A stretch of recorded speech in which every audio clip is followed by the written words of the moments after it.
budget and draft 10-year CIP with Lori, and of course, no, just you tonight.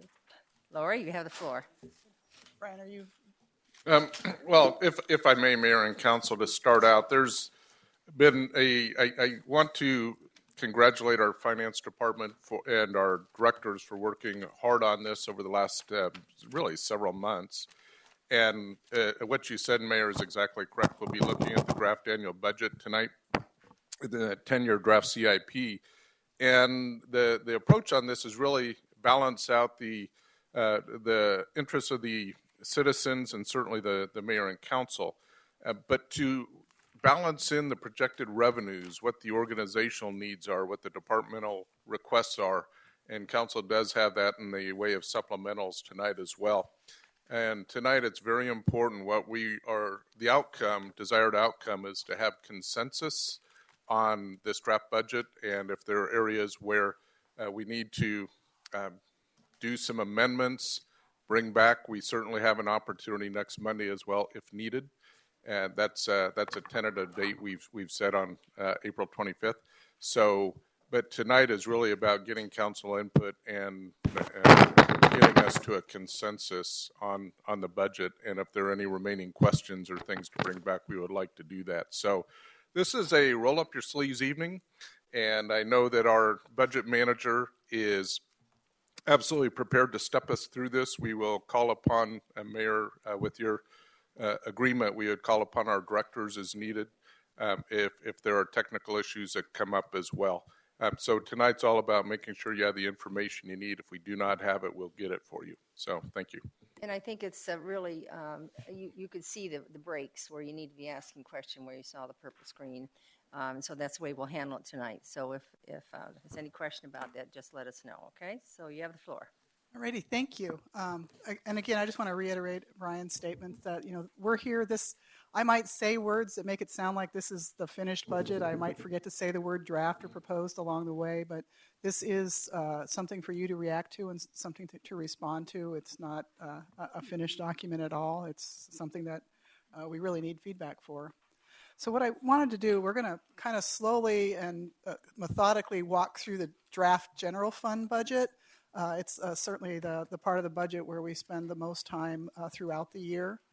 And we'll kind of walk through that process in kind of the method of how do we fund, where do the resources come from, and then what are the proposed uses of those resources. And once we get through the general fund, we'll pause for discussion at that point in time. We will be covering the general fund part of the CIP in the CIP section of the discussion, so there is still a little bit of general fund left once we take that break. I also just want to, and then we'll go on to look at the enterprise funds budgets, the CIP, and then ultimately the carryovers. So we're talking about, as we walk through this, we'll be talking about the budget without the carryovers all the way through till we get to the end of the carryovers. But what I wanted to let you know is you did receive a book, and it had in it a number of documents. And just very quickly, I want to let you know that the summary schedules that are in that book are for the total budget. So they reflect carryovers. So there may be times in our conversation where the numbers may not look like they line up. So for example, my first slide will be about a $30.8 million beginning balance. If you look at the schedules in here, they'll say 45 because they've already considered the carryovers. So I hope that's not too confusing. If there are concerns, I'll try to walk you through those. When it happens. Okay, right. that sounds good to me. Give us a little warning reminder. But then in those schedules, so there's kind of a wrap-up of the whole budget, some more detailed on the revenue, detailed on department budgets, and then we go through positions and transfers and those types of things. So if I don't cover a schedule that you had questions on, please ask about those when we have the opportunity. So we'll start by walking through general fund resources. And kind of the first piece of the puzzle is knowing what our beginning balance will be next year. As you know, we fund, every year we'd have a beginning balance for a couple of reasons. The major reason is the contingency that we adopt each year in the general fund is not used. And so, so that this year that won't be spent. It'll fall to next year's beginning balance at $16.6 million. This year, the beginning balance was higher than we had anticipated, so that means we start the year, that beginning balance becomes one-time revenue to program in the next year. The reason that beginning balance was up was primarily related to some handling of some developer deposits that we have that were not accounted for when we came up with the original beginning balance number, so that is a piece of that. And that was about $2.5 million. Then we had a revenue. Revenue was higher last year than we estimated, so that added about $1.5 million to that, into that 8.3. And then the last piece was associated with expenditure savings that occurred at the end of the year last year, most of those being in personal services. The other pieces that are contributing to what would be this year's ending balance or next year's beginning balance is that we do have a forecasted increase in the revenues that we'll collect this year relative to budget for about $1.9 million. That's primarily associated with development-related revenues. Then we have, as we've discussed throughout the year, as we've been talking about the budget process, there was $2.4 million budgeted for the recreation center and the CIP that will not be spent and will not be funded by general funds as we move forward based on discussions and hopefully your ultimate decision with regard to the general obligation bonds. And then there were a few base budget changes that were approved throughout the year to get us to the $30.8 million. In terms of that revenue estimate, you know, essentially about 75% of our revenue budget is performing right at budget. That basically our non-construction sales taxes and the state shared revenues make up about 75% of our revenue. So that's the first input in terms of a resource, is that beginning balance. The next piece are the revenues that we anticipate that we will collect next year. You'll see non-construction sales tax is the biggest piece of that puzzle. It's almost 50% of our revenue. We're assuming that sales tax will grow at 3.5% over what we are estimating to collect this year. So far this year, we're about 4.6% above last year. So it's a conservative estimate. We've had higher growth rates in the past. It's fairly consistent with kind of our population growth. The next biggest piece of our revenue is our state shared revenues. And I'll talk about them a little bit more on the next slide, but basically they appear here. You'll see sales tax, state income tax, and up and other is the vehicle license tax. We have these revenues in at the numbers provided by the Arizona League of Cities and Towns. Development related is slightly lower than this year, but it's based kind of on our historical experience, kind of in the middle of where we've been the last few years. Construction sales tax is conservative as well, but I'll cover a little bit more of the revenues in the next section.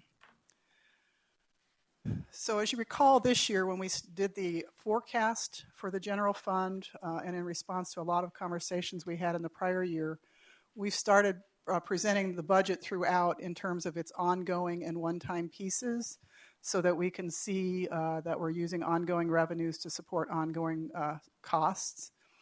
And so in this slide, we're showing you basically that beginning balance being distributed between the ongoing and one-time portion. The ongoing is the piece from the PIC set aside and the contingency of the prior year, because when we get to the expenditures, we'll treat those items as ongoing expenditures. All the other beginning fund balance goes to one time. In the revenue section, we broke out the census or the state shared revenues from the rest of the operating revenues because of some special activities that are going on for the 17 budget. So the state shared revenues before the adjustment related to population changes will be $18 million next year. So that's basically the growth in the revenue base itself. So for example, state income tax is expected to grow 9%, and that's kind of a known number because it's a 2-year-old number. So those growths in the revenue base are the 18 million number. What we're showing then, the next line, is the 2.1 million. That's the current estimate as provided by the League as to what the population piece of the increase in our state shared revenues would be. So in other words, our relative proportion of the total population will be going up according to the tentative information we have, and we'll collect $2.1 million more in state shared revenues, and that's income tax, sales tax, and the vehicle license tax all combined. You'll notice that we've put that in the one-time column, and we've done that because there is some uncertainty in terms of those population numbers themselves. There's been a change in how we'll be moving forward, or there is a change coming in how population will be factored into future calculations of state shared revenues. We're going from an environment where it only changes once every 10 years or once every 5 years to where it will be changing every year. And so we feel like it's, given that this change is coming forward, our proposal is that for the first year, we will treat that revenue as one time. Next year, when we've actually finalized what those population numbers, that'll become ongoing revenue. But then the new year's population change would become one time. And so we'll kind of have a lag.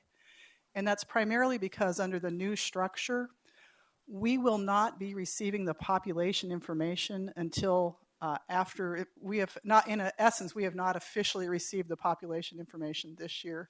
So we have to adopt our budget and present a budget to you before we'll have the population piece of the puzzle in the future.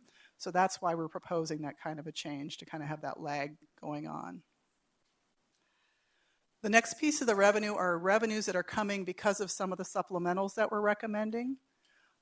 Just a few items there. Then this is one of the areas where there is a $1.7 million in funds that we already have in hand that developers or others have given us in the past for the work that they were perhaps obligated to do, such as a half street improvement. We've had those funds on hand, but they have not been recorded as revenue. We don't record them as revenue until we actually spend the money to do the project. And so a change we're making this year is we went ahead and we worked with the engineering department, because most of these are streets projects, and they worked with the development industry as well, and we're forecasting when some of these projects will actually move forward. And so we're forecasting that $1.7 million in projects will move forward. Those projects, that $1.7 million is also included in the CIP. So we've put in the one-time revenue and we're putting in the one-time expenditure, so we're balancing out to zero with those. When you're looking at the Schedule 2, you see a large increase in kind of a miscellaneous revenue line item. That's what that's associated with, is that those one-time dollars that are associated with one-time projects. And of course that goes in the one-time column because it is for one-time projects. Construction sales tax by our policy is treated as one time. And then the transfers in are the resources that we receive, that the general fund receives from the enterprise funds for the costs of the government, of the general government that support them, such as HR and finance and those types of things. So we come down to that we're forecasting that we'll have $122.8 million in resources in the general fund, broken down there between the ongoing and one time.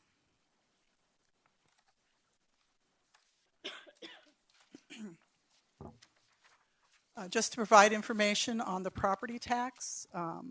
The property tax, our policy on property tax is that we'll levy the maximum allowed for the primary. And again, the primary supports the general fund ongoing budget. And that what that includes is a 2% growth over the prior year, plus tax on new properties coming onto the roll. So that'll be an $8.2 million levy under the proposed budget. And then the secondary is set at the level that's necessary to pay debt service that's coming due next year. In this case, the debt service, there's no assumption about any new debt coming online. We also, because we have not moved forward with the refinancing, the details of the refunding activities, we are not reflecting the potential savings from the refunding in this number at this point in time. So this would be the levy to collect what we need to collect to pay next year's debt service. So the combined rate, the combined levy will go to $13.2 million compared to the $12.5 last year or this year, and the combined rate will go down about 77 cents.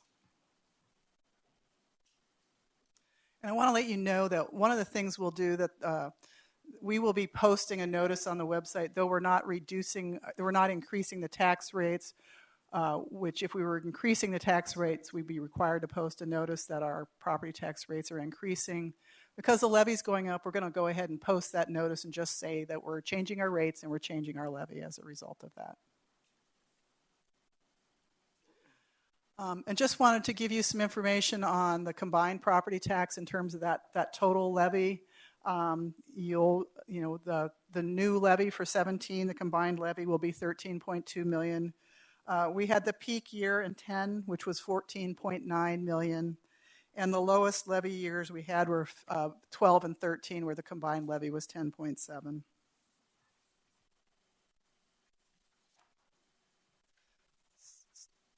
So if there are any questions on resources, we can... The floor to questions. Bill? Lori, I just got a couple that kind of popped up through this. And since you just finished the discussion about levy, and you mentioned that... Bill, will you pull your microphone closer?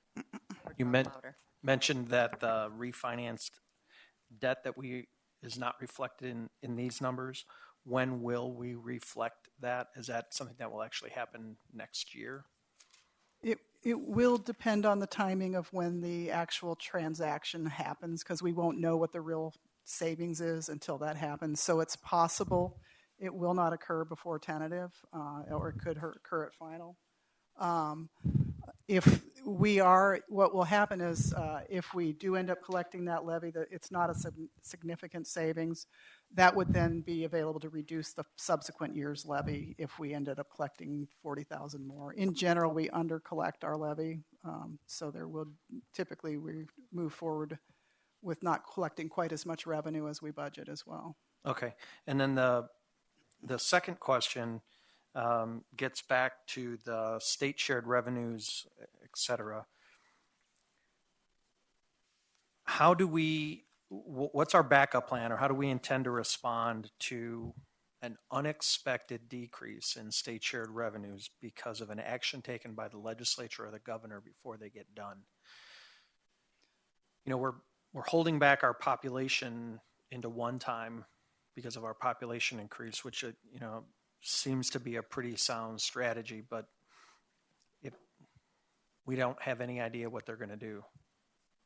So what's our plan B? Mayor, Council. So it was if there was an unexpected decrease, is what you said. My recommendation to the city manager and the finance director would be that we, since we've held that 2.1 back as one time, that we would go back and look at the things that we funded on a one-time basis that don't have to happen. There's things like there's proposals in here to fund police radios that can wait another year. So there are some items in the recommended or proposed budget that wouldn't have to happen at the beginning of the year, that would happen later in the year, that then we could come back to the council with some ideas about what we should do to address that change. So that 2.1 becomes our buffer. You could look at it that way, yeah. It's one-time money that you could. There are definitely one-time things in our budget that will not happen in the first several months of the year that you could deal with, make decisions to change them. Okay, my only concern with that is the state shared revenue is an ongoing.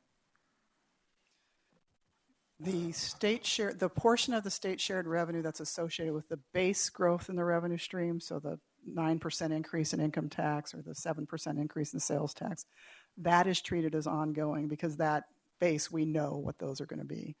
It's only the piece that's associated with the population change that we're treating as one time. Right, so if I don't even want to plant any seeds, but if somebody gets a great idea that we're gonna punish the cities like we've threatened to do, and instead of allowing for a 9% growth in income tax, we're only going to calculate into the state shared revenue a 5% growth, and then therefore we have a shift, and that 18 million now becomes 15.5 million. That's the plan B that I'm talking about, and I see 2.1, which we presume is going to end up being post-census will be a recovery for next year. I mean, is that kind of where we're at? And because we don't have the numbers right now, so we're still. And, it's my understanding there's nothing specifically in the legislature right now that would threaten state shared revenues in that way. But we face that every year with every budget we do, and we just have to be prepared at any point in time that if we got new information, we would have to quickly come up with some alternative solutions to bring back to the council to consider how to deal with them. It's, that does happen. We could have, again, not, as you say, not putting any ideas in anybody's head, we could have an economic downturn that we don't expect and have to do something about the budget as well. So there always has to be the flexibility in our process to be able to come back and say, hey, something unexpected has occurred that's material, and we have to find ways to resolve that. Brian, would you comment on it, please? Mayor and members of the council, what we're hearing on the budget is the state legislature, they'll have that really should be completed this week, and that's well in advance of our tentative budget adoption. So we are not hearing or seeing anything in that proposed, well, not much is coming out on the budget this week, but they are spending a lot of time on it. And both the House and Senate, they're working together. But again, that is supposed to be done this week, and it even is talked about as they might go sine die this week on the entire legislative session, which also means that there will be other bills that are coming out, which we should know the extent of the impact of those as well. So that it's all happening now, and but I think we're well prepared that we could react to that. How is the temperature at the governor's office? Temperature of the governor's office, you're putting me on the spot a little bit, but there is there's an interest in additional tax cuts. We're not sure what those are, and tax cuts can quickly evolve to impacts on revenues for cities, local government. So it is not specific as far as what those tax cuts might be. It's being talked about, but nothing specific at this point. So don't know what that might mean for the budget this year, if anything. The second question then from me is that, so how is the relationship the governor is having with those cities that want to make changes? And out of that assumption that they were going to do that came a direction to the other cities. So are we anywhere in that? Is it eased, or are we still under that statement? And Mayor, members of the council, and I have eyes in the back of my head, so I see Rob Bohr back there, our intergovernmental relations manager, that could go into a little bit more detail. But there was legislation coming up, Rob, if you would, please. Yeah, come on, Rob. But there was legislation out there that would actually harm cities by taking revenues away if we did anything that was against state law. Or enacted things that weren't consistent with state law, like having a ban on plastic bags, for example. But Rob, if you could help me out here. Yeah, if that's what you're referring to, Mayor, I don't know how much I could add, but yeah, Senate Bill 1487 was already signed into law, and that's basically what it would do if a city was to take an action that violated state law or the state constitution. Somebody could challenge us on that, and basically state shared revenues could be withheld for that time period where it was being discussed in court or legally. So one would have to be careful of the interpretation of what one was going to do, and if that interpretation on the other side was slanted towards coming out of the legislature, that does give us some risk. Sure, and I think there's some serious questions yet to be determined over that legislation, which, I mean, stay tuned. I'm sure we'll hear and see more. And, I think Brian mentioned a specific instance, and I think it was really directed toward some of those specific issues that they were really trying to curb. So I don't think, you never know. Like you said, I don't think Goodyear is necessarily at risk. I don't see any actions that you all have introduced or have taken that would be considered. And again, I think it was really directed towards some specific instances. Except the penalty will be all the cities. No, the penalty would be for that specific city. So for instance, Brian mentioned Benson and their plastic bag ordinance. If somebody was to challenge that and rule that it's against state law, then it would be the city of Benson that state shared revenues would be withheld. In fact, the other cities, I guess, would see a slight increase in their state share revenue because it wouldn't impact the total amount. It would only impact the amount to that city. Thank you, Rob. Thank you, Brian. Go ahead. Joe? Could you go back to slide 4 for me? Again, a lot of the questions I have, I've met with Larry Friday, and I got the answers to. But for general consumption, because some of them may have not, who are looking at this, may not quite get it. The one question I have is that $2.4 million for the GEO bond. That's being reallocated, correct? Since they're going to do GEO bonds for that. I guess my question is that being reallocated and being spent, or is that possibly money that can be used when we actually go out for a GEO bond to bring down the actual number of GEO bonds we actually have to sell? The assumption in building this draft budget is that $30.8 million gets spread to, so basically that becomes the beginning balance in the one time. And we are presenting to you an essentially balanced budget. So at this point in time, we are assuming that $2.4 million is being used for another one-time purpose in the proposed budget.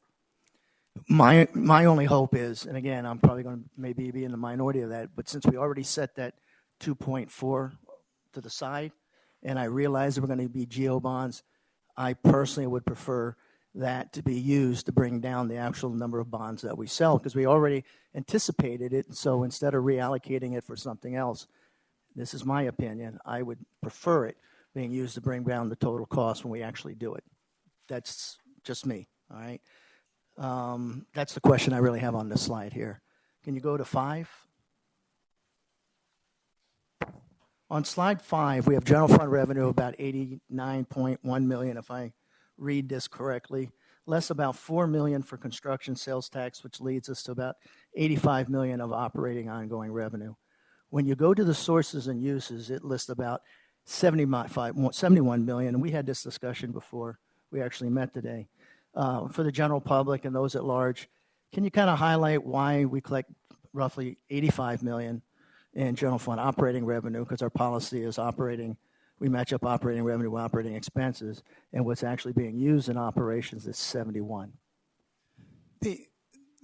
As we go through this, when we get to the expenditure side, we'll show how we use the ongoing revenues and the one-time revenues for expenditure purposes.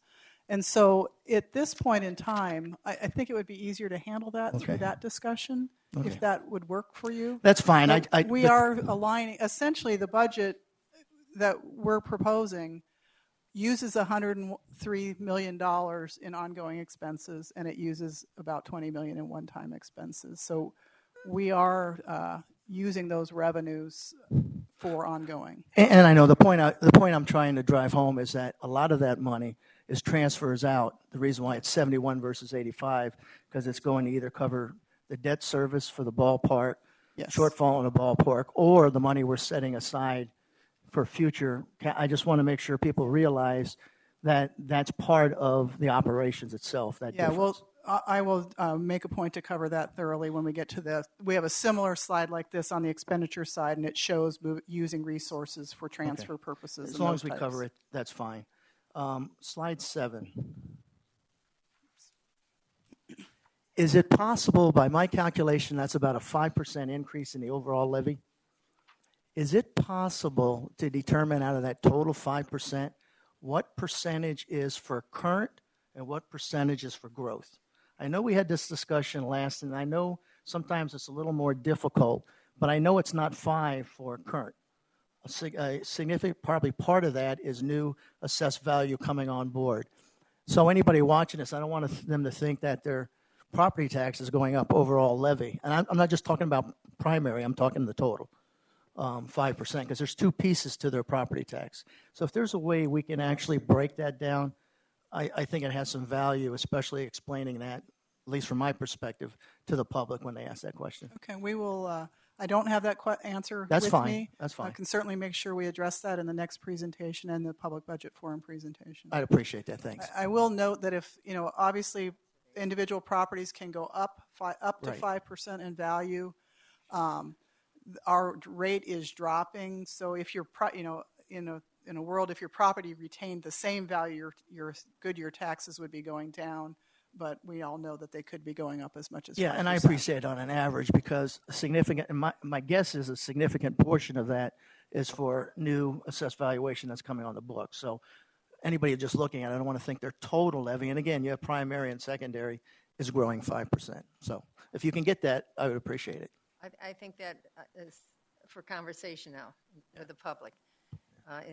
This becomes a difficult for them to understand. And each time we sit down with them, we talk, they just don't understand between the rate and the levy and the end result of it all. So that'd be helpful. Any aid you can give us on that, it's appreciated. But on a rough estimate, we think about 430,000 of the increase from the 12.5 to the 13.2 is related to new properties. That's But great. we will come up with the data and present it. Percentage. Also, just want to mirror what Councilmember Stipp said. I like and I appreciate your approach on how you're doing the new growth on the actual population count. I think it's very prudent to have that kind of sitting there because you never know what the state's going to do. So I really appreciate that, having that for one time, because if something goes south, you can go in and adjust, hopefully that one time, because it hasn't happened yet, as opposed to the ongoing. So I really appreciate that strategy. To get back to what Rob had mentioned, I think Flagstaff possibly may be the next city to poke the bear. It's my understanding that they're going out for a referendum to raise their minimum. At least that's what was in the newspaper. Wage. So if that's the case, they'll be the first one to poke the bear, call it the governor. So we'll see how that ends up turning out. But that may end up finding itself in the court to see if it's constitutional or not at that point. So I think we're going to find out sooner or later whether what they did will hold up or not hold up. Thank you. Jerry? Just to follow up Joe asked actually a couple of my questions. With the property tax, when we get to the final presentations, you guys have always done a very good way of breaking it out with like per $100,000 house. And I think that helps bring it down because we're talking about $400,000 or $500,000. I think that's the first step. But I think we need to break it down one more because people are interested in what am I going to pay, and I think that helps people knowing there's some differences, but it kind of averages. I think that would be great again. I can tell you that I did a calculation for a $200,000 home. We normally do 100 because that's what a lot of the publications require. Mm-hmm. But I think last time we talked, we all talked about that probably wasn't realistic either. So I just picked 200. In this year, if your house or your home had an assessed value of $200,000, you'd be paying $374 in Goodyear tax. Under this proposal, you'd be paying $372.46. So basically, $1.50 less for the year. Thank you, and I really do think that helps people visualize for themselves. On slide 6 with the construction sales tax, do we get any more for the 303, or is that included in that? Mayor, council members, we did not assume any specific increase associated with the 303. We generally, because it's one time in nature and it's volatile, we're fairly conservative in our construction sales tax estimates. So we've actually reduced the estimate for next year from what we expect to collect this year. Because if we collect more, it becomes available for one time. It would be used for one time in 17 or one time in 18, but regardless, it gets used for a one-time purpose. So, but we generally, in as well as in our sales tax forecast, we haven't tried to go in and say, oh, well, the theater's opening up, so we are increasing revenue, or such and such an entity is closing, so we're reducing our revenue. We do kind of a conservative, don't count on anything we don't have approach in preparing revenue estimates. Well, the market is tenuous, so one place closed, another open, and we just don't know. Yeah, we're witnessing that now. So, and then my last one, I follow up on what Joe was saying about like Flagstaff and all that. I think the provision, I'm not sure that was going through. Also, the AG was the enforcer of this provision, and they would give us a chance. So if we did something that riled them, we would have a chance to unrile, I think, before they take our money. Is that kind of how it works? Take that. That's my understanding. I haven't really studied the bill, but I think the AG is the one who makes the determination. And I don't know that the bill builds in any court review, and I think that's one of the issues that's been highlighted as far as the due process issues. So, yeah, the AG makes the final determination on that. Judge and jury. It's still a worry. We get a chance, yes, yes, okay. Go ahead. Oh, Bill? I want to follow up on what Joe mentioned. You know, Lori, can you go back to 4? Joe made this suggestion, and I don't know when we will talk about this, but the 2.4 of GO bond being rolled into one time as opposed to being held back. That's a policy decision that we need to make. So I don't know when we're going to have that discussion. I would support that for a discussion. So not tonight, right? I understand not tonight. So my question is when.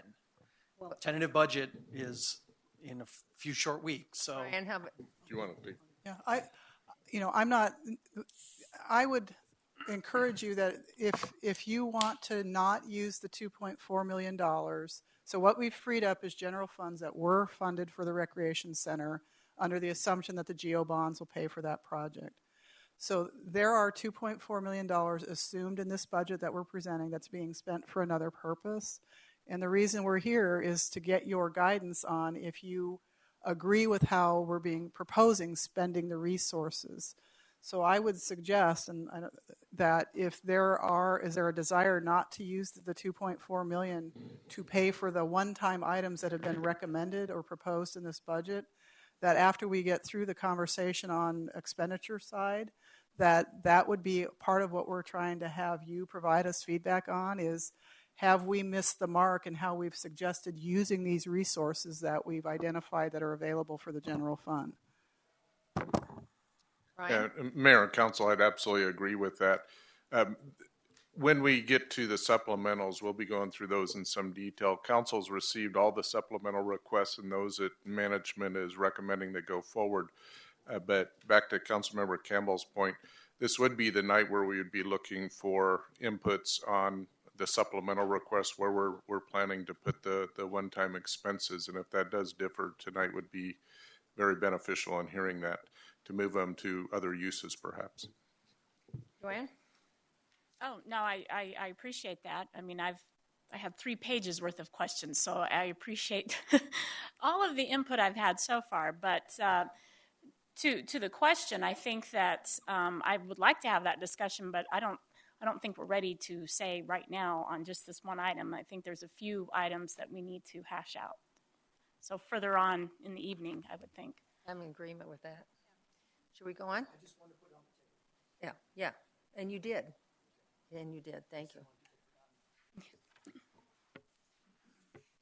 All righty. So we'll move on to the everything in the expenditures in the general fund, with the exception of the CIP projects, which we'll include in the CIP section of the conversation.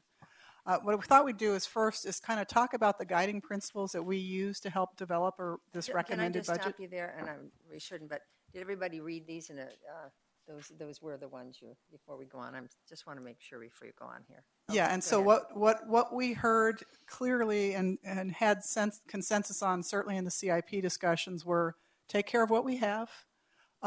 Public safety in the broad sense, not just police and fire, but a safe community, safe streets, those types of things.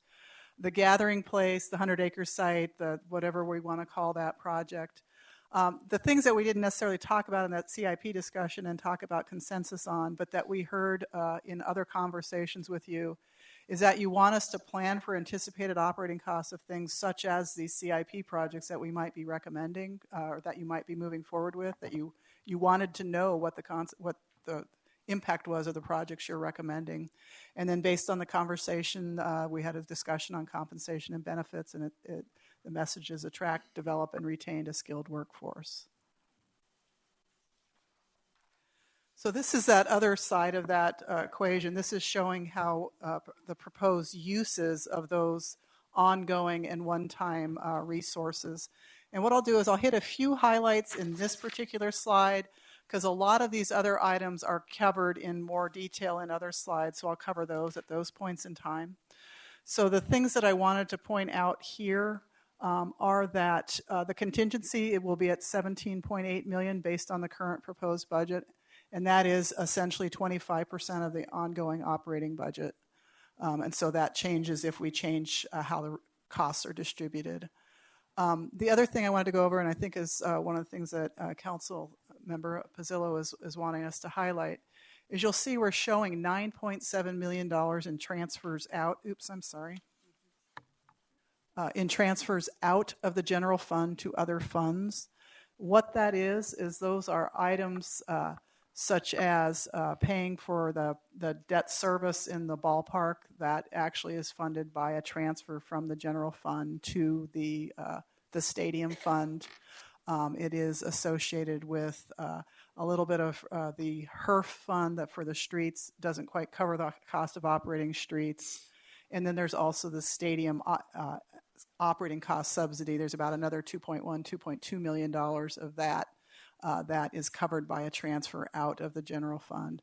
So those items don't become expenditures of the general fund. They just become moving the resources from the general fund to those other funds, and those other funds will spend those resources. The other thing I wanted to be sure to highlight on this slide is I want to talk about the PIC set-aside, which of course is the debt associated with the ballpark. And the council established several years ago a plan to prepare to pay the when we get to the point when principal payments start on that debt. We were preparing by setting aside the capacity in the ongoing operating budget to pick up those debt service payments. We did that because they became uncertain as to whether or not we'd receive the funding from the Arizona Sports and Tourism Authority on the timeline that we originally anticipated.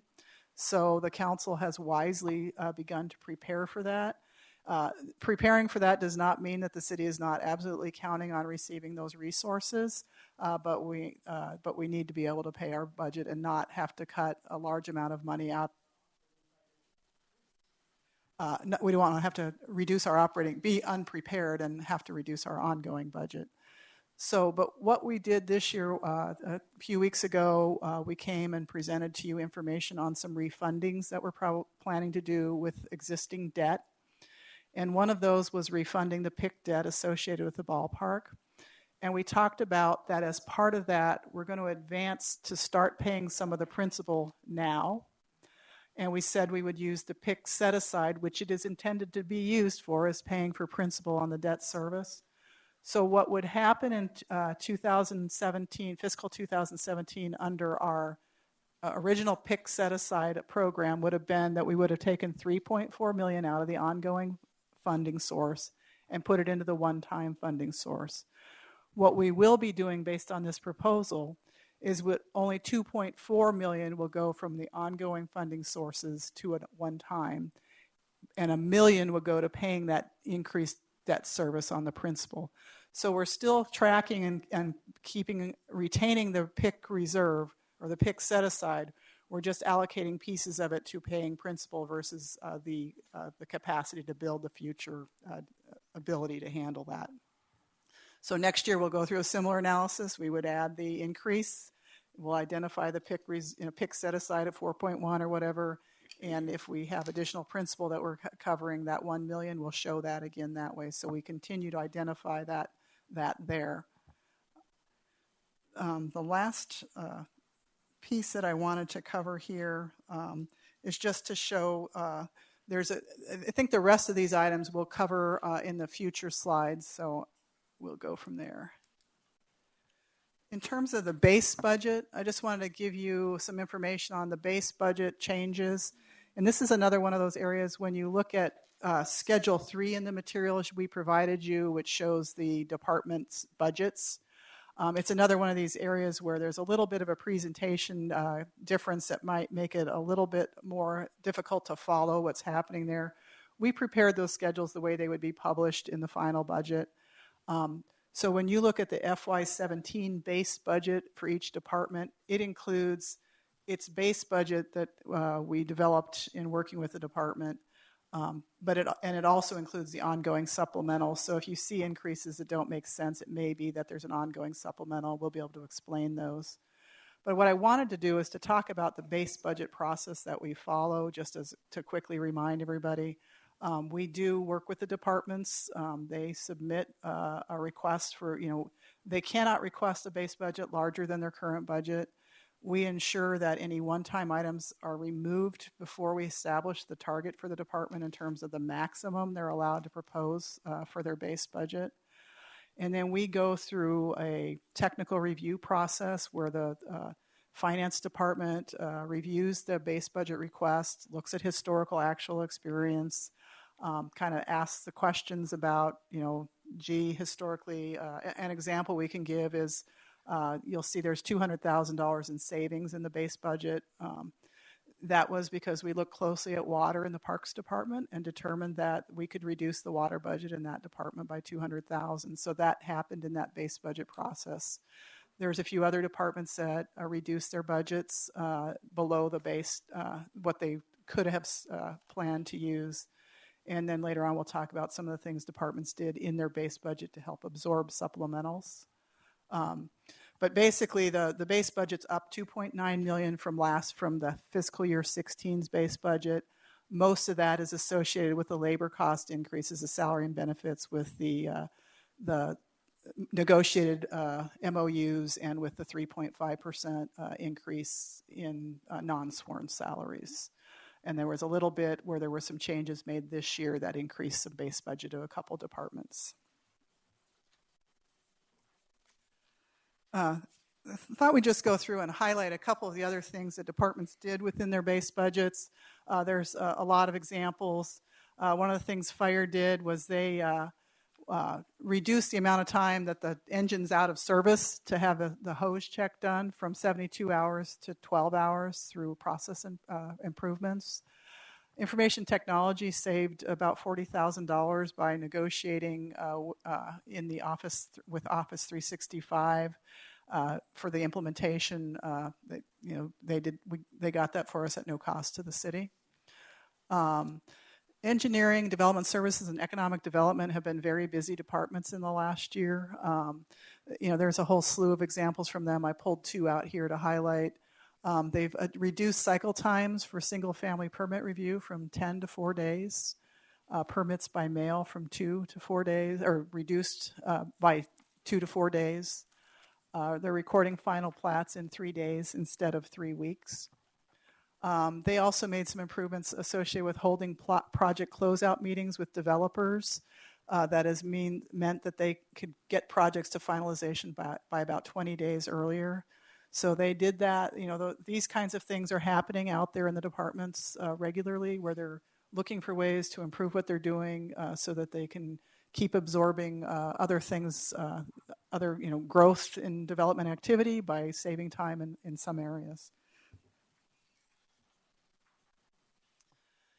You also asked, when Lyman came and spoke to you about compensation and benefits, you asked a question about employee benefits that were removed during the recession, and you wanted to know what their status was.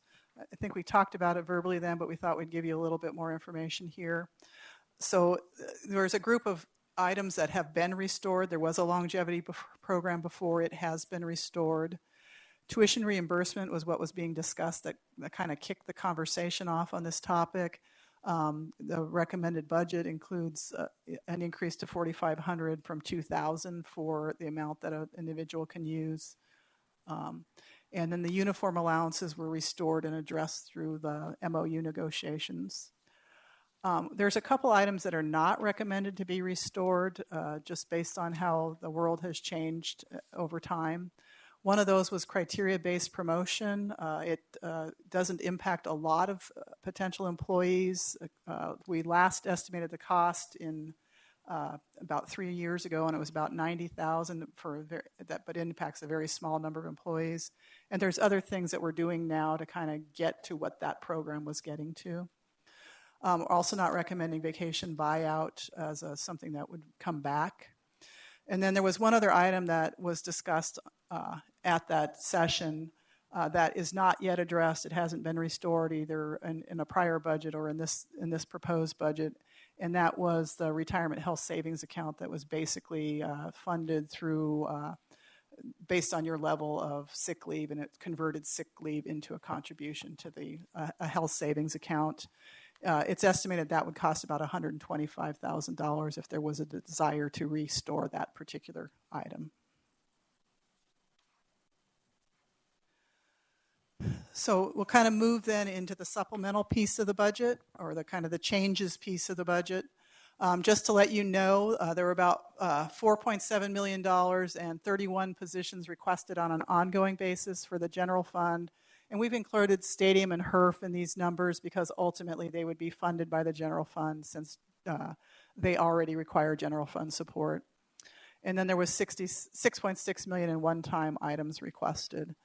The recommendation before you includes $3 million in ongoing supplementals and 17, and these are general funded positions. I want to make sure it's clear that, and I'll point this out a couple times, there's a total of 18 positions recommended in the budget. 17 of them are in the general fund, which is the area we're talking about now. And then there's $5 million in one-time items recommended in the proposed budget for a total of $8 million in supplementals. There are some items that are not recommended as supplementals that were requested, and one thing I failed to do was refer you in your materials. One of the things included in your materials was a list of all the supplementals that were requested, a brief discussion of those items. It listed the PBB quartile, what was requested and what is recommended. So that list is there for your information and review. A couple of the items that are on there that were not recommended were the creation of a stormwater coordinator position. Engineering has done some reorganization and was able to transfer a position along with that program to Public Works. So there is no longer a need to add that particular position. Engineering also, in that reorganization, was able to not have to move forward with requesting a new project manager position. There's still a request and still a recommendation related to a temporary project manager that we have funded this year, and we're looking at funding again, but they don't need to go forward with the full-time request that was initially proposed. The finance department will take over the business registration program and absorb the cost increase that was proposed to help fund that program. There's some postage increases and those types of things. But we would like to note that engineering has made some significant improvements in that program this year, so they've worked very hard to develop that program and have it be in a good condition. And then there's several of the departments that absorb training, membership, and membership type increases. One example would be the city manager's office, who's actually one of the departments whose budget is below their base budget. They had some savings in an intergovernmental contract and were able to fund the cost of increases in some of those professional organizations that we are members of.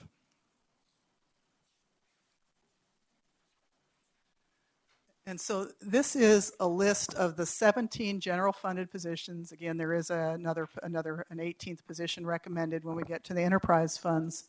But I wanted to walk through so that you know what positions are recommended.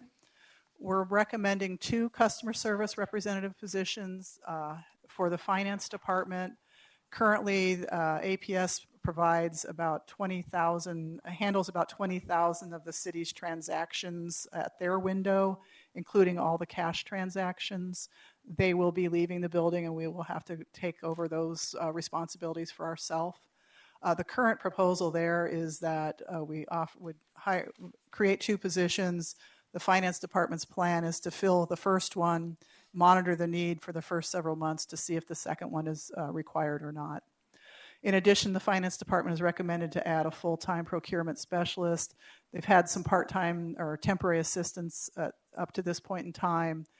There is substantial increases in the workload in the procurement area, and it impacts all the departments, including the implementation of the CIP. In human resources, we're recommending adding an additional business partner position.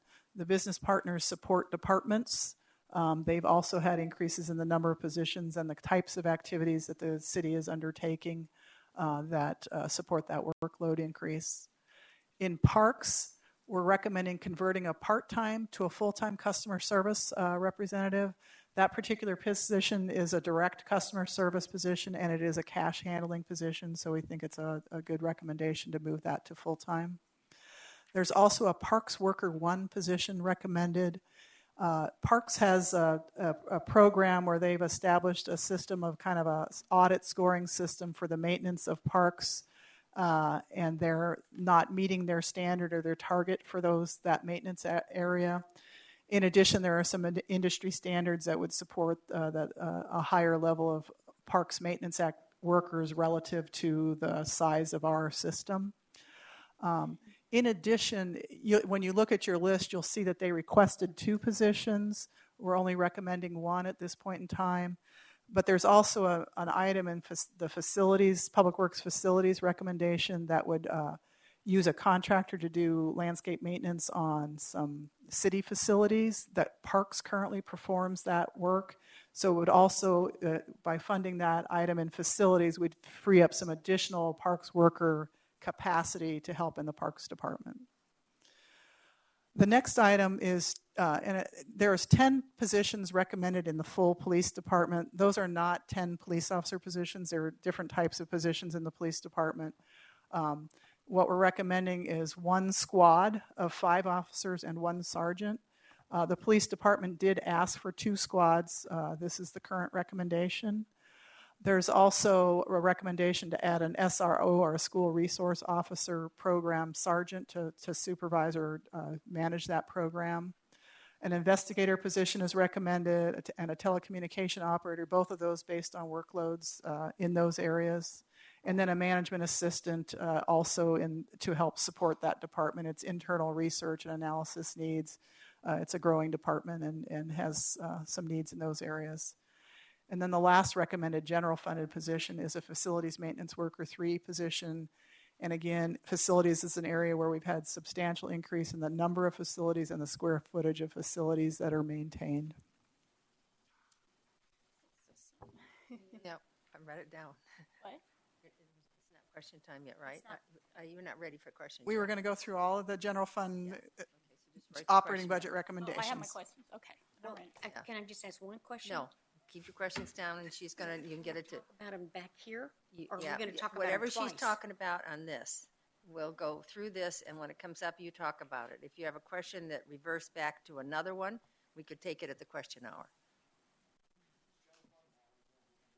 Well, are we going to take these separate, the supplemental separate? Yeah, we're walking through the supplementals right now. Wanted to know. But I'm just going to highlight some of we're not going to talk about every supplemental that's recommended.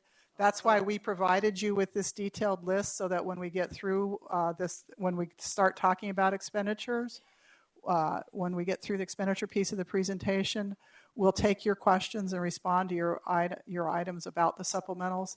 But we didn't think you'd want us to sit there and drone through telling you what every requested or recommended supplemental was, and that's why we provided you with the list of what was requested and what's recommended. But we can ask. But you'll ask your You'll question. be able to You're ask allowed questions ask your on the question. supplementals, of course. I got stuff on every page. I know. Just Well, not we're yet. just not yet. We're going to move through this. So just to quickly run through some of the highlights on the supplemental recommendations. Obviously, an election is something we need to do. We'd like to move to towards a paperless system in the prosecutor's office, in the city attorney's office. In the finance department, we are recommending a cost allocation and cost recovery study. That's related to a financial policy that says we will review kind of our user fees and our internal cost allocation every about 3 to 5 years. We've been doing that internally since 2009. It really is time for us to have some external help on that.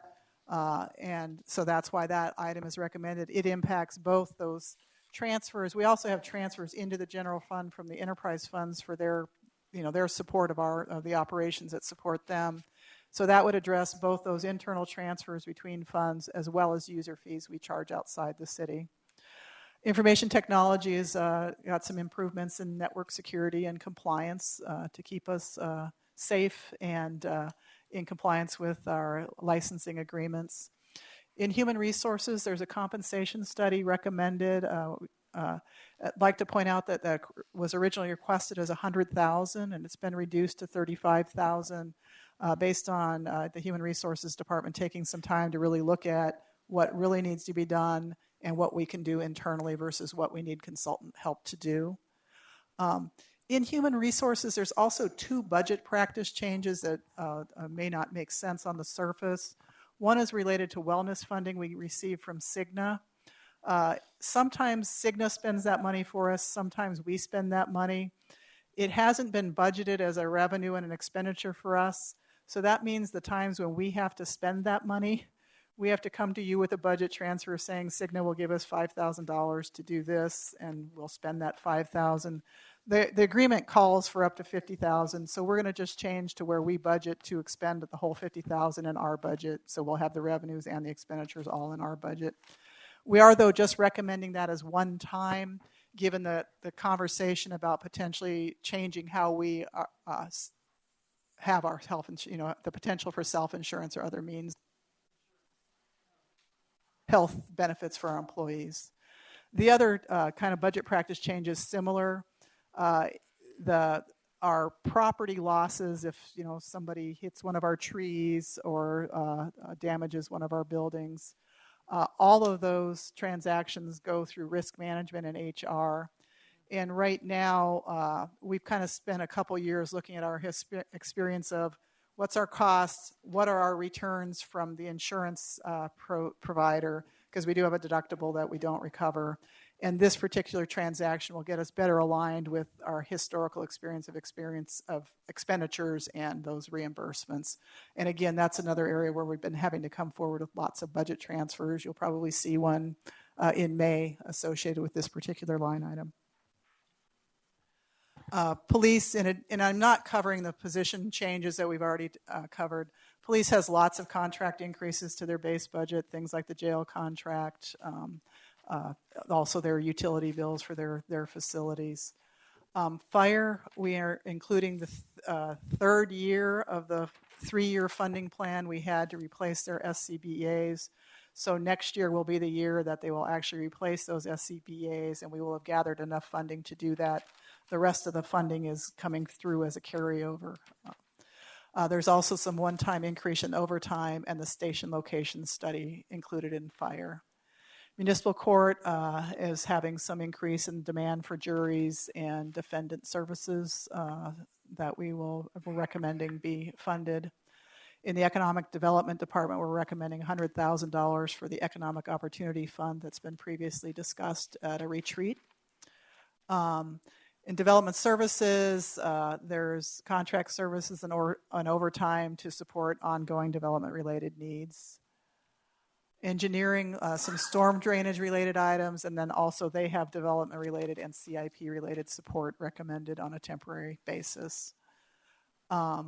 Public Works facilities, that landscape maintenance I mentioned that would impact parks is what we're calling out here, as well as the facility maintenance costs. In parks, there's some repairs to be done at Loma Linda Pool that are being recommended, adding some tree and park maintenance routine funding for those, and then establishing the community holidays decoration funding. Stadium, there's a lot of repairs. The facility is aging, so there's some repairs and maintenance kind of items, and there's some other items we'll talk about a little bit more detail with regard to asset management in that area. But there's things like transporting the players, lots of things that are kind of part of the contract with the teams. In the street side, some illuminated street signs and establishing a traffic pole replacement or repainting program is proposed. So that's kind of the run through of the basic supplementals. There's a couple other changes to the budget that we're recommending that are kind of outside the routine supplemental process. The first one of those is to establish, and what we've labeled here, and we can call it whatever we need to, an anticipated new operating cost set aside. And this is trying to get to that issue of being prepared for the O&M costs of new facilities that we might be including in our CIP. We've basically are proposing something very similar to the PIC concept or the PIC set aside concept, where we will take ongoing budget capacity and move it to a one-time purpose so that we can prepare for our operating budget to be able to take on these new operating costs when these projects come on board. And so what we've included in calculating this particular amount is that, and we're driving this off of the CIP that's proposed here. So it's the CIP that we're seeing in this proposal. That's the 17 through 26 CIP. And the projects that would have general fund operating costs in that 10-year plan, there's 2 fire stations. We're assuming one at a routine station and one at a command station. So there's $4 million in total anticipated for those 2 impact fee funded stations. The recreation center, the aquatic center, and the 30-acre park that are being recommended as part of the CIP to be GO bond funded. This would be their operating costs covered. And then the police operations facility phase 2 are also in there. So that's about $6.1 million in future operating costs for capital facilities. There's also 2 other assumptions in here. One is we will be taking a responsibility for the library's operations in FY18. So we've assumed approximately $600,000 of that expense. And then you'll notice that there were 2 squads requested in police, and we're only recommending funding 1. We are working on a plan to kind of figure out how police staffing grows. Fire staffing kind of grows with stations, so we've built in staffing for the fire stations. But for now, what we've included is assuming that second squad might be funded in 18. So we've built that into this calculation. And so essentially, and I want to make it clear that it says O&M cost, that's the personnel and the costs like utilities or fuel if there's vehicles or those types of things. So this is the full cost to the operating budget to operate these facilities, most of which is staff, but there certainly are things like utilities and maintenance and repair. So we calculated this similar to how we do asset management reserve, with the exception that we didn't just say this will all occur over 10 years. We basically said if the library's opening in 18, half its costs will go into 17, half its costs will go into 18. If something's 5 years out, we spread the costs over 5 years. We came up with that number, and then we figured out on an average annual basis how much we need to do to get those funds set aside. And that's how we came up with the $1.25 million. You know, I feel like I have to tell you that I had to run home to my house this afternoon because I got a call from a neighbor that there were like 5 police cars in front of my house. And I feel like there's lots of stuff going on over here that I don't know what's going on, but there was apparently a bad guy running through my neighborhood and was in my backyard. So. Wow. There's no bad guy. Yeah, so like, is there like No, is there something going on behind me?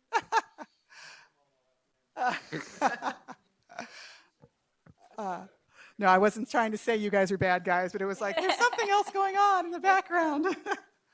The next item that we're recommending is, it's actually on the supplemental list. It's in the non-departmental, but we thought it would be important to call it out as a separate item.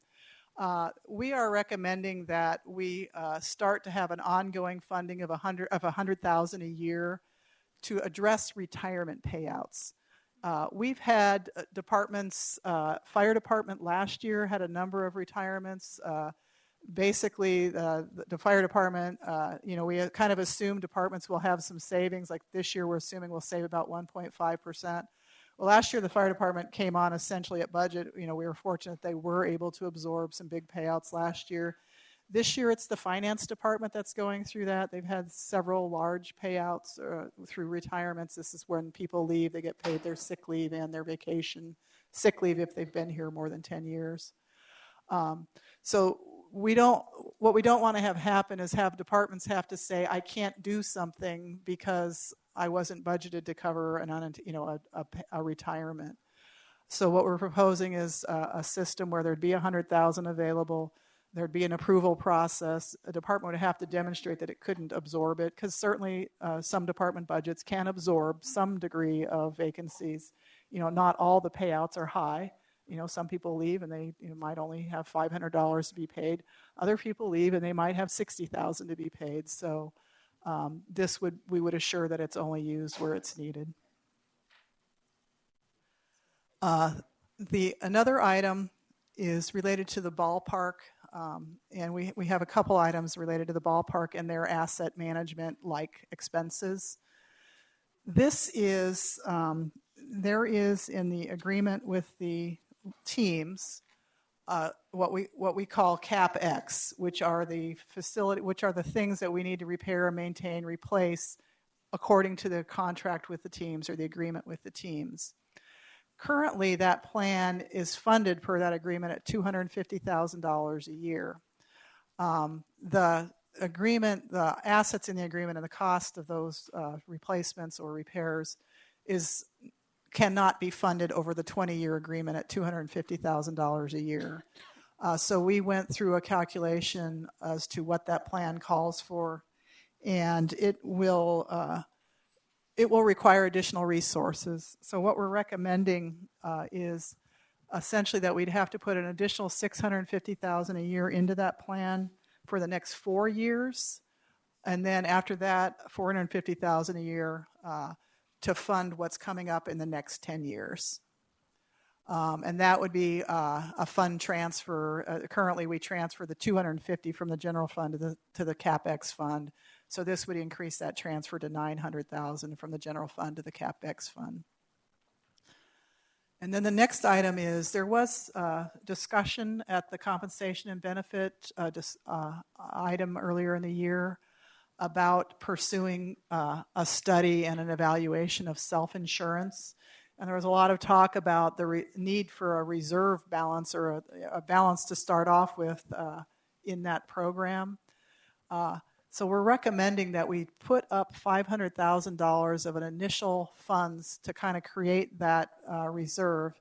But what we want to do is make sure that there would be no transactions or this wouldn't be conducted until we get through that study and we come to the council and a decision is made to self-insure. If the decision was made not to self-insure, the council could either at that time decide another way to spend that $500,000 in 2017, or we could let it fall and become a one-time resource in the 2018 budget. But it is a way to start setting up for a reserve that would be required if we went to self-insurance. The next use of general fund resources, and this is one of those basically where this is $9 million that gets transferred out of the general fund into these reserve funds.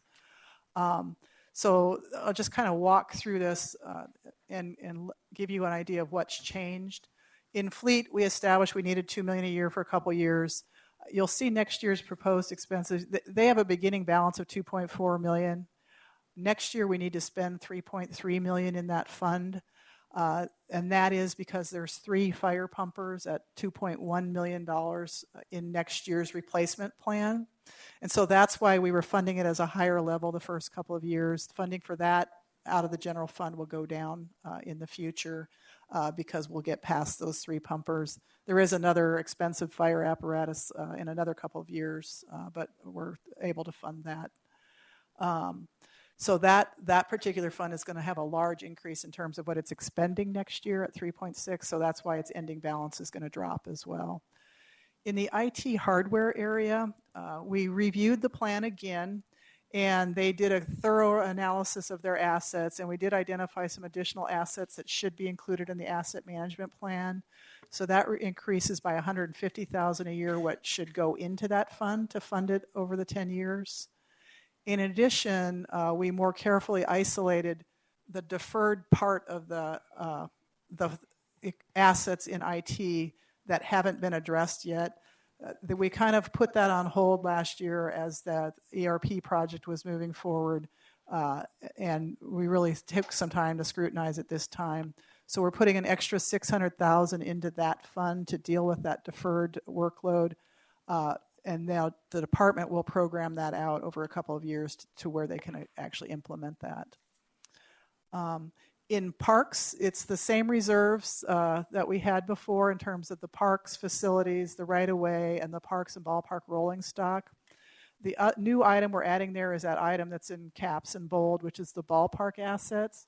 So we just talked about the items that are in the CapEx plan.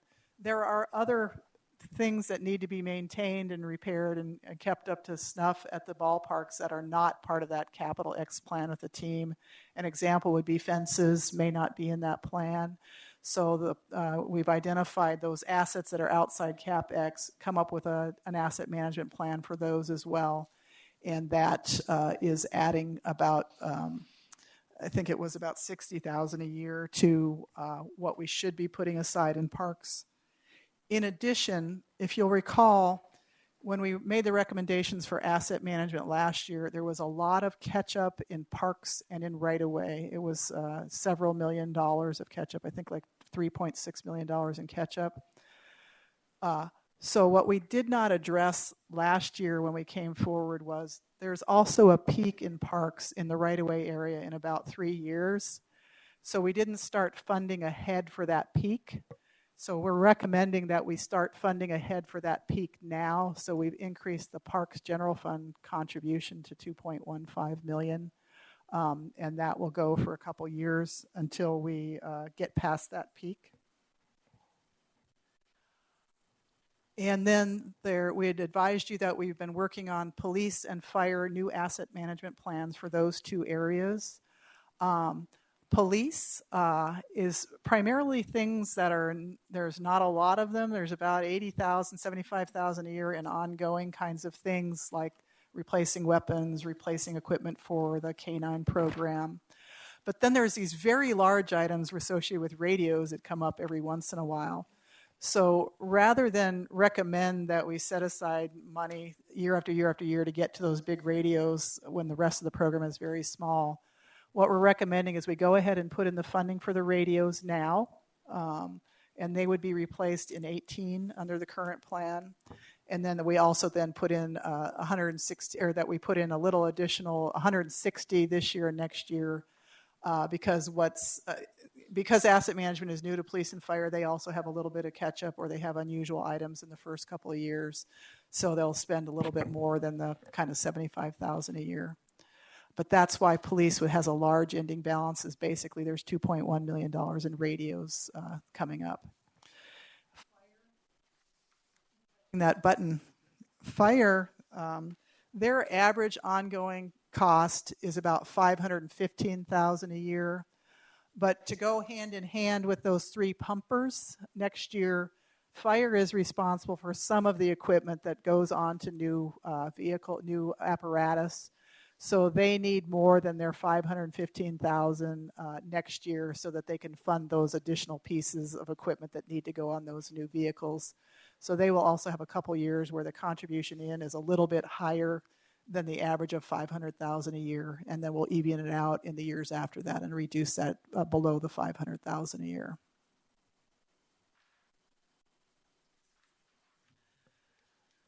So this takes, if you'll remember, we had a slide early on where we showed the ongoing resources broken up by ongoing, or the resources by ongoing and one time. And now we're going to take those uses that we just walked through and align them up with ongoing and one time, so we can show you where we are in terms of balancing the budget.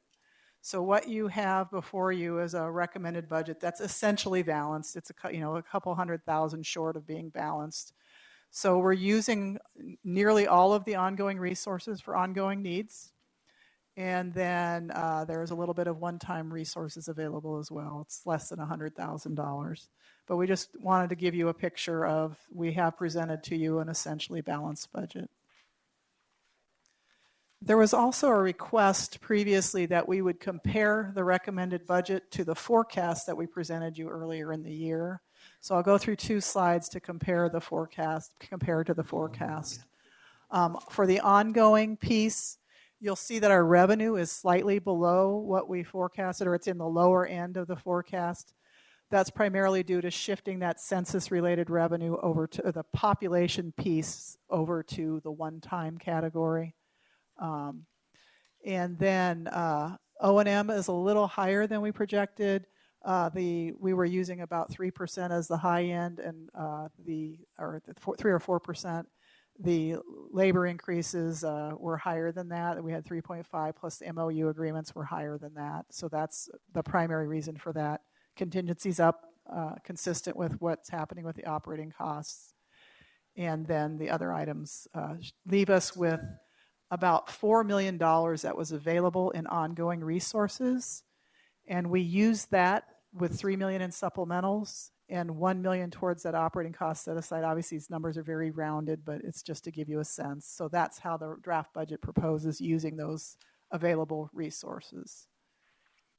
On the one-time side, beginning balance is higher than we anticipated, so that is additional resource there. And then we show that special census number coming in as another new, or that population piece coming in as another new resource there. So the resources are higher on the one-time side than we anticipated.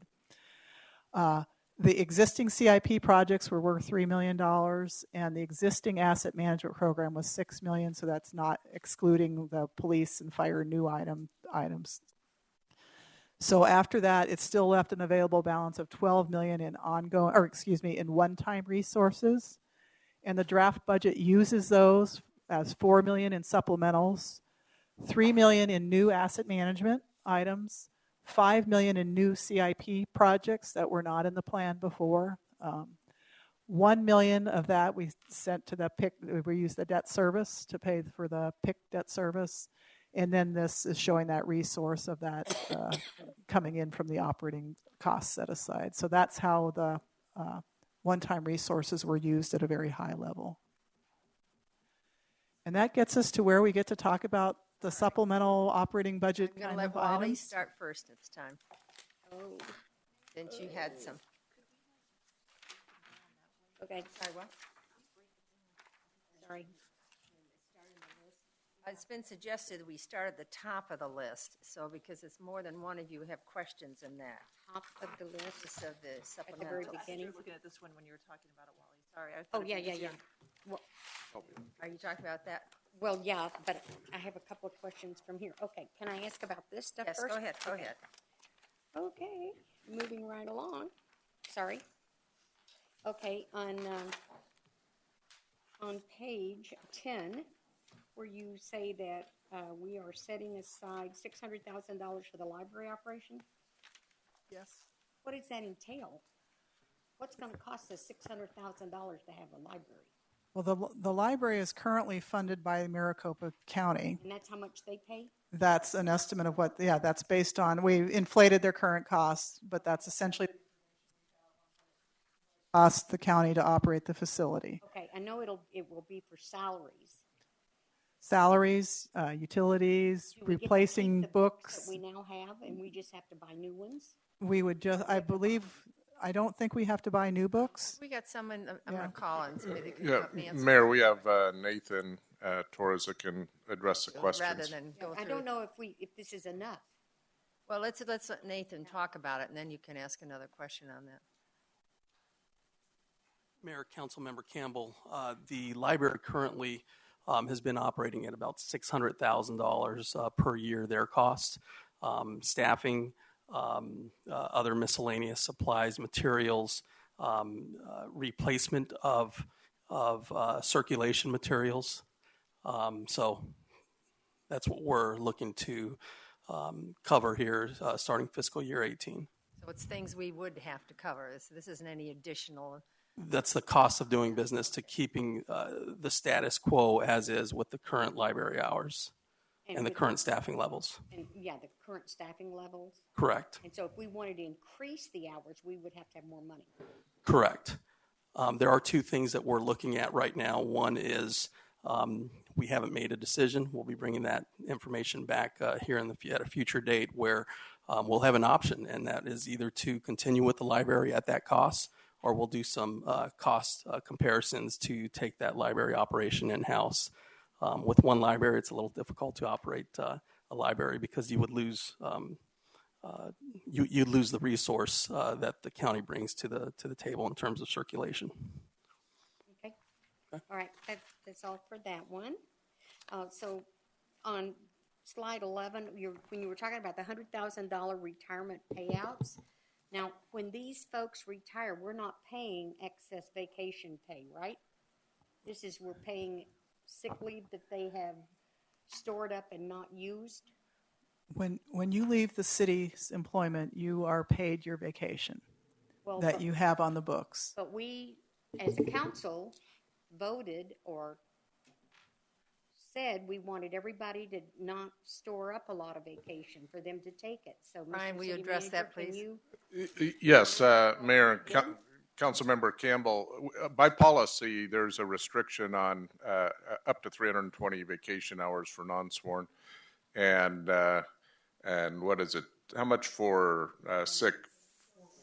448 hours for sick. So if employees have up to those amounts, those would total. Why don't I get Lyman up here? Lyman, why don't you come up here? I didn't see Lyman back there, so I would have called him up.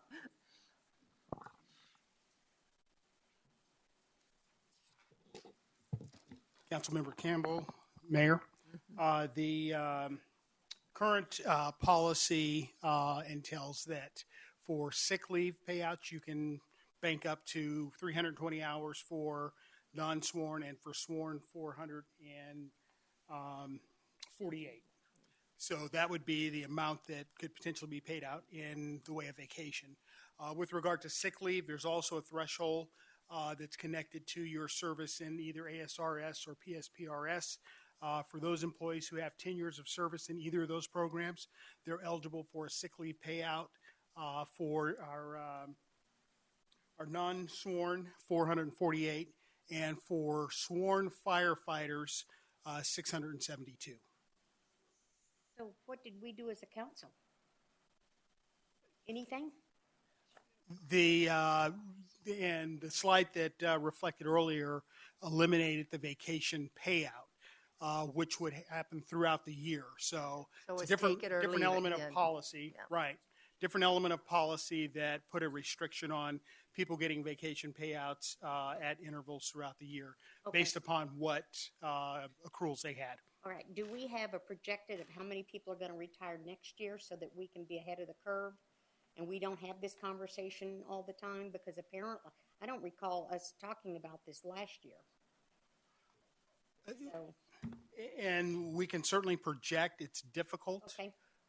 It's difficult. For example, throughout the valley, we know there's about 1,500 sworn police officers and firefighters who are in the DROP program. I'm just worried about Goodyear. Sure, I don't care about anybody else. Sure, and some of those are our employees. So yeah. we can do some projections. I'm not sure how close we can come, but we certainly can do some projections. We're looking at our turnover rates right now, and we are certainly experiencing a higher level of retirement, and we're projecting higher levels of retirement as our workforce continues to age. I just want to be sure we have enough money set aside in these departments so that they can pay these folks when they're going to retire, so that they're not shorting their budget because we didn't plan ahead. Of course, there's going to be people that retire we don't know that are going to retire. But to our best guess, certainly this should cover, we hope, a substantial amount of people. You think? Somebody? We believe that the $100,000, that all departments, when you have a vacancy, you do have some savings. And we have been able to absorb those. So, example, last year the fire department was, by the hair of their chinny chin chin, Sure. They were able to absorb them. So we believe $100,000 is enough to deal with the general fund, given where we are right now. And it doesn't mean that 5 years from now that number might not need to go up.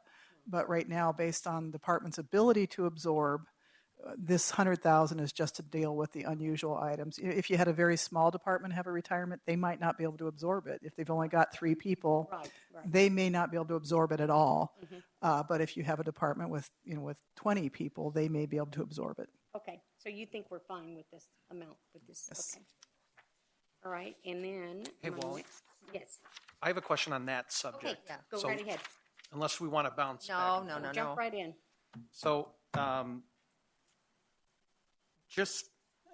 I had asked this very vaguely asked this question earlier when I met with the manager and everybody. But we have a fairly substantial manager's contingency that hasn't necessarily always been used. And it seems that this would be the perfect use for that. They have to apply for it. They have to go through. For us to set aside another $100,000 of money doesn't, and we do that not only with this, but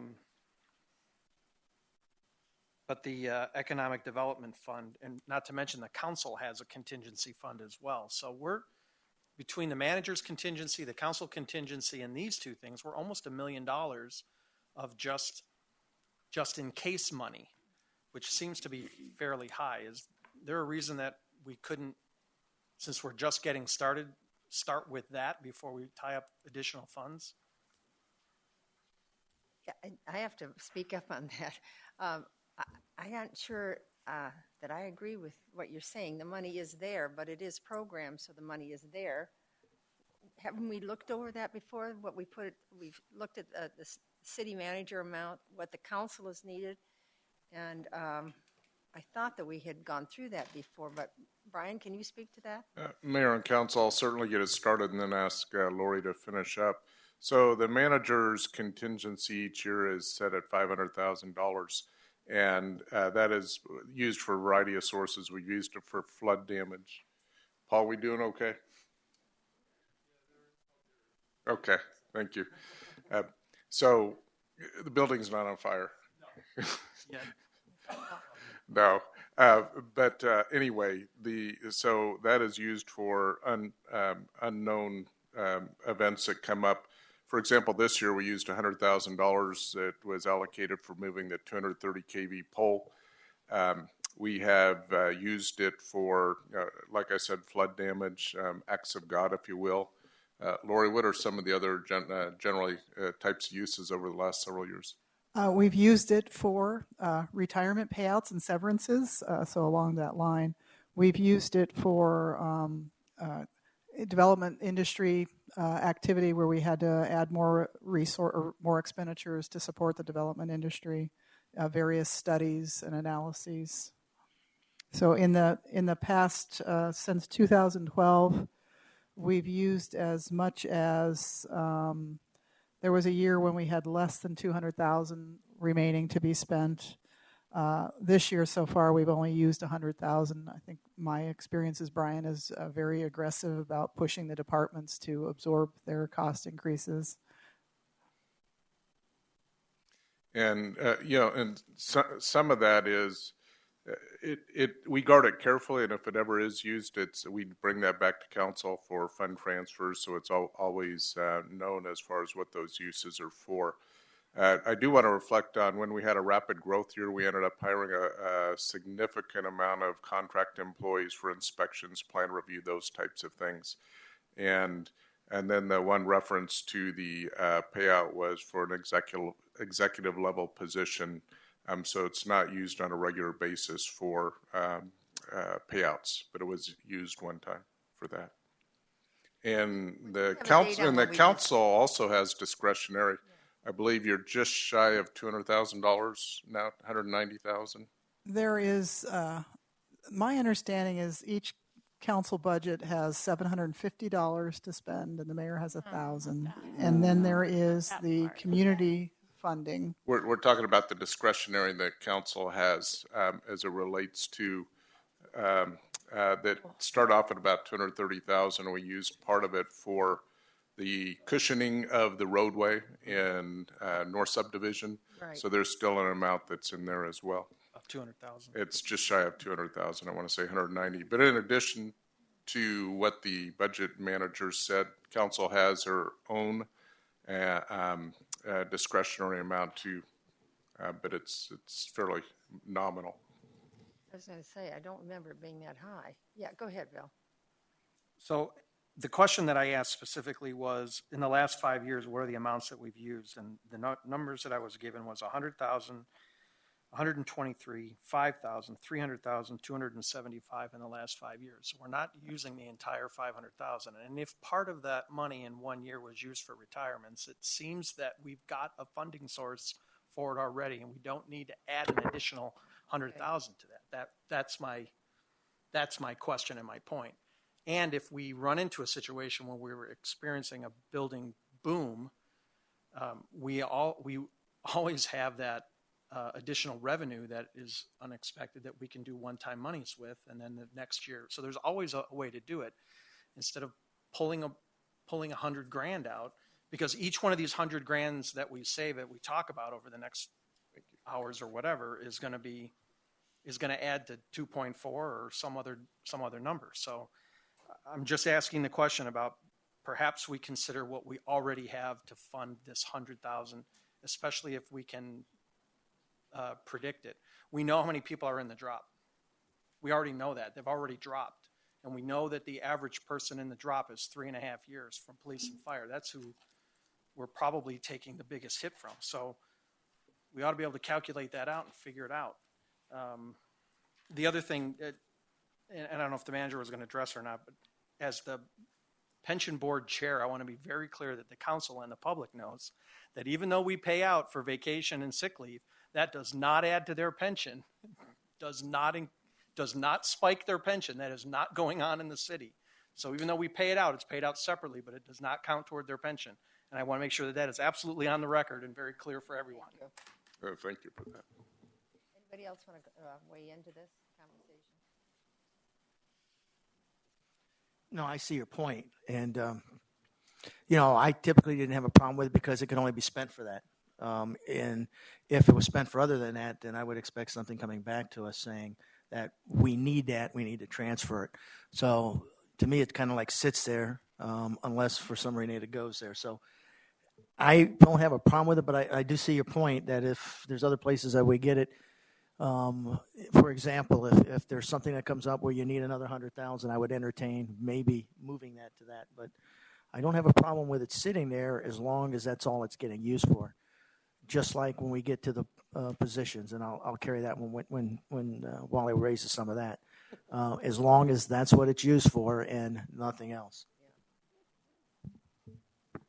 Jerry? I kind of have to agree with Joe. I would be kind of concerned if we would start pulling from it from other things. And so the next year, let's say we only have $10,000. We're not going to put another $100,000 in it the next year, though, are we? I mean, I don't want to see this fund grow and just sit there when we've got so many needs either. So, right, we could certainly fund it at no more than $100,000 a year, and what we didn't spend would end up in the ending balance to become a one-time resource for the next year. okay, and for me, I'm okay with it, but there are, I know, some other supplementals as we go through that if we figure out that those are better spent, then yeah, maybe this is what I think is kind of one of those for me. It's kind of like just floating out there till we get through all the list. I just have seen so many things come up at the last minute on economic development and different things that come to the city, and happen suddenly. And this is a resource that they could bring to us and use, and we don't have a lot in those resources to do all the things that this group would like to do and bring all the things we'd like to bring into the city. So I just feel like it's a cushion. It's there if we need it. And those usually that approach us, it's something you need in a very short period of time. So, Joanne? But on this retirement payout, you have it listed that it's an ongoing 100,000. So every year you're saying 100,000. Right. So every year, what we didn't spend would fall to the ending balance, and we just start with a new 100,000 the next year, so that we would never budget more than 100,000 for it. So if we only spent 75, the next year the budget would be 100,000. So the 25. If you didn't spend any, there would be no. Then the budget would be 100,000 again, and the 100,000 we didn't spend would end up in one-time resources for the next year's budget. So what doesn't get spent would get allocated to the next year as one time. I'll keep my opinion on the whole concept of it to the end. Vote on this, so it's just a matter of opinion tonight. Any other comments on that? The next person that has a question. Sherry? I don't think Wally was finished. Wally, are you finished? I'm Well, sorry. I've got questions on all of The supplements? Yeah, on all of it, but I'll chime in with everybody else. All right. But my burning question really is, is what did APS do for us? I forgot to ask you that. You said they do some services for us. We have our finance department that takes our water bills. What does APS do for the city? Exactly. I'll take an initial stab, and then Chuck will be happy to answer. We have it. someone else Except yes. pay, I know they pay their electric bill there, but what do they do for the city? They currently do all of the cash collections for the city's utilities, and anybody that walks up through the windows, they will collect the payments for the Goodyear utilities. They do that on a... Just our water and sewer then? Yes. So what does the finance department do next door? They do all the turn-ons, turn-offs, all the supplementals. If somebody has to do a plan of amendment to how they're going to do hardship cases, they do all of that kind of, and they handle all the phone calls. Why can't they take our money? That's what the plan is into the future. But we don't currently have that operation available in the city. We do not have a cash collection. We don't take cash in the city at the current time. So we need manpower. Yes, we do know how, but that's been the subject we contracted with APS to do. Oh, okay. Mayor, if I may just add to that, it was in when we moved into the current city hall in 2001. That was an agreement we had with APS at that time. So they've been part of us ever since we opened up that city hall in July of 2001. And it's been a very lucrative for us. Roughly what, 18,000 or 20 per year is what we've been paying them. And council will be getting a presentation from APS in May, talking about what their strategies are for how they're discontinuing some of their customer service offices. So you get more details as far as that goes. But they will be leaving City Hall in August.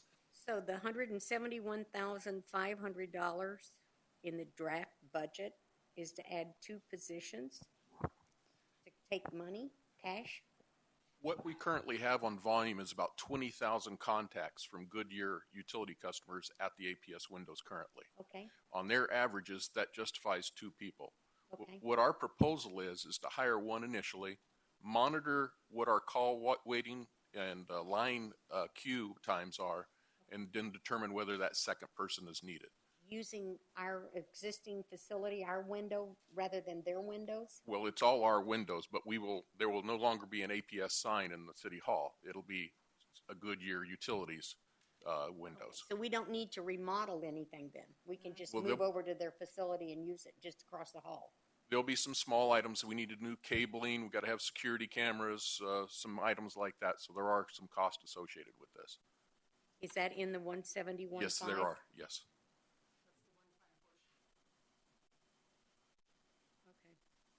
Joe? Since she's on that subject, I had a discussion with them regarding those 2 positions and asked for some workload indicators. My only concern with the 2 positions, and I like the strategy, you're going to hire the 1, but all I ask, since council only approves total count, not positions, that if for some reason you do not need that position, that you don't transfer it somewhere else in the city, because again, all we do is approve total counts. So I don't want you using it somewhere else to fill a spot if it's not needed and you find that. That's all I'm asking. Mayor, council members, that certainly can be a condition of that that second position that's if it's approved by council. It will be earmarked for that, and we can actually have that as a condition and not fill it otherwise. Yeah, good. All right. Well, I need to go on. So are we any other? No, I was going to you're going to state something about Joanne? that specific item. I also am in agreement that this should be based on workload indicators. I would approve a single entity, and then, as you progress through the year and you see that you're going to need that second person, we've done this in the past where it was a temporary position that then became permanent in the budget the next budget year because you realize those workload indicators showed it, but we weren't actually increasing the number of employees for the city by 2. We're only doing it by 1 and basing it on that. I mean, you really don't know. I know you're going on 20,000 customers for APS and the city of Goodyear, but that is Goodyear customers. 20,000 Goodyear. Yes. Through their not just APS. That was 20,000 cash transactions last year through our window or through APS windows for Goodyear customers. Okay. So using their averages, what their workload is, that justifies the two positions. So we weren't being that aggressive because we think once, there's people that come in and just pay APS and do Goodyear as a sideline. So maybe we will lose some of those walk-ins. So we're looking to add the one, and then we'll try to absorb more through our current staffing. The other people that are at the and then we'll other look window. at the call waits because we are concerned about people waiting for a long time on the phone or a long time in a line in the lobby. So I think Sherry was first and then Bill. I just want to follow what Joanne was saying, because I think that's a really good point with the one and the other. And there's also the box out there that you can drop your payments on. Who does the processing for that? Finance or the people at the window? Well, we'll take that inside now. Before it was APS that took those. Okay, so that would have been part of that. So if you drop your Goodyear check there. Yes. Okay. So that's a minus workload for that. Well, it's increased. It's an It's increase. increased. So the window's going to use the people with. It's those contacts that they're doing for us. Okay. Okay. Bill. I agree with Joanne on this, that perhaps we should be looking at funding one and then determining an ability to fund a second later if it becomes necessary. We've already got people collecting money. I think an entire reconfiguration and a re-engineering of that money collecting process may result in something else. So I'm personally only in favor of funding one right now with the ability to fund one later if it becomes necessary. I don't want to fund two now and then roll the dice. I'd rather fund one for sure and then leave the door open for a second funding later. One follow-up question? Yes, Joanne. So you mentioned that, and I know Wally brought it up. I noticed within the supplementals you have $150,000 going towards City Hall renovation. In my mind, I was assuming that was the APS complete renovation in there, taking that, but maybe it's not, because you just said it was within this other section you said. So what is the $150,000? Can we just hold you off on that just a moment and finish exactly what we're doing now? Are we finished with this last Well, that's subject? what I'm wondering, is if it's part of the APS or not. I'll have facilities maintenance. Okay, then we can come back to that one if it's because not. that's outside of my scope. All right. So is any more on this position? Mayor, if I may, just to finish up. So what's on the table right now is two customer service reps. It's been talked about really trying to, and I know, Mayor, that's where you're headed. But before we leave this is consensus on, and it's consensus, it's not a vote because we're in work session, but to go ahead with the two that would be fully funded or go with one. And if we go with one, there would still have to be a consideration for some type of funding. And so I just really want to make sure that there's consensus at council. It could be that there's funding for one, an approval of one position, and then there's additional funding for, could be a temporary employee, for example. But we do have to have funding in place that we would not come back to council mid-year to then try and come up with the funding if that position's needed. Joe? Is it technically possible to fund one, the second one funded but frozen, which means it has to come before council to approve it being unfrozen to move forward? The reason why I ask is it gets to the same point that Joanne's asking for. You're only doing one, all right? But if they need the second, they've got to come back and ask anyway. But that gets to that, but the money's there. You've got to set the money aside if you approve it, or you're going to have to find it somewhere. All I'm saying is the money's there, but it cannot be spent for the second one unless it comes before council for approval. Does that make sense? Well, it gets to Councilmember Osborne and Councilmember Stipp's point, but without committing money, without the council approving it for the second one. Does that make sense? Yes, it does, but I might complicate it a little more for you. If you want to approve the one, you come back and give us contract dollars for the one-time as a one-time situation. And then that would force that revisit next year in the budget for a permanent solution to that. So, Contract being a temporary employee. Yes. To me, that's Bill. I hope that accomplishes without what you'd voting, like to weighing accomplish. anything. I think that's accomplishes what you want, right? If it makes them have a little more trust, and that's fine. I'll go with.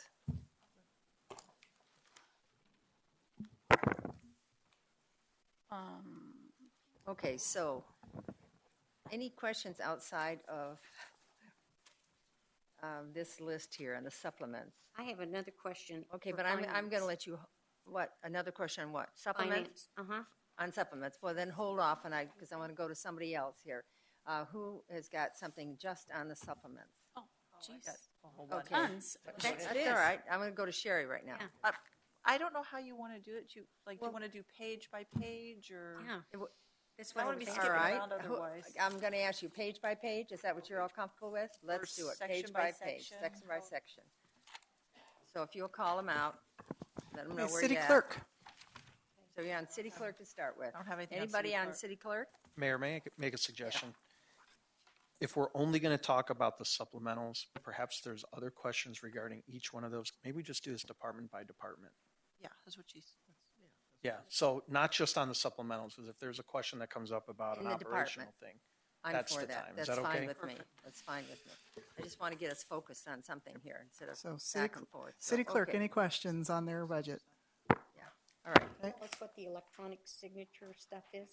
The electronic signature would allow that they could route certain documents and they could just route them electronically. And there would be a valid, there would be a security set up such that and workflow set up such that the signature is being applied by the person who is supposed to be signing it. So All internally, not internally, externally? not externally. In this version, this initial software would do the internal processing. It's not to the point where we would be then sending documents to, say, individuals outside the city to do electronic signature. That can be done in a future version, for future improvements as well. So this would be things like how we circulate the coax internally or contracts internally. And will this software work with our present IT system and the new one we hope someday to have? Well, this software is an expansion. It's another module of software we already use. So it is consistent with what we have now. And, in theory, when it's time to do new systems, you have to evaluate everything at that I point. don't want to waste $50,000 on a system that we can only use now and we get our new IT or whatever we're going to get, and then it's not compatible. Okay. Bill? I thought elections were 70,000 each, and we need 2 of them. Next year, we need a primary and a general, theoretically. The cost is driven also by the number of registered voters. So as our number of registered voters go up, so will our costs. Got it. So this is based on the current costs and our projection of registered voters. Not the actual people who vote, but the registered voters. Joe? Not a specific on city clerk, but it falls to all of them. In slide 13, you did a very good job of identifying savings through lean processes and maybe priority-based budgeting for fire, engineering, development services, economic development, savings processes, how they created internal money. The only thing I'm asking is, can you get that for the rest of the departments? Right. Okay? That's all. And I'm just going to ask it once because I was going to say it. starts with the city clerk on Yeah. that. It's a good question. Good, yeah. That's all I ask because you listed them for about 4 or 5 departments, but if you can get them for the rest of them, that would be helpful. Okay, thank you. We will. All right, so is that the last of this city clerk? All right, how about legal services? Sherry? For the developmental software, the first one, the database, are we going to see a savings if we go to like electronic discovery, or are we also going to see a savings on the other end of that? And do we know how much? If you go paperless, sorry. I don't know if we'll be able to quantify it. What we're doing, we're looking at is streamlining the processes. The software we have right now is a hybrid civil and prosecution data case management system that's put together. So it's kind of lacking utility on both sides. And at the 8-year point, it's reaching the end of its life cycle. And so now there's a number of software programs that are pretty much standalone off-the-shelf programs that are geared towards prosecution. And that's what the prosecutor's office is looking at purchasing. Allow for auto-population of notices that have to go out so you don't have to have data entry by the support staff, that once the case is entered into the system, hopefully imported straight from the police department, auto-populate the letters that have to go out in Discovery and automatically generate those and send them out. So I don't know that we can quantify it on the front end, what the savings will be as far as staff, but that's, in 2016, you should be able to hit a button and have those documents go out. Thank you. You are on that, on legal services. All right, let's go down to finance. My question to finance All right. was, how often do we do these cost allocation studies? It seems to me we did one a couple of years ago. The last cost allocation study that we contracted out was, I believe, in 2009. And so our policy calls for us to review this every 3 to 5 years. We've done it internally a few times since 2009. And we can't get it any cheaper than $150,000. We've got an awful lot of studies in this supplemental. We will obviously keep the cost as low as possible. It was based on prior experience. Okay, thanks. Next person on this subject and finance. Bill? I lost my spot. Hold on a second.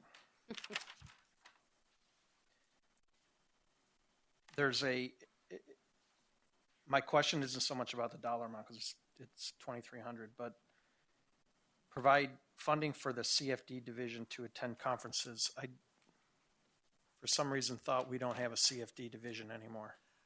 Yeah, that you're correct. We don't have a CFD division, and so that should have been reworded to say the CFD staff. But we still have all the same responsibilities for the CFDs that we did before, and we have no staff that are experienced in CFDs at this point in time. So this is for those staff, okay, and the staff that manage them.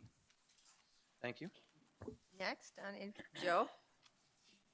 I think you might have already covered it, but just for clarification, on a procurement specialist, you already have somebody working there part-time.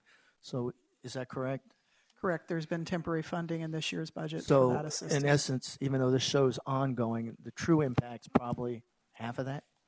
The funding that we had both in 16 and 15 were one-time dollars. Right. So this is so I think it was $25,000, but this would be ongoing dollars. So it'd be shifting from using one-time. But it's offset by what you had with your part-time. Okay. Molly? I was under the impression when Bob Carrier retired, we hired someone to run procurement. Do we not have a full-time person in procurement now? We actually have 3 folks that are in procurement. It's headed up by Jackie Behrens that took Bob Carrier's place, plus 2 other staff. And if you have additional details, I would ask our finance department to provide additional info if needed. So you want to add someone else? Yeah, so this is adding another staff position. So there'd be 4? There'd be 4 procurement. Well, Mr. City Manager, since I've come on council and before you were city manager, I have asked about the procurement division, getting either a work study or a visit, or I want to understand it better, and it goes nowhere. So I'd like you to be your personal mission so that I will quit asking. Either arrange for me to meet with them so that I can understand how they do, why they do, where our dollars go, how the contracts go out. Does the money stay locally? And then I'll vote to add someone else for procurement. But until I understand it better, I don't understand why we keep adding all these people. I'll first talk about the addition of staff. Chuck, if you could cover that, please. I'm the new outsider, so I was kind of surprised when I was looking at the demographics on what's happened with that department. Since 2007, they've had over 1,000% increase in their workload. And they added the temporary staff to help with that.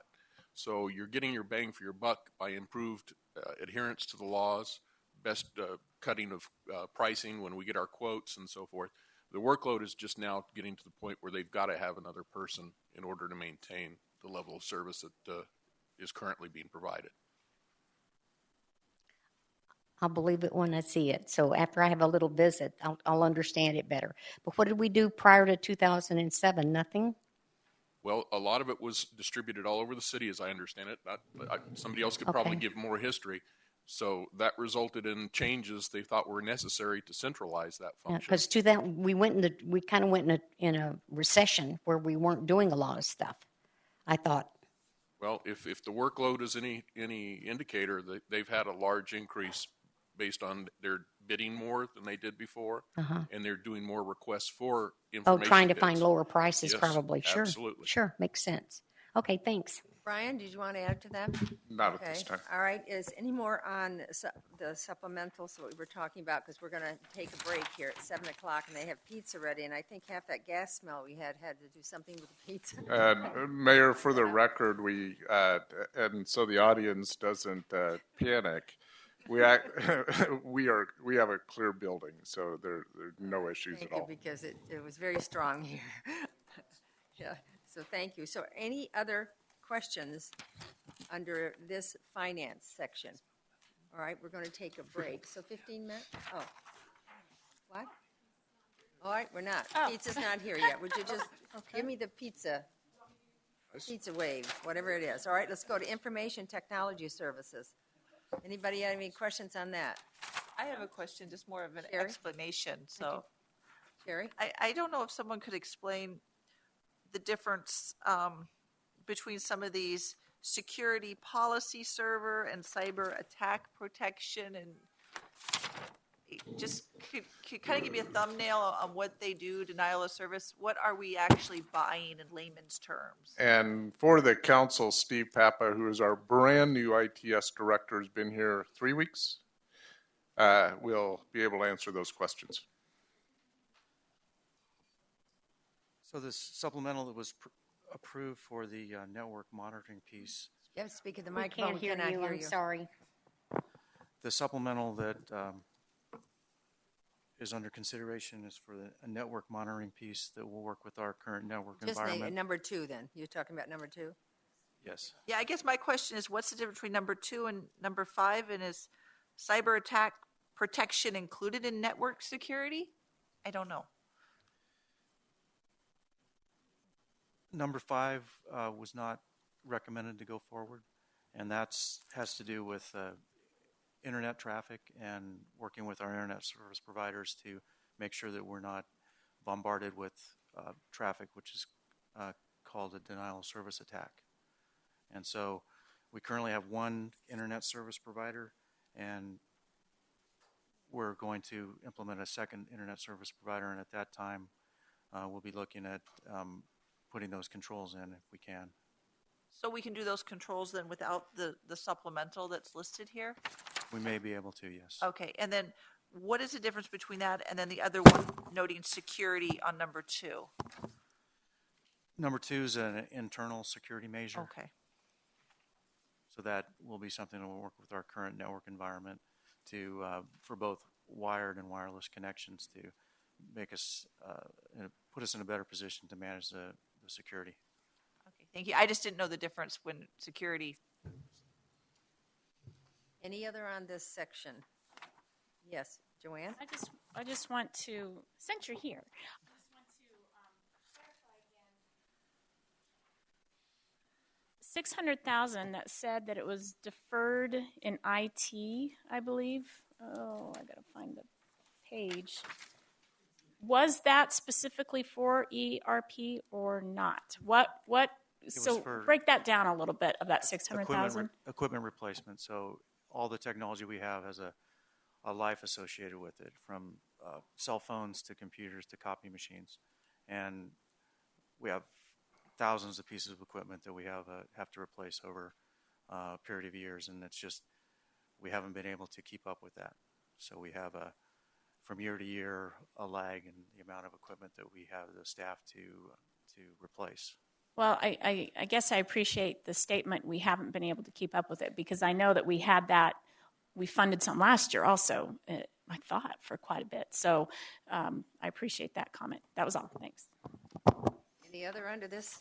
I've got a quick question Yes. on the wireless radio backup. Would you explain that, please? This facility or this complex is connected to City Hall through fiber optic cable. So this will be a redundant connection. We'll have an antenna on the roof here and one at City Hall. They'll communicate in case there's an interruption in that fiber optic cable, like work in the street that cuts it. Then the two facilities will still be connected through a redundant wireless connection. Why would we want this building connected to City Hall? Why not our 911 where our Well, EOC is? this campus. It used to be here, but it's, This campus would be connected. The the whole would, campus. Yes, the campus. Oh, I'm yes. sorry. Okay, great. Okay, thank you. Okay. That's it. Can we go on? Does anybody have questions on human resources? All right, I'll start with Joe this time.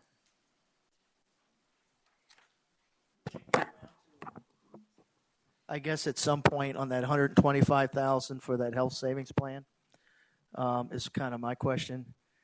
I've been trying to look for ways, and again, I've asked you for some help because I'm not sure what the answer is.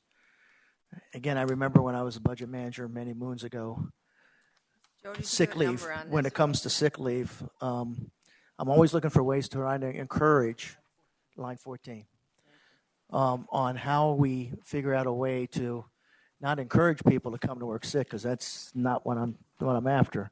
What I'm after is for those to have that opportunity when it comes time who don't use the sick leave to be able to use the SHA account, because at some point when they retire, for those that are looking long term, we're going to have to pull on that to help cover their medical costs. And I think it's an incentive to maybe help mitigate some of that, because now there is value from building sick leave. And again, I don't want to encourage anybody to take it unnecessarily, but I want that encouragement, or I guess an incentive for those that don't, to be able to use it somewhere down the road. And that's what I always like about that account. Now, my first question is 125, because the only reason why that seems high to me is we've had a lot of turnover, as you had mentioned. And as a result, I'm always wondering how many people actually right now qualify for that, actual service, because they don't have enough sick leave in the bank to qualify for that extra week or whatever it happens to be to roll over in that SHA account. So if you can kind of help me with that, because I think that's one of those employee benefits, and you had it on a slide earlier that we were going to talk about, that I think has value in trying to incentivize, those that aren't unnecessarily taking the sick leave. So tell me what you have there. Councilmember Pizzolo, Mayor, don't disagree. I think it does offer an added level of incentive. We have a built-in incentive with the fact that we allow people to accrue, and ultimately that retirement payout becomes an incentive. This gives another level of incentive for people to not earn and burn sick leave when unnecessary. With regard to the cost, the 125 essentially would cover everyone who's eligible as of, we ran the numbers the week after we met with council. So would have been around the 25th, 26th of April. That number we wouldn't anticipate fluctuating from year to year. We would anticipate that number, we're going to have some people dropping off. We're going to have some people that will incrementally move on and meet the thresholds that are required to get the retirement health savings payout. So we would anticipate that 125,000 would be consistent from year to year. Now, when I saw some of your earlier graphs, there was about 200,000 and 100,000 respectively that has not been allocated. Okay. Would you have a suggestion if this council was receptive to funding that as one of the benefits for employee, or where that 125,000 would come from? It would need to come from ongoing resources. Currently, there's probably, there's not, I'm trying to remember how much ongoing is available. There's not, I believe there would be, if you left everything the same, there would be adequate ongoing resources still remaining to fund this item. Your other option would be to eliminate other ongoing funded supplementals. Let me ask you, when we just talked about that customer service position, and now that is one time instead of ongoing funding. There is the one-time funding is very slim. That remains. So it would absorb. It's potentially it would absorb. That whatever some of what you saved in ongoing would still be chewed up because there's not enough one time to fund that item completely. But there is funding available to pull it off. Yes. And again, I don't know what I don't know what the rest of the council, but I'm a strong supporter is to reward those on that sick leave piece and to try to encourage that. And, and at some point, those that have coverage that somebody has to come in and pay time and a half for, who's taking sick leave, whatever that may be, I believe it's also a way of saving money for the city as well. So I think it has a couple dual option in there. So that's my own personal take on it. I don't know what the others think about it. I'm going to tell you that the pizza's ready. If you have just a couple more questions, or do you want to finish this? And... I have it on this subject. Yeah, Put it on this subject too. You have another subject? No, this subject. All right, go. Joe knows my feeling about this. I like the idea in principle, but I think we need to then look at the maternity leave policy because there is a gender bias built into the way it would be structured. So I would like to, if we do look at that, I'd like to look at what our maternity leave policy is for the female employees. It's my understanding when they take the sick leave, they can take all the sick leave they need, and then we have also short-term. Correct me if I'm wrong, Lyman. They have short-term disability which also applies. But you have to take the problem with that is why there's a bit of a bias just built into that is that you would have to take your sick leave, so you would not have that ability to put that into a health savings account. So your health savings account as a woman would possibly be lower if you took maternity leave than a man's. Because a man who takes FMLA can't take sick leave, they have to take vacation or unpaid, whereas a woman can use the sick leave for the maternity leave, and then the rest on FMLA you can use as vacation once your doctor note runs. But go ahead. Can take sick leave. No, I said they can, yeah. Okay. Yeah. But the men cannot take sick leave. Men can as Yeah, well they can. for Can take sick FMLA leave. related Yeah. purposes. But I just think there's more of a gender bias in there, so. But I don't know. I think no. I can appreciate your position, but I really believe That one. no. I really believe then it's unfair to those that have the sick leave, regardless Yeah. whether you're male or female, because there are some that won't have any kids. So I'm not saying there's a bias, and you're probably correct there. But why penalize those that build? Why penalize those that build the sick leave and not have that ability, as opposed to encouraging those to take sick leave?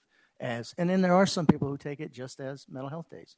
So I'm trying to encourage it so that's not happening, and this is a way of repaying them. So we'll probably just agree to disagree, but that's kind of where I'm kind of coming I from like there. the principle if we could just work it out. Yeah. Any other on this section? Yes, Bill? Lori, I think, if my memory serves me correctly, that the costs associated with carrying sick leave and vacation on the books, if you will, shows up as a liability on the city side in the grand scheme of the overall budget. We have to carry that money somewhere. Right. We have to carry it on an accounting basis. That's what I mean. But on a budgetary basis, we do not recognize it until it is expended and used. So somewhere in our overall accounting, we are carrying this money. Now, it may be... To the extent it is a liability of the city. So the vacation, we would be carrying the full amount because it's a liability, Right. because you're entitled to it when you leave. The sick leave, we would be carrying to the extent that it is payable to the employee. We're getting past my... I have a CPA, but I'm not a government accountant, so we're getting past my ability. And obviously, neither am I, and I don't want to get to that Come on up and answer the level. question now. But in general, there is sick leave on the we can have a value for our sick leave liability and our vacation liability. So let me ask the specific question now that we brought the expert up. Are we really or truly, is it costing us 125, or is that just the number that we use for the budget, but there's actually some other, I don't want to say savings, but there's some other influence on that 125 that maybe that number is really more like 50 or 75? Well, I think they'd have to go through the program to really tell you what that cost. I mean, that's an estimate at 125, but to your issue is you'd have to appropriate for no matter what that amount is, because all it is carried on the books as a liability. You have to appropriate for the expenditure of it and recognize that expenditure. So There's the subtle difference. You're not incorrect in saying, yeah, we carry it on the books as a liability, but we can't spend it until we appropriate. Okay. Thank you. It's not sitting in budgetary fund balance. It's not sitting in a fund somewhere We have either, a separate basis for budgeting our budgetary fund balance, so it's not sitting in the fund balance that we're working with. Okay, and if I thought that this program was also available to be used to put vacation time in, and and I thought it was only for the, and we had this so long ago, and I've got just a little bit in there myself, but You're talking the health savings account? yeah. No, it's always been set up for the. Oh, it was retirement health. It was a retirement savings. Exactly. Okay, and I'm confusing the two then. All right, never mind. Okay, is that it for this? All right. Well, wait. No, Joanne? not well for HR or for this. I have a couple HR. Well, questions. we're going to Do you want to break wait? for pizza. You want to go because for we pizza? went through the HR and we were on this one. So No, let's, we didn't. Oh no, it's on it. Okay, it's under human resource. All right, go. Mayor, How long is this question going to be? Go ahead. Mayor, if I may, so they're on the table, and again, we're looking for consensus. Is the interest of council to look for funding this, the retirement health savings account for $125,000? And we did reference a slide up here that you'll see ongoing, right now as the budget is today, as presented to council, which can change as we go through tonight. But right now we have $200,000 available and ongoing that has not been appropriated for a use at this point.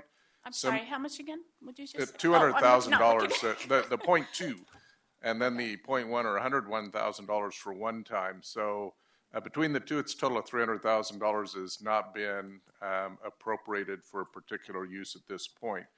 But so, and again, this may change as we go through supplementals and defund some of them, if you will. But the question before we leave this, Mayor and Council, is there an interest in having this put back in as an employee benefit or not, just by consensus? If not, then we'll move past it. I don't. So I'm not. I don't. I don't know enough about it. So I don't have I'm not. I personally, I have to wait till we get past the I next think we need 21 to go pages. further on first. Yes. Thank you. Okay. Then it's not under consideration. All right. Wait, did we say it's not under consideration? That's not what we said. We need to get through the rest of these supplementals. If that's all we have at the end, then we can come back to some of these items. And say yes or no. So keep it on the table for discussion later. On the table for later. Yes. Okay. I'm still not in favor. So I guess it was no and yes. All right. So we'll come back then. All right. What else? Okay. On HR, would you like to stop now for pizza? I'm asking you guys. You have a hot pizza or cold pizza? It's up to you. Let's take a break. Joe wants pizza. It's at warm stage right now. All right. It's in the warm stage. Okay. All right. My burning All right. question. We're going to adjourn for 15.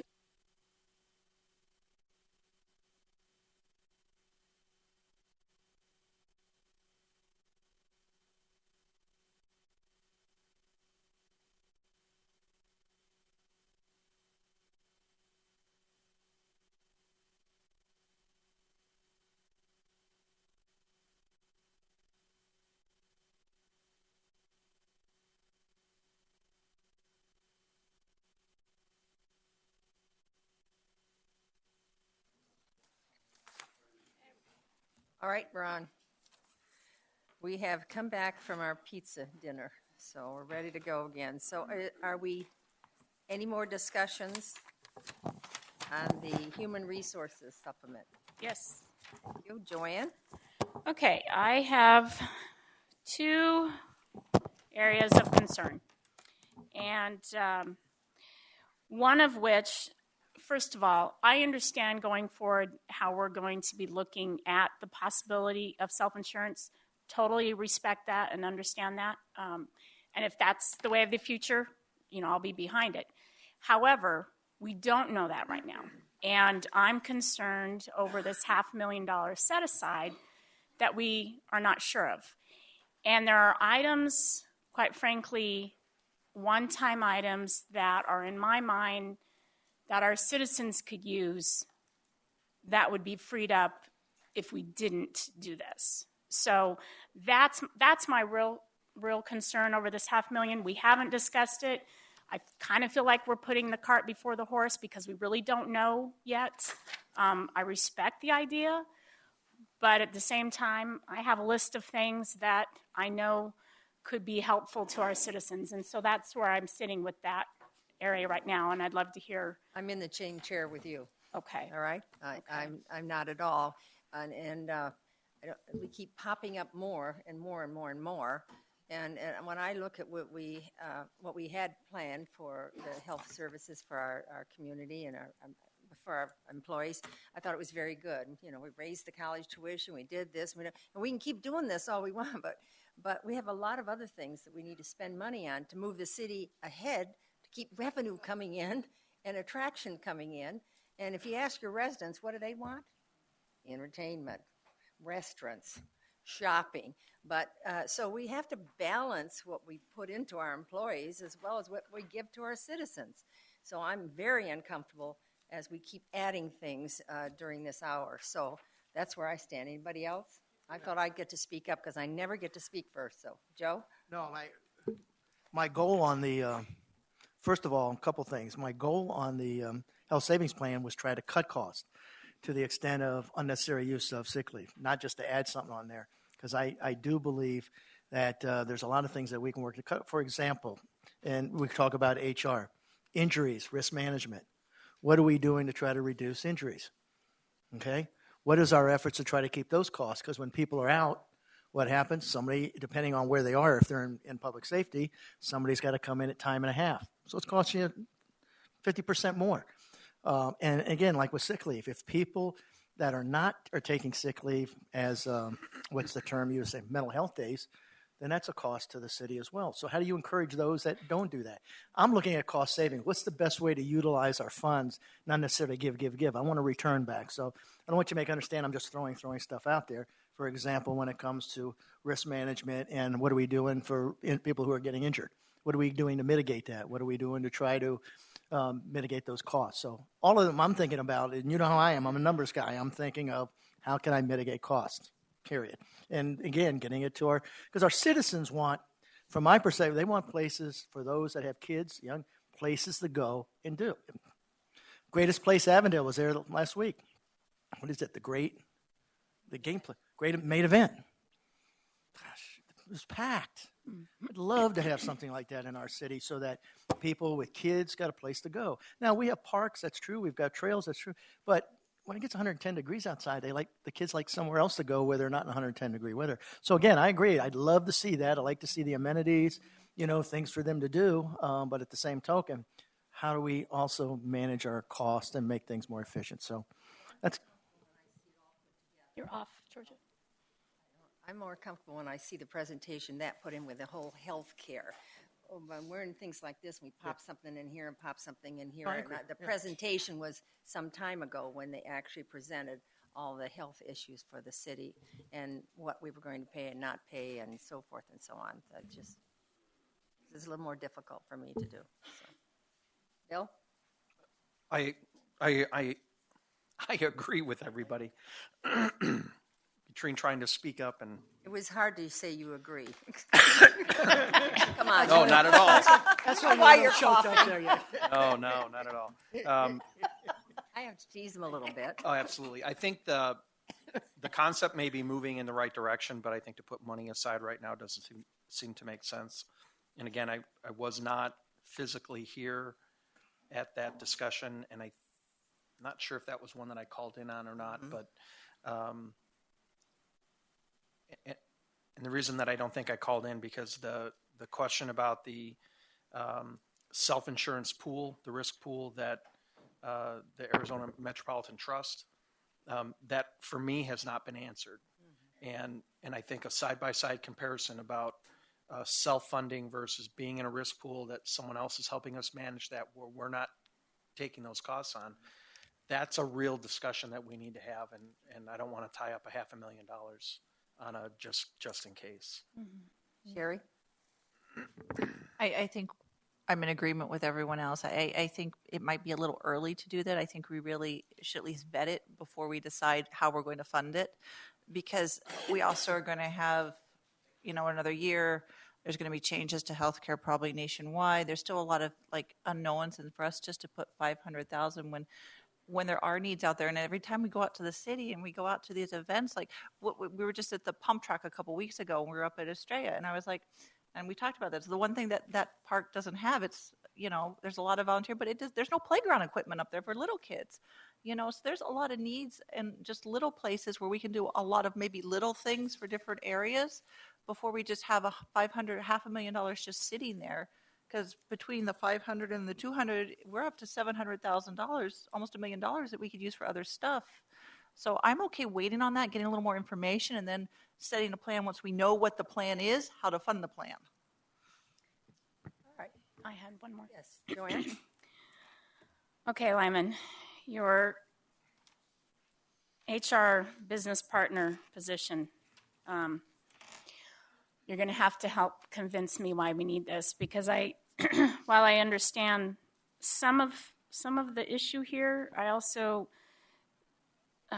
see that of the 17 positions that that's being asked for this evening, 10 of those are in the police department. So you got to convince me on this one. I guess that's the best way I can put it. Mayor, Councilmember Osborne, great question, and I hope I can bring your concerns to ease here. About 3 years ago, we went to what we call a business partner model. It's been a little over 3 years. The business partner model is a model in which we have currently today 3 business partners that are connected to each of the departments. So they have a assortment of departments that they support. This is a best practice in delivering HR services. So they are the first point of contact for any kind of HR services, and also the primary point of contact. They work at all levels to the organization, so they're working at a strategic level with leadership. They're also working at an individual level with employees who may have questions. We've spent a lot of time talking about healthcare and navigating healthcare. Employees have all kinds of questions about how they use it, how it works. So they're filling a lot of those questions. Currently today we have 4.7 departments to 1 business partner. By adding another business partner, we'd be moving to about 1 to 3.5 departments. That's also about 167 employees currently per business partner to 137. So again, they're working at all levels. I think for me, what is important is not only thinking about some of the things that are pretty apparent with regard to turnover. Our turnover has creeped up. 11%. That generates a lot of work around recruitment. I think that's the easy one. But some of the more strategic aspects of what we are asking the business partners to do are consult and collaborate with the departments to help them in ways that we can achieve their goals through people. That would include consulting on complex ER issues where employees may have issues. They may include investigations. So we have equipped our business partners to be able to do much of what some organizations actually feed outside. They may bring in an investigator. We're equipping ours to handle the bulk of that workload and minimize the need to bring in outside services for those kinds of things.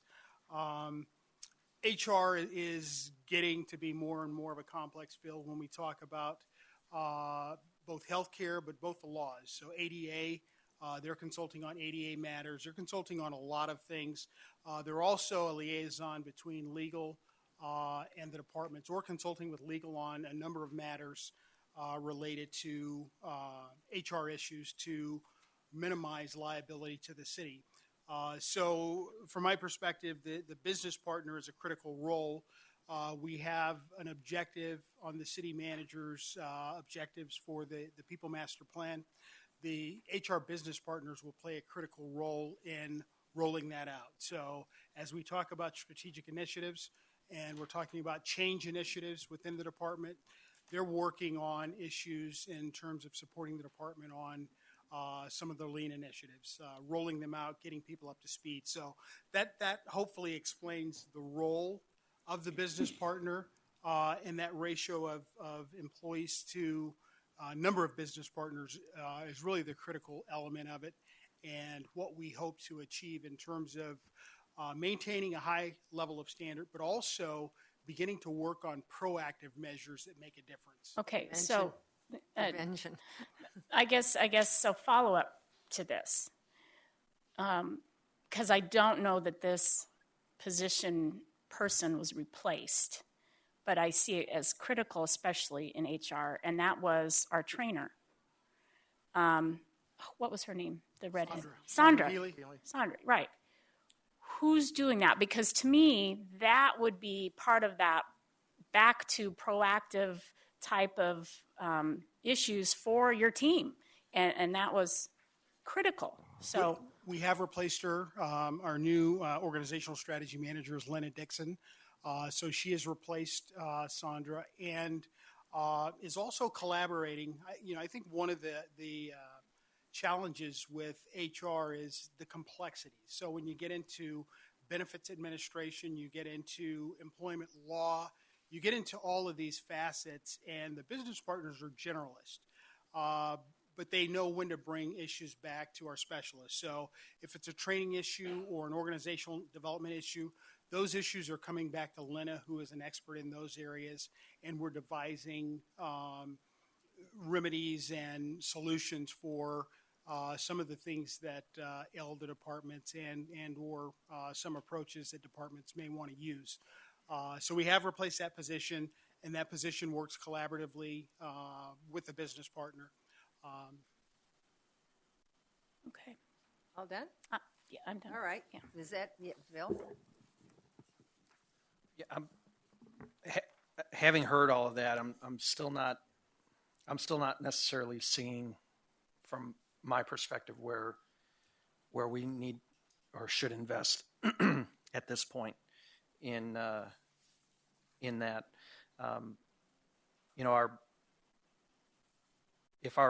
If the majority of our recruitments right now are filled, and we're really talking about filling the 18, and we're going to be driving down our 11% employee turnover, there should not be an excess need put on the HR business partner. So I'm kind of at a crossroad about approving funding for this recommendation. It's also PBB quartile 3, which should tell us where it sits in the ranking of needs for the organization. And I think to get to part of Joanne's point, 10 of the new recruitments are in PD, and PD does a large majority of their own recruiting and that process. The physical agility tests and all that, those aren't run by HR, they're run by PD unless things have changed dramatically. So I have great concern about funding this particular position at this time. Joe? The piggyback to expand on Councilmember Osborne's concerns earlier is when we're looking at turnover, from my perspective, if you're going to work to solve any problem, first you look to see what's causing it, the root.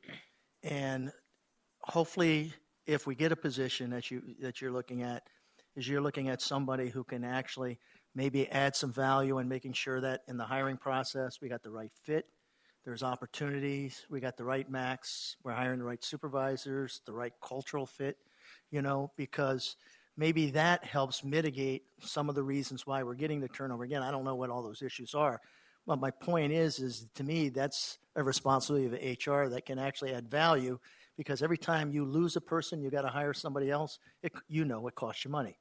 It costs you a lot of money to retrain and bring them on board. So again, that to me would be the value if you have the right person doing that to mitigate this issue. Because if we keep having 11% turnover, you can hire all you want as far as in HR. It's not going to do us any good because you're going to continue running the cost of training and rehiring. So again, to me, that's a focus that would be very helpful in trying to mitigate this and get this turnover back under some type of manageable care. Anybody else on this? Wally? Lyman, how many employees do you have now in your department? 10 currently, including myself. And our employees are 531. Is that our number? That's correct. Right. Sorry, she's not done yet, Joanne. Okay. I'm having a hard time seeing that we need to add another business partner when I look at what you do and why you do what you do, when we have other needs to hire other folks doing more serious things, I just don't know. I'm really torn on this one. So, follow up to 531 current employees. How many of those are open positions? There is roughly I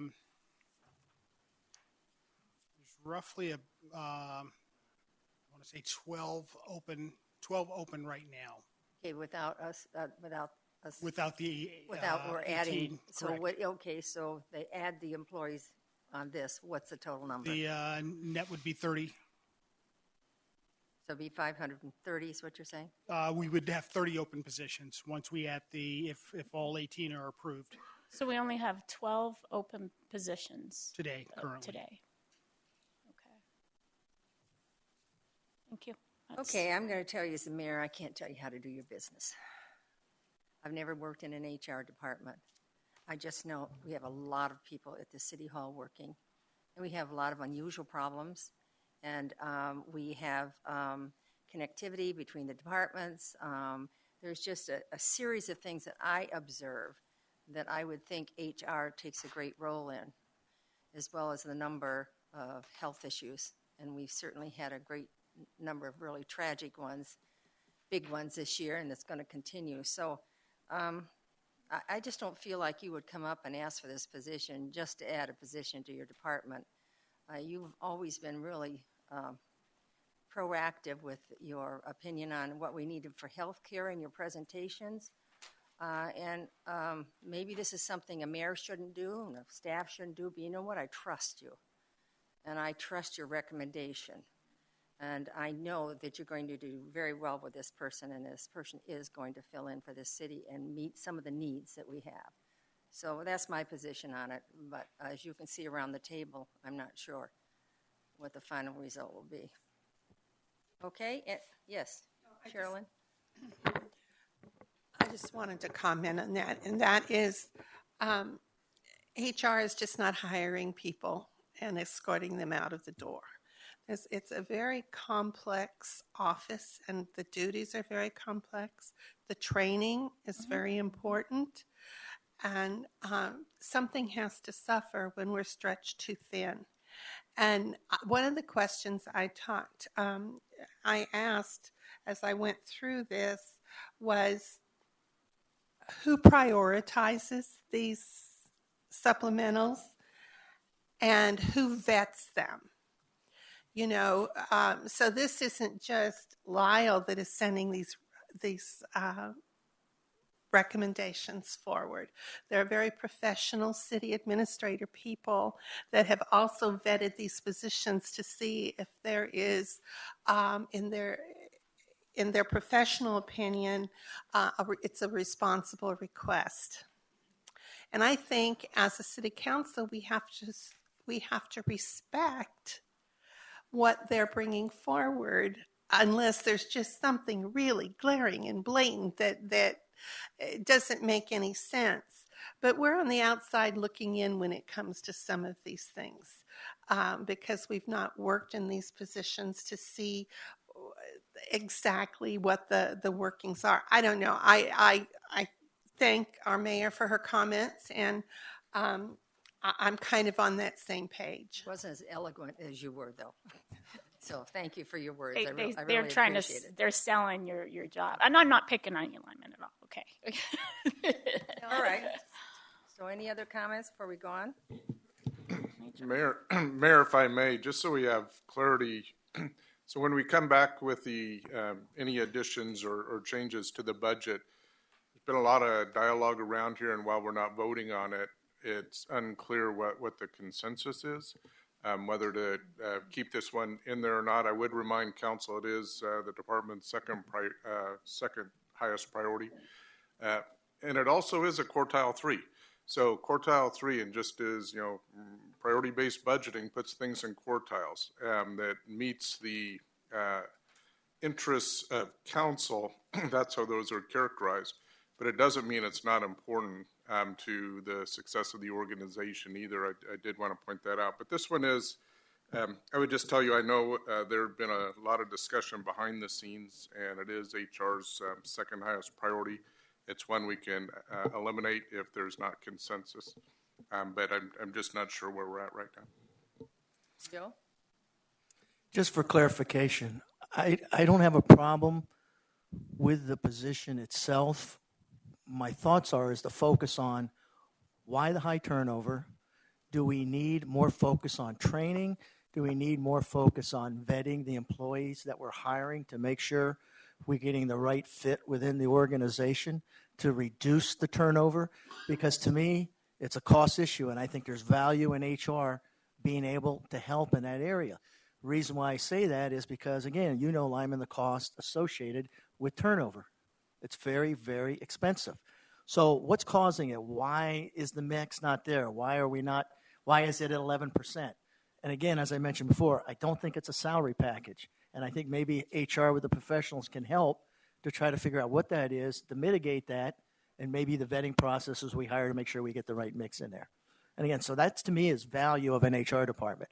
Again, not just hiring and firing, but providing those resources to the department as they vet new employees, new managers, et cetera, to ensure we have the right ones so that they're there so you're not paying that residual cost over and over again on the recruitment type of thing. So would you say that this person might be advantageous to the department? That's and what I'm help, saying. Come down the list. So you're saying this, Yeah, this I'm 11% number might move with this with this hiring. That's what I'm saying, and I'm suggesting where the focus may want to be too, because you've got costs associated with this high turnover. I would like to see the turnover rates come down to mitigate that cost. That's what I'm getting at, and that to me is a responsibility of HR to help work in that area, and I'm thinking that's where the value could be.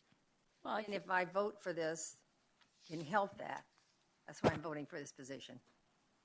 Well, I think to add on to that thought, Joe, is that you also have this survey, the supplement in here for the survey of the employees. And I think that will also, if I'm understanding that that's what you're going to be surveying, will help in identifying some of those issues that people may be having. Councilmember Osborne, Mayor, that is correct. The survey is part of an ongoing process to measure our employees' engagement as well as their satisfaction. So you're saying the position will also assist in implementation of the people master plan. That is correct. Actually what we're saying is this person is going to be put to work because they're going to help with this master plan. Is that right? That is correct. Thank you. I'm okay with this position then. I'm a no. I think we've got the majority okay on this. Thank you, guys. I really appreciate it. Okay, so the next one.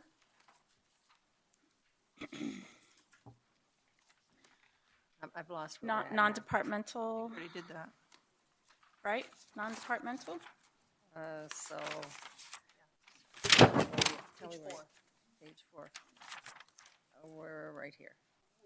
Right here. Okay. Non-departmental. Okay. Non-departmental. Let's go to this retirement payouts. Any questions on this? Any suggestions? No? I would like just a follow-up on this. Non-departmental, I understand, is where the city manager's contingency is in, correct? Is that correct? Mm-mm. Okay. Could we, for follow-up, it doesn't have to be this evening, but for follow-up, I'd like to see what is in non-departmental. If that means the city manager's contingency, what else is in that non-departmental? Or help me find where I see that in the book. Right. If I can get reorganized after moving my documents when folks get up here, and if I could get Elmo, I have a little summary to show you what's in that department. Take a moment. I moved stuff out of folks' way, and then... Okay, so this is my first time with Elmo. So this is the non-departmental budget, and you'll recognize some of these numbers from the Schedule 3. The first item, sales tax agreements, that's where we have agreements that we are reimbursing folks for infrastructure through the sales tax from the project, so that's our best estimate. There you have the city manager's contingency.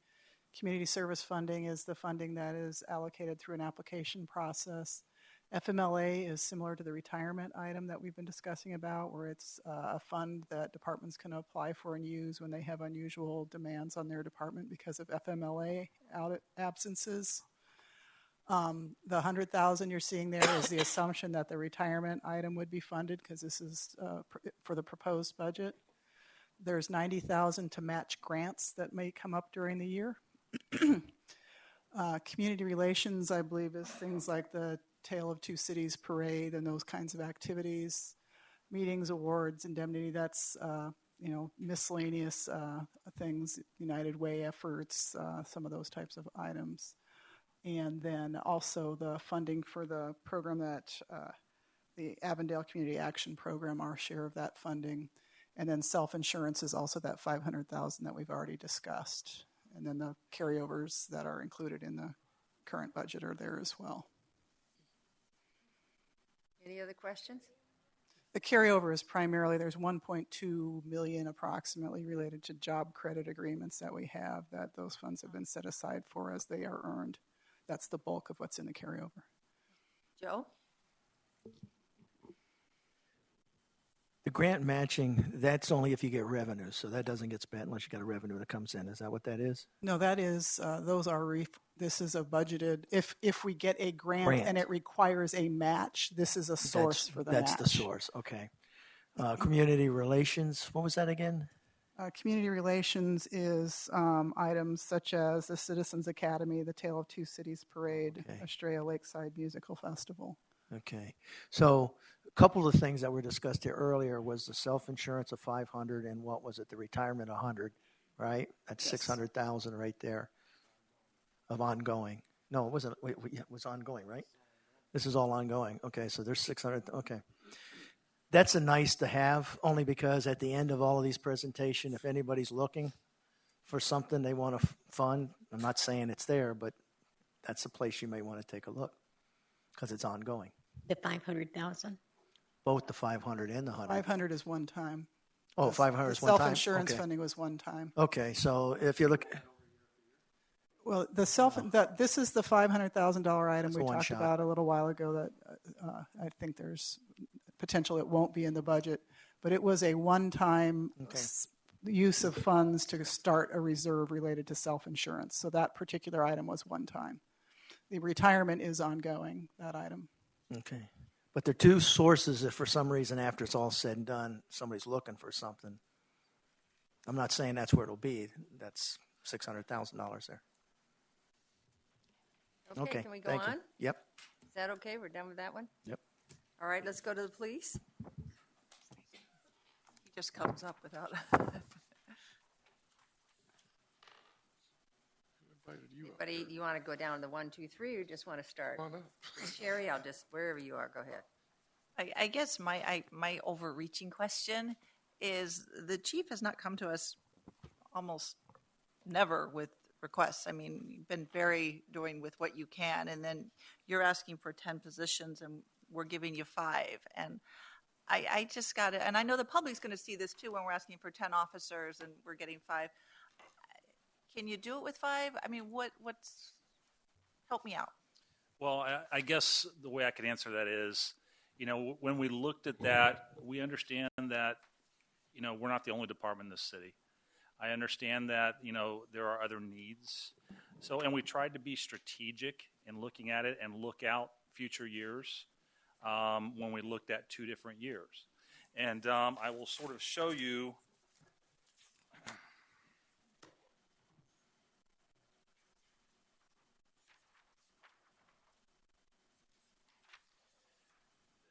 The idea,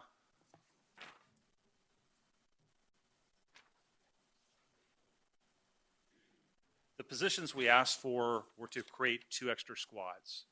And this is our current police staffing. And if you can look up to the top, you see all those white blocks. Those are all hours where you have 1 squad working. So basically you have 18 hours currently a day that you have 1 patrol squad, which could be 5 officers working the entire city. Now, granted, there are times when you have, during the daytime, you have admin people out, you have special units out. Sometimes at night you do too. But the actual officers on the road taking the calls, doing patrol activities, that's what you have. So the thought is,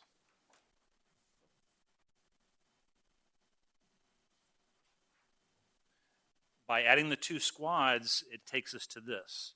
So we go from 18 hours a day of 1 squad out. By adding a 4th squad, we go down to 8 hours a day. So what it does, it provides that needed overlap. It makes it safer for our officers because they have backup units out there. It allows them to be proactive. And one of the big concerns right now is because we're running from call to call, they have no proactive time. That's where we find the bad guys, doing traffic stops, finding suspicious people, patrolling neighborhoods. Right now, we're down to about 26% of what we're able to do proactive.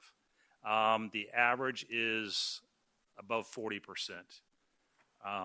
So that's the thought with these positions. Now, keep in mind, this document here is for the 2 squads. So having 1, we are going to have about half of that. So we won't be down to the way it shows here. We'll have about half of that. And we'll still have one side half of a week. That's in the same position we are now. Do we save money on overtime? Yes, by having this overlap, a lot of our overtime, in fact, like 66% of it is due to holdover and filling in for officers, paying overtime to fill in when we're short on squads. So by having this overlap, it's going to reduce somewhat some of that holdover time because there are other officers to take up the slack while officers finish their reports.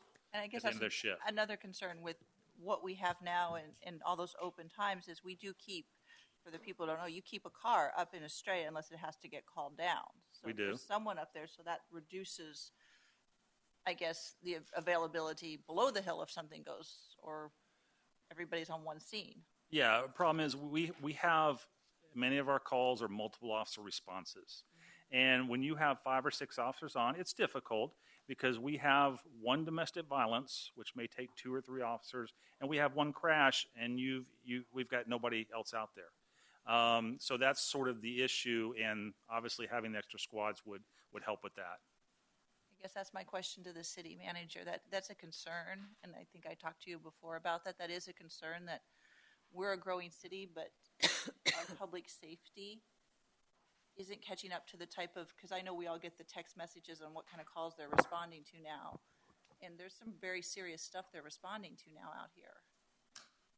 So I don't know how we can move that up. I would hate to wait personally to 2018 to get that 2nd squad on. If there's a way we can, work to move some of that up. Because I think as we build more homes, we go further back in Australia, we go further back into West Goodyear. That's just more area for them to patrol, and that's a concern. Before he answers that, does somebody else want to weigh in on this before I ask the city manager? Yes. Just to piggyback on what Sherry was mentioning, we, fortunately or unfortunately, depending on how you look at it, we get the text of what's going on out there. And I've always had a concern if you have a major incident in one part of the city where you're driving everybody there and something else happens really bad on the other part, you got a problem. So to me, adding the squad is really critical to get the coverage. Now, I can appreciate, is it everything that you probably want? Probably not. But at the same token, I really believe that additional squad is going to help mitigate that issue when you're getting pulled in one direction and something else goes on. Because some of those calls you've been getting recently are very nasty calls. And you just heard with Lori's neighborhood there. Yeah, 4 or 5 of them sitting out there, right, Lori? But again, I appreciate adding that other one because I really believe, again, some of the things that we're seeing now, we really hadn't seen in quite a while. Some of the nature of the crimes that are going on and the violent nature. So I think it's going to help alleviate some of that. If we had more money, would it be worth adding more? Yeah, but again, unfortunately, there's limited resources out there. But I do appreciate the fact we're addressing this issue. And also the SRO in the schools. to kind of nip it in the bud, so to speak, if the issues start to break out there in the schools. Just your presence. And I assume, and again, I don't want to assume, but when I'm out riding through the city, I see a lot of your officers very visible when they're doing their reports. And I assume that's a policy of yours, but I like it because when you're riding in the area, you physically see that squad car. So if a bad guy wants to pull something off in a neighborhood and they see him sitting there at the actual Target, or they see him out there at the community center or whatever, it kind of deters them from doing some of those things. So I appreciate you doing that within the neighborhoods as well to make them visible, as opposed to coming back into the station, filling out where they're off the road and you don't see them. So again, I think that's a great strategy as well. So yeah, I appreciate you adding these pieces on there. And again, public safety, want to make sure our public's safe out there. And this is, I think, a step in the right direction. So I'm supporting you guys on this one. Sherilyn? Well, I just had a question, and I wasn't aware anybody was questioning the need for at least one squad. I was understanding your question, Sherry, is do we need two? That was my question and my concern, Okay. especially if we don't I just use that wanted to $500,000 clarify that because you weren't talking the same language. from the insurance. So I'm sorry, so what did you say? Well, I said I didn't think they were talking the same language, and you were piggybacking. So I was confused for a minute. He's saying with one squad. And Sherry's saying with two squads. Okay, that's what I wanted to clarify. I mean, I have very sympathetic to the need for two squads. It's obviously the money, and the other 5 positions that we're requesting for the police department are much needed as well. Just a different emphasis in what they're doing. So. I still want to hear what people. I want to hear the discussion because I'm still very torn. Because I think that and this is probably not the right time, and don't shoot me later that I took 3 minutes to share a history of my experience, and that is I was fortunate enough to ride along in the Phoenix Police Department. And it was in South Phoenix, and we were sent to a domestic violence, and a woman was going after her husband with a 10-inch bladed knife. And through all the confusion, the officer was alone with 2 civilians in his car, and this dispute outside his car. And through the dynamics of the situation, we saved his life because he did not see the woman coming after him, and he was trying to put the husband for protection in his car. And I just don't want to see situations like that where we're short-staffed and it's so clearly a safety issue. Not just for our citizens, for them as well, because of the trying to cover everything all at one time. But this is why I'm so torn. Been there, done that, saw that, and that's where I'm so torn. Thank you, Sharon. Wally? Well, I'm for both squads, like Sherry is, simply because the rise in crime that our city is now seeing has been coming all along, and we've put Band-Aid approaches on trying to curb it. And I worry every day about our officers. I don't like even having the officers answer a call by themselves because they don't know what they're going to have at the other end, whether it's domestic violence, whether it's mental illness, whether it's someone with a gun. I would like to know what the cost of 10 would have been. If you could tell us, please. If you do that, what I'd like to see, though, the balance of the overtime.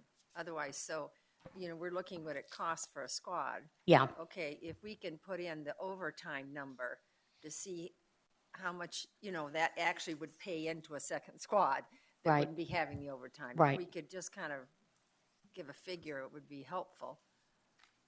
If you will look at page 4, the last item on page 4 of your supplemental list, the requested column shows what the 10 positions would be. Requested, yeah, then a 929. in 250? one-time costs. Okay. And then 1.2 million in ongoing costs for a total of 2.1. Okay. So to add the additional 5 as is being considered, we'd need about $465,000 in one-time resources freed up, and we'd need about $600,000 in ongoing resources freed up.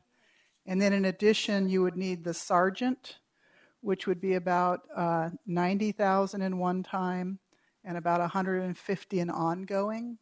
So we're looking at about, and these are rough numbers, $750,000 in ongoing resources and about $550,000 in one-time resources to add the additional squad. In addition to the 2.1? No, what I'm giving you is what you would have to change the budget by if you wanted to add the next squad. So there's one half of the 2.1 is already in because the first squad is in. So it would essentially be approximately. Double that. Shouldn't it be double? No, because the 2.1 is for the 10 positions. Right. We're already funding 5 of them. So it would be essentially $1,062,000 to add the 5 officers, and then about the additional 5 to the budget that's in front of you, and then about another $250,000 to add the sergeant that would be required to go along with that. For the sergeant, would it be possible, and I don't know if this is possible, Chief, but if we were to do that, is there any way the SRO could do sergeant do that too, or would that not work? That won't work. Okay. The SRO sergeant, and we're probably going to talk about that in a few minutes, but that there's so many other things that position does. And, our patrol sergeants, we want them to be alert and, in tune with things going on the road. So giving them multiple duties creates some issues. Okay. But we have that $500,000 from the medical we could use if we didn't put it in that medical account. Yeah.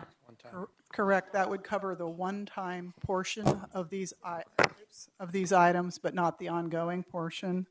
So you would fall a little short. We would need $555,000 in one-time cost to fund the second squad. And so we could take that 500 for that. Right. And then the So savings how much of the is overtime. the overtime. How much is the overtime? And we know that's difficult, but you kind I of don't do good at math, so make it easy. Well, he has some figures, I gather. So The ongoing to add the squad is $750,000. I hope we don't have to do too much math. Thank you. Oh, Joe can do it for us. He's our math guy. Your question was about overtime. I can tell you that we are well over our overtime budget this year. The thing is, if it's hard to calculate, we can anticipate a reduction with these squads. How much of a reduction, it's hard to tell. We don't know, yeah. As it stands right now, we will be probably $300,000 over our overtime budget. However, our budget will be balanced. So, Joanne? All right. Follow-ups to this. First of all, I'm a safety girl. But I will ask some important questions. So, first of all, just for clarification, love it, the SRO programs, see a major benefit to it. I'd like to understand the SRO sergeant position, how that, strengthens the program. What is the position, and what does it do? okay. As you know, our 3 school resource officers are assigned to the 3 high schools. Right. They handled over 1,000 calls for service or incidents last year in their schools. 421 of those calls required multiple officer response. So there was some serious crimes going on at the schools. The expectation for our school resource officers is that in addition to the high schools, they at least 1 or 2 days a week visit the middle school or the elementary schools that they have assigned to them.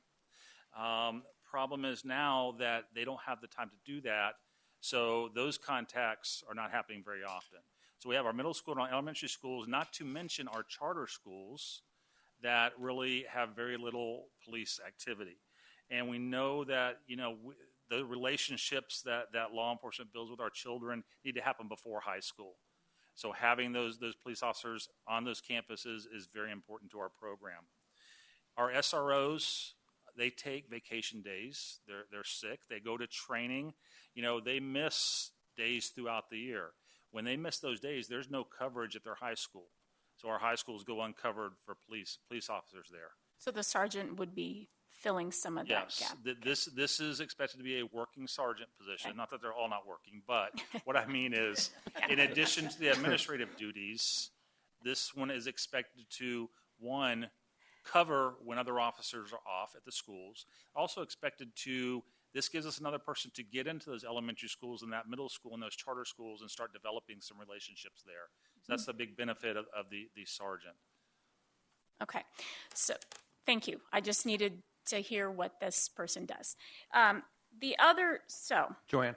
Yes. You on that very subject, who's supervising the SROs right now? Right now it's the community services sergeant. So we have a sergeant in community services, and how many people does that person supervise? That person only supervises one. You may say, well, that's pretty crazy to have a sergeant supervise one, but there's some reasons why a sergeant is very beneficial in that unit. First of all, the community policing unit organizes, attends over 200 events a year. So there's a significant amount of planning and coordination. Some of those events are sort of huge. So there's a lot of planning and things that go into that. In some of those high-profile meetings or events, people request the chief. They request the deputy chiefs to come and attend their event. A lot of times we can't be there.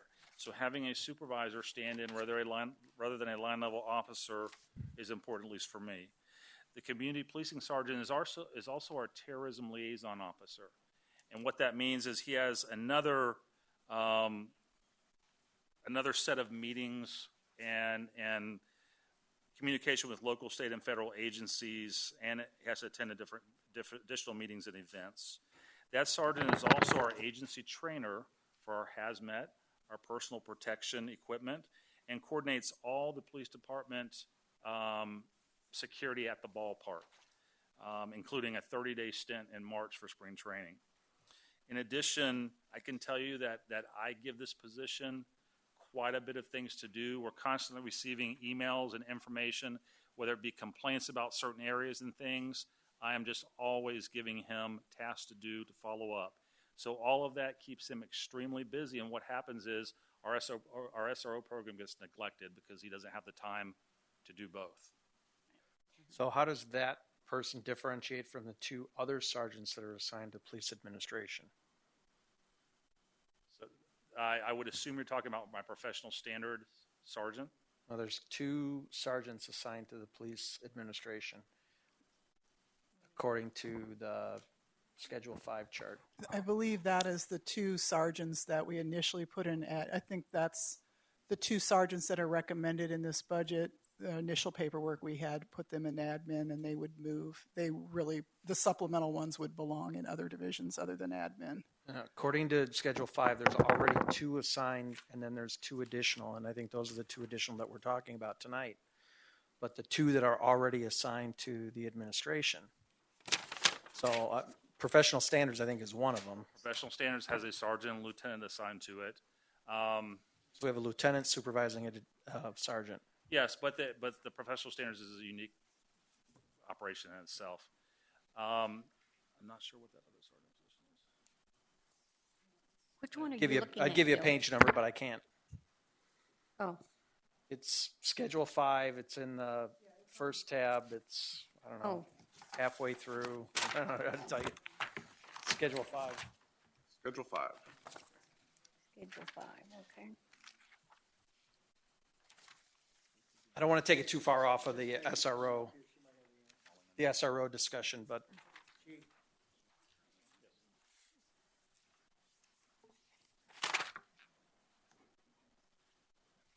okay.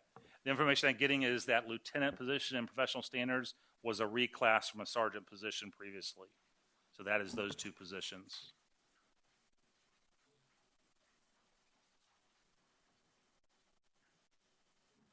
okay.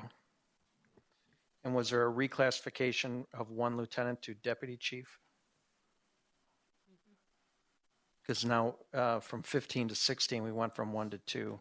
And I know we lost an assistant chief, so, and that doesn't show up, and I thought we had that in 15, but that might have been 14.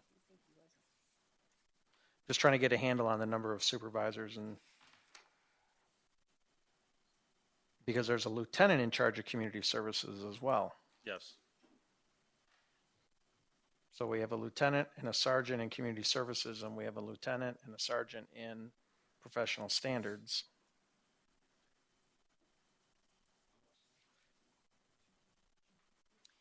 So Yes, we do have. I mean, there are 2 deputy chiefs, and one I believe was upgraded a while back. Okay. I don't want to derail where you're going. No, that's that answers that. I'll go into my questions later. Are you still on, Joanne? Yes, please. Okay. As we see the growth of our city, as we are concerned of areas that are not covered, especially when everybody's at one circumstance, I understand that. I also understand the fact we've got a movie theater that's going to be opening that's going to cause some entertainment and a lot of energy around there needing patrols. I would love to fill a second unit. There's no doubt. So part of my question to you, though, how many vacancies do you have right now that you need to fill? I want to let's get real. Let's look at reality when you're talking about how many you need to fill, how many we're already saying, go fill.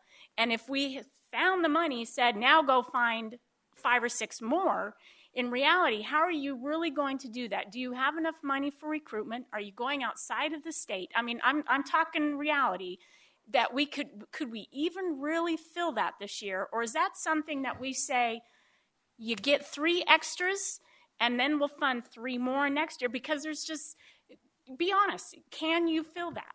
I can tell you exactly how we can fill them. Okay. So, you can fill it. So as we stand today, we have 3 vacant police officer positions. Uh-huh. We have had a recruitment process running since March. What we did about a month ago was we partnered with communications and kicked off a recruitment strategy, a 2-part recruitment strategy. Right now, you'll see we have digital billboards up. We have Facebook ads all over the country where we're getting hits from all over the country recruiting lateral police officers. As of Friday, we had over 150 lateral police officers in the queue waiting for the deadline on April 24th to hit the deadline and start the testing process. I'm anticipating, because of our new recruitment strategy, it may be over 200 by the time the process comes down. And if our history has been about 10% of those make it through our process to get hired, I'm very confident that we are going to have enough to fill our 3 current vacancies and whatever council sees fit to give us as far as officers. Okay, so in my opinion to this council, we need to, as we've been talking about other things to have on the table at the end of this discussion, let's look at that. I don't know how we fund it ongoing. I think that that's something that is, I don't know that that decision can be made tonight just by looking at, Well, I'd just like to turn over comment to the city manager right now, if you don't mind. And great discussion. A couple of things. One is, and Lori kind of ran through the numbers. We're looking at, again, round numbers, $1.2 million for this additional squad, $750,000 ongoing, and roughly $560,000 in one time. So we would have to take a hard look at where we can carve that out of the budget. But the one thing that we have put in there, and if you could step us back through on the set-asides for the additional police that we'd be looking on potentially next year, how that works. We could have the presentation. Can we get the presentation back up again? So the set-aside that we talked about here, Right there. we have established there's $1.25 million proposed in this budget. That's ongoing resources. And one of the things that we assumed in coming up with that number is that in 18 we would add this second squad. So in essence, this is an ongoing resource that could be used to fund the squad now, and reduce that set aside, the amount of this set aside. It may not change. The set aside might not exactly change by the $750,000, but it might not go down quite as much because it would change how we were planning on spreading the cost over 2 years. But essentially, that's certainly a source of potential funding. So just to be clear then, this sets aside about half the monies for the police this budget year. Correct. With the intent of coming back to council next budget year to then bring that additional squad on board. Correct. Okay, so when you came up, Larry, when this idea had come to be, I thought it was wonderful as we were looking at the need for the future fire station or the rec center, the things that we've been talking about, and the personnel it's going to take. So part of this would be going to police, but correct? And when you say this is ongoing, I guess that's what we have to be thinking about each year. Correct. Is that potential future of the positions we need? Correct. So this works very much like the PIC set aside. Right. Each year we would say we will be adding another 1.25, and then some years we'll take out of that. So like the plan lays out right now, we'd put 1.25 aside this year, another 1.25 again in 18. But then we would take out the cost of the squad or the cost of the library in 18 from those resources and continue to build that so it provides the resources in the year we would need them to open these new facilities or to bring on these new levels of staffing. Could we put less in this year is what you're saying and do the squad this year and just put less in the set aside this year? Correct. That's certainly one of the things that I'm suggesting is that this is an area where you have an amount of ongoing resources available in the budget. You could say we want to go ahead and advance the police staffing now and fund that all this year. And my only caveat is it might not exactly change the amount of the set aside by the $750,000, but we'll certainly work with that and look at what we can do. Just Mayor. Bill. You know, we're talking about adding this. Have we, Chief? If your top, well, it wasn't even your top priority. It was your number 5 priority. Were these police officers?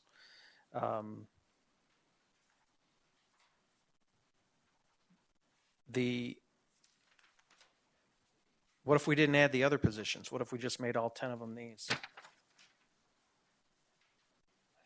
I have a significant need for some of these other positions also. You know, if you, I can gladly go through them and talk about them. Go ahead. Well, let me, before you go item by item, since I've got the question. I mean, I understand I assume the police sergeants kind of go hand in hand with the 10 officers. I mean, so we're not talking 5 and a true swap of 5 for 5. So what we're really talking about is a management assistant, the investigations police officer, and the operations telecommunications operator.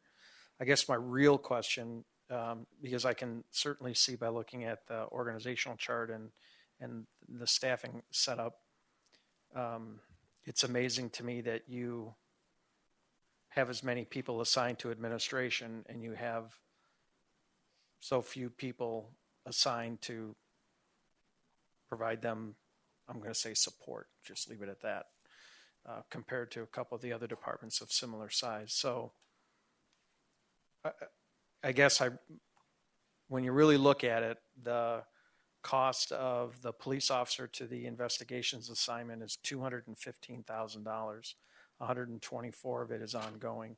And there are already 21 people assigned to investigation. So if we could give you another squad, could we not fill that one position for the year to try to keep that 750 down to something that's a little closer to $500,000 or 600? I'm not looking for you to negotiate. I'm just throwing it out on the table. You don't have to answer. It's kind of rhetorical. I'll answer. I guess Well, I would like him to answer it. I mean, it's I don't in want to put him on the spot. now, I mean, so. it's kind of No, that's okay. My only comment is By doing that, I take one of the new officers you just gave me off the road and put him in a specialty assignment. So by Why? if I understood your question right, why can't we just move a person to investigations? Was that it? No, don't I'm fill sorry. the investigation spot. Oh, okay. Don't fill it at all. Put the 10 police officers, the 3 I just lost my page. 3 sergeants, 2 sergeants. The management assistant, 3 sergeants, 10 police officers, a management assistant, and a telecom operator, and save the investigations assignment guy for next year. Here, I'll explain my need for the detective. Our detectives are carrying larger and larger caseloads. We have detectives that are carrying 20 cases. I can tell you from my own experience, when you're carrying 20 sex crimes cases against children, you can really only work on one at a time a lot of times, and it's very difficult. If you look at national averages for detectives, they recommend in the 12 to 15% range of your sworn numbers. We're about 8%.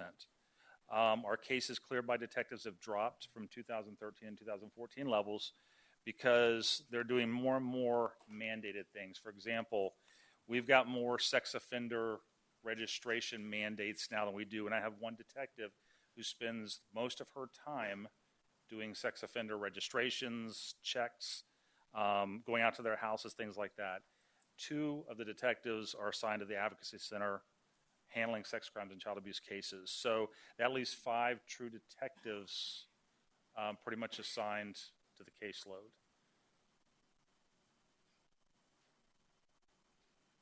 Okay. Yes, Joe?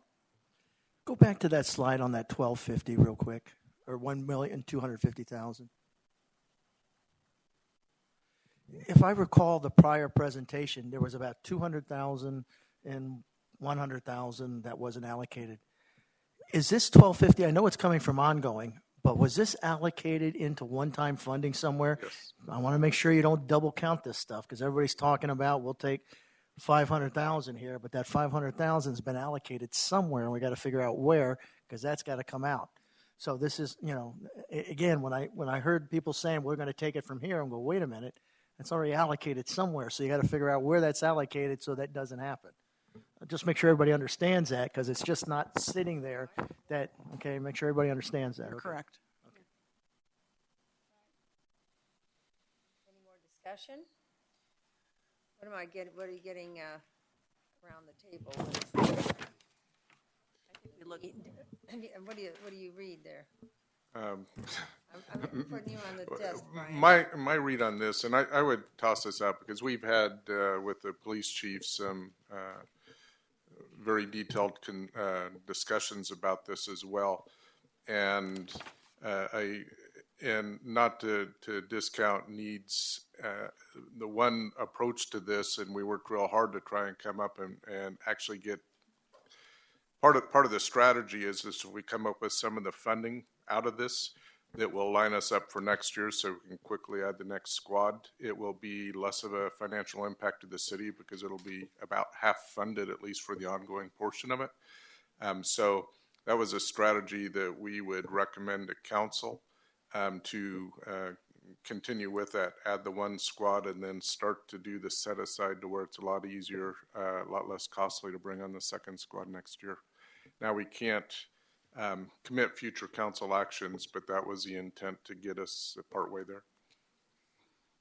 In terms of the consensus, great discussions, and certainly I don't have a clear consensus that I've been able to read at this point. Well, I will say I didn't even expect this discussion tonight, so I was surprised. But I will say that a lot of them are overworked. Mm-hmm. I show up at everything, and so I usually go and talk to the police officers, and I just kind of ask them, and sometimes they'll share with me the number of hours that they've worked. So is there any way we can work through this with compromising on this or something? Because I'm really surprised because I did not come into this after reading the budget. I was just strictly, that's all we're doing.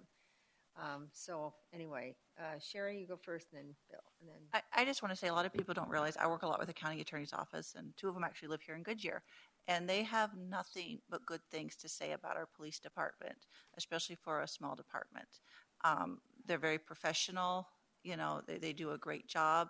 I would hate to see them lose that, especially, like I said, I am seeing the type of calls. There's drug sales up at Estrella High School with assaults on officers. There's, you know, we're seeing homicides. The last couple months, I assume it was on the homicide. Every day I've seen a Goodyear car parked for like a week straight at the county attorney's office. So there's someone else that's out of commission and not on our streets when they're in downtown Phoenix, obviously working with the county attorney on these cases. The investigations take a lot of time. And if it's not done right, when you go to trial, you will lose your trial. If it is sloppy, you will lose your trial, and someone's going to walk, and then some victim is not going to get their, their day in court. So those are the reasons I see they're overworked. I've worked with police my whole professional career, from domestic violence to community prosecutions, where you go out the broken window theory. And I have to say we have a fine police department, but you can't have all those holes in the schedule. Someone's going to get hurt. An officer's going to get shot, or something's going to happen. And that is my fear. So I would like to try to find a way to get those bodies on the street for those reasons. Joe? To be honest with you, I think council's missing a couple of the pieces. To me, my count's about $1.3 million you need.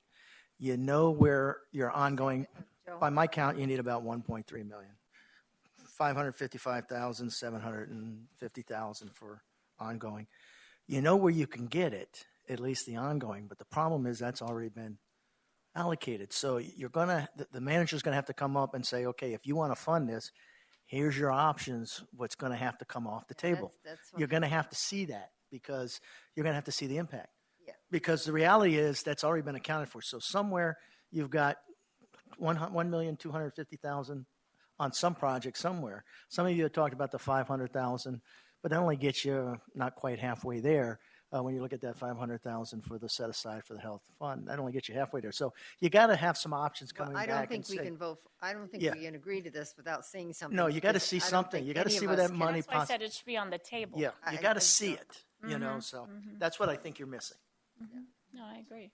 I agree. So can the city manager come up with that for us, so that we could, before we pass our budget, can you come up with that and show us, if we do this, this is what we have to cut? Or give up? Yeah, at this point, we'll finish going through the supplementals and see if there are any others that are potentially asked to come out of our proposed budget. Right now, we have the self-funding that has already been determined that will not be going forward. So there's $500,000 that is one time. But it would really be, and that would ostensibly cover the one time for this squad. Back to Joe's point, we'd still have to come up with $750,000 in ongoing. And that's what we're going to have to look at as we go through the remaining supplementals. And then at the end of the night, if the direction is let's add this squad, then we'll come back with recommendations to add the squad. But I think there's still a lot of dialogue between now and when we finish going through the supplementals to come up with that. But again, if it's the ultimate direction of council, we'll work through that. Are we at number 6 and 7? Okay.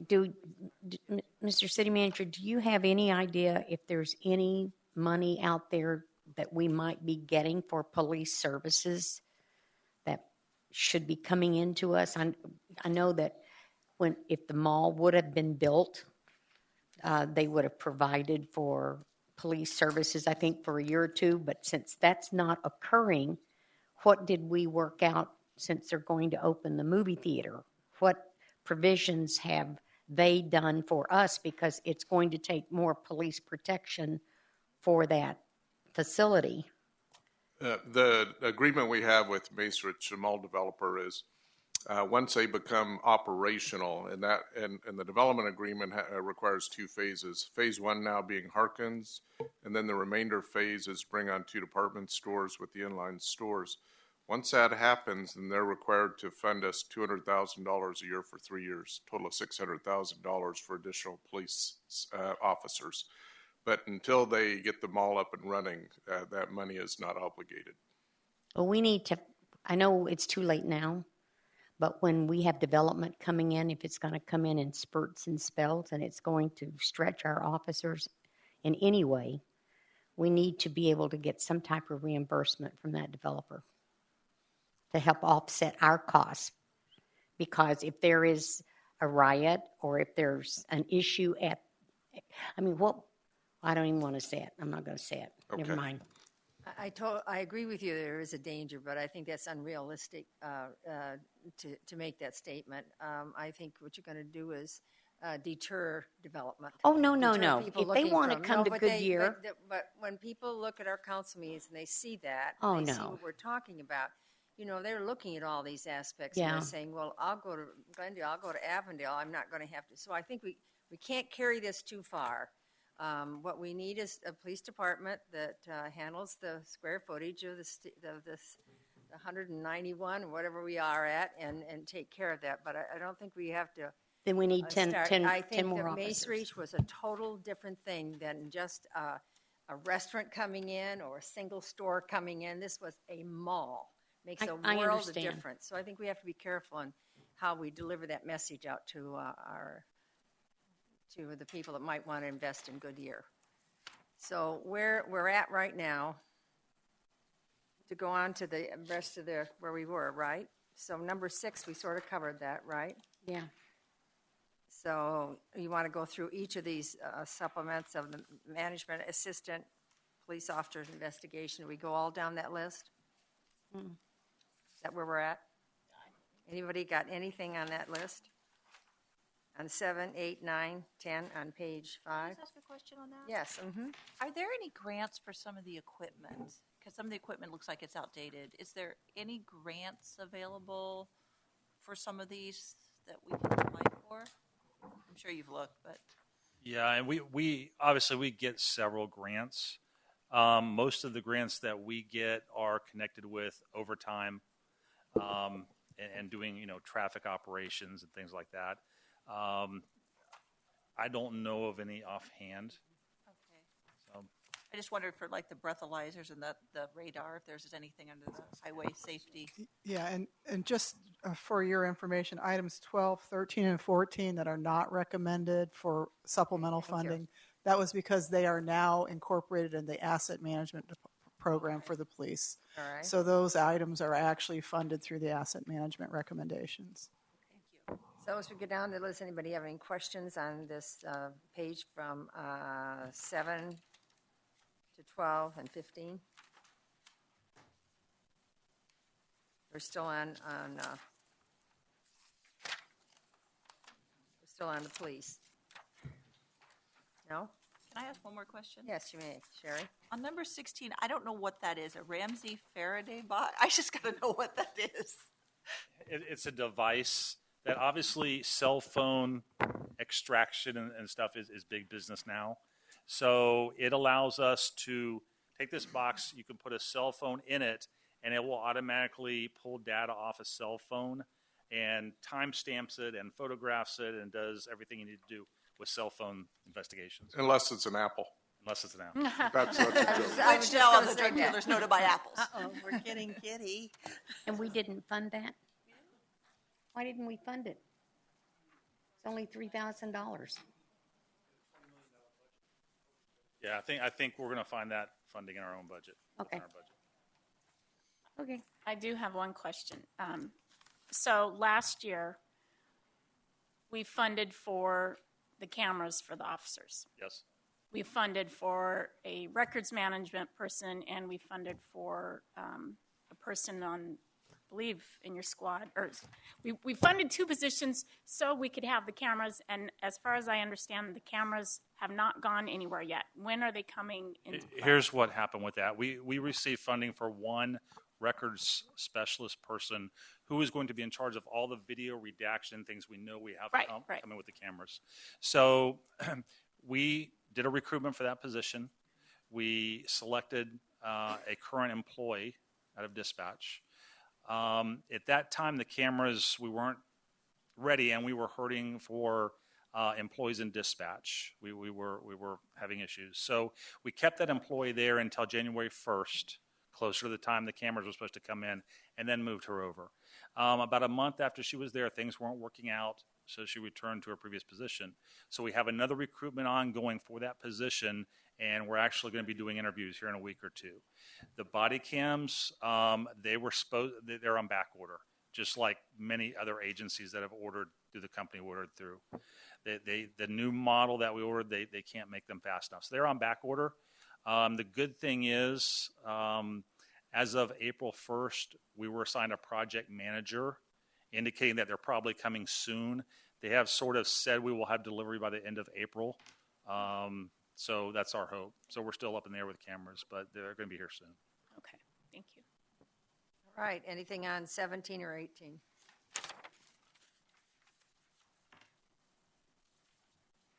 No comment? All right, we'll go on to fire. Thank you very much, Chief. Thank you.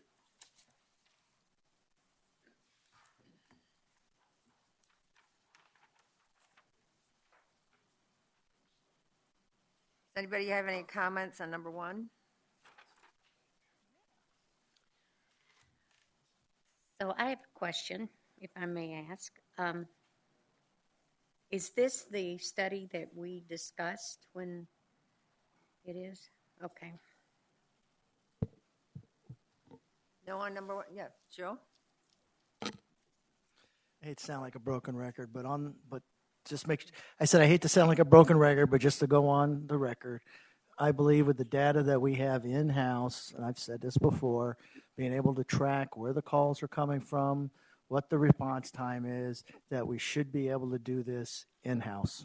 I know I'm in disagreement with most, but I hate to see us spend $50,000 to $70,000 on something that I truly believe we can do in-house, and that's all I got to say on it. Any other comments on this? Bill? Yeah, I wasn't here physically here the night of the meeting, and this is what I do. These are not hard. It's a sin that I collect money for a living doing these. And the fact that I'm actually going to pay someone else to come into my own community and do it is even a greater sin. I know we've got the staff capable of doing this analysis, and for us to blow $60,000 on this seems like an incredible waste of money. We've got talented staff. We have all the data we need. We just need about 4 hours of time, and we can do this in-house. Okay, I need to hear a rebuttal.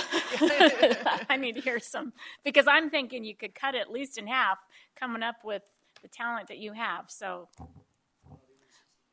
anybody else have a question on that or comment to make before he responds? All right, Chief, go ahead. Thank you. I certainly think the station study kind of puts us in a tough spot.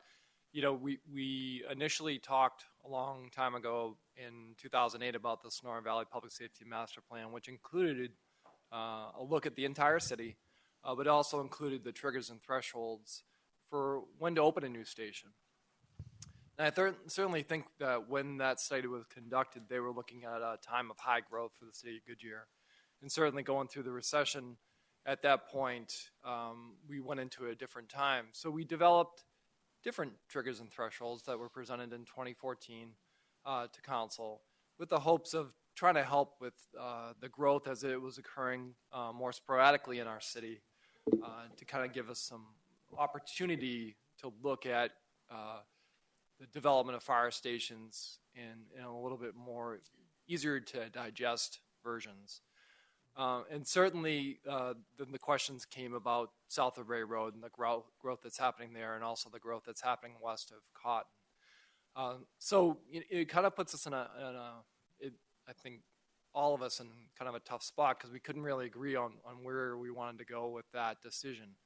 So the idea for the station study came up to allow for subject matter experts to come in to evaluate our data, to provide opportunities for them to look at current station placement, future placement of stations, and then also develop triggers and thresholds that we could all feel comfortable with. So the idea in working with the city manager was to kind of put that forward as an opportunity, as an idea.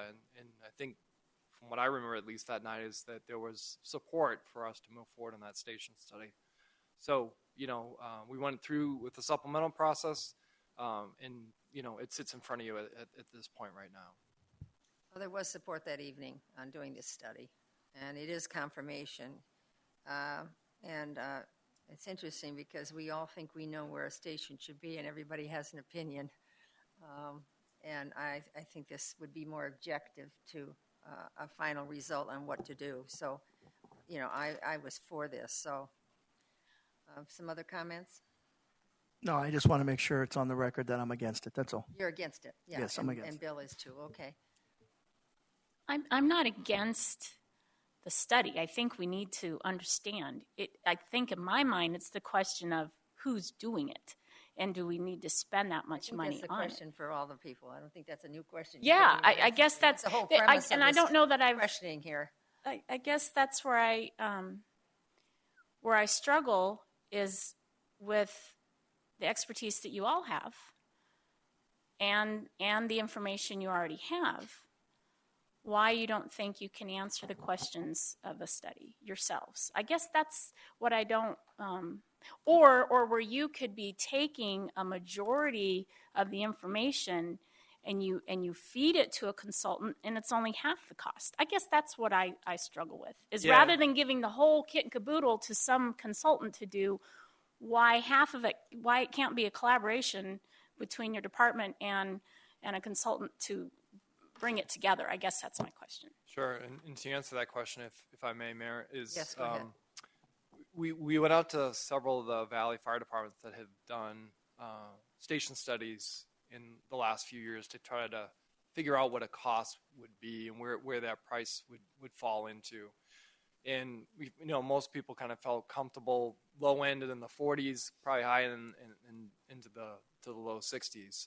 So it would go out for RFP. We'd have a pretty strict scope of work on what we're looking for.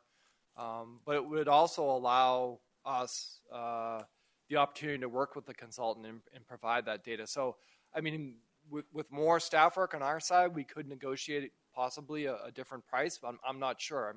We probably wouldn't know until we either went out for an RFP or an RFQ, request for qualifications, to kind of see how those would marry up and would they be willing to take our information. Obviously, they have to take our data because that's how they would determine station placement. But, I think there's opportunities there for us to work with them.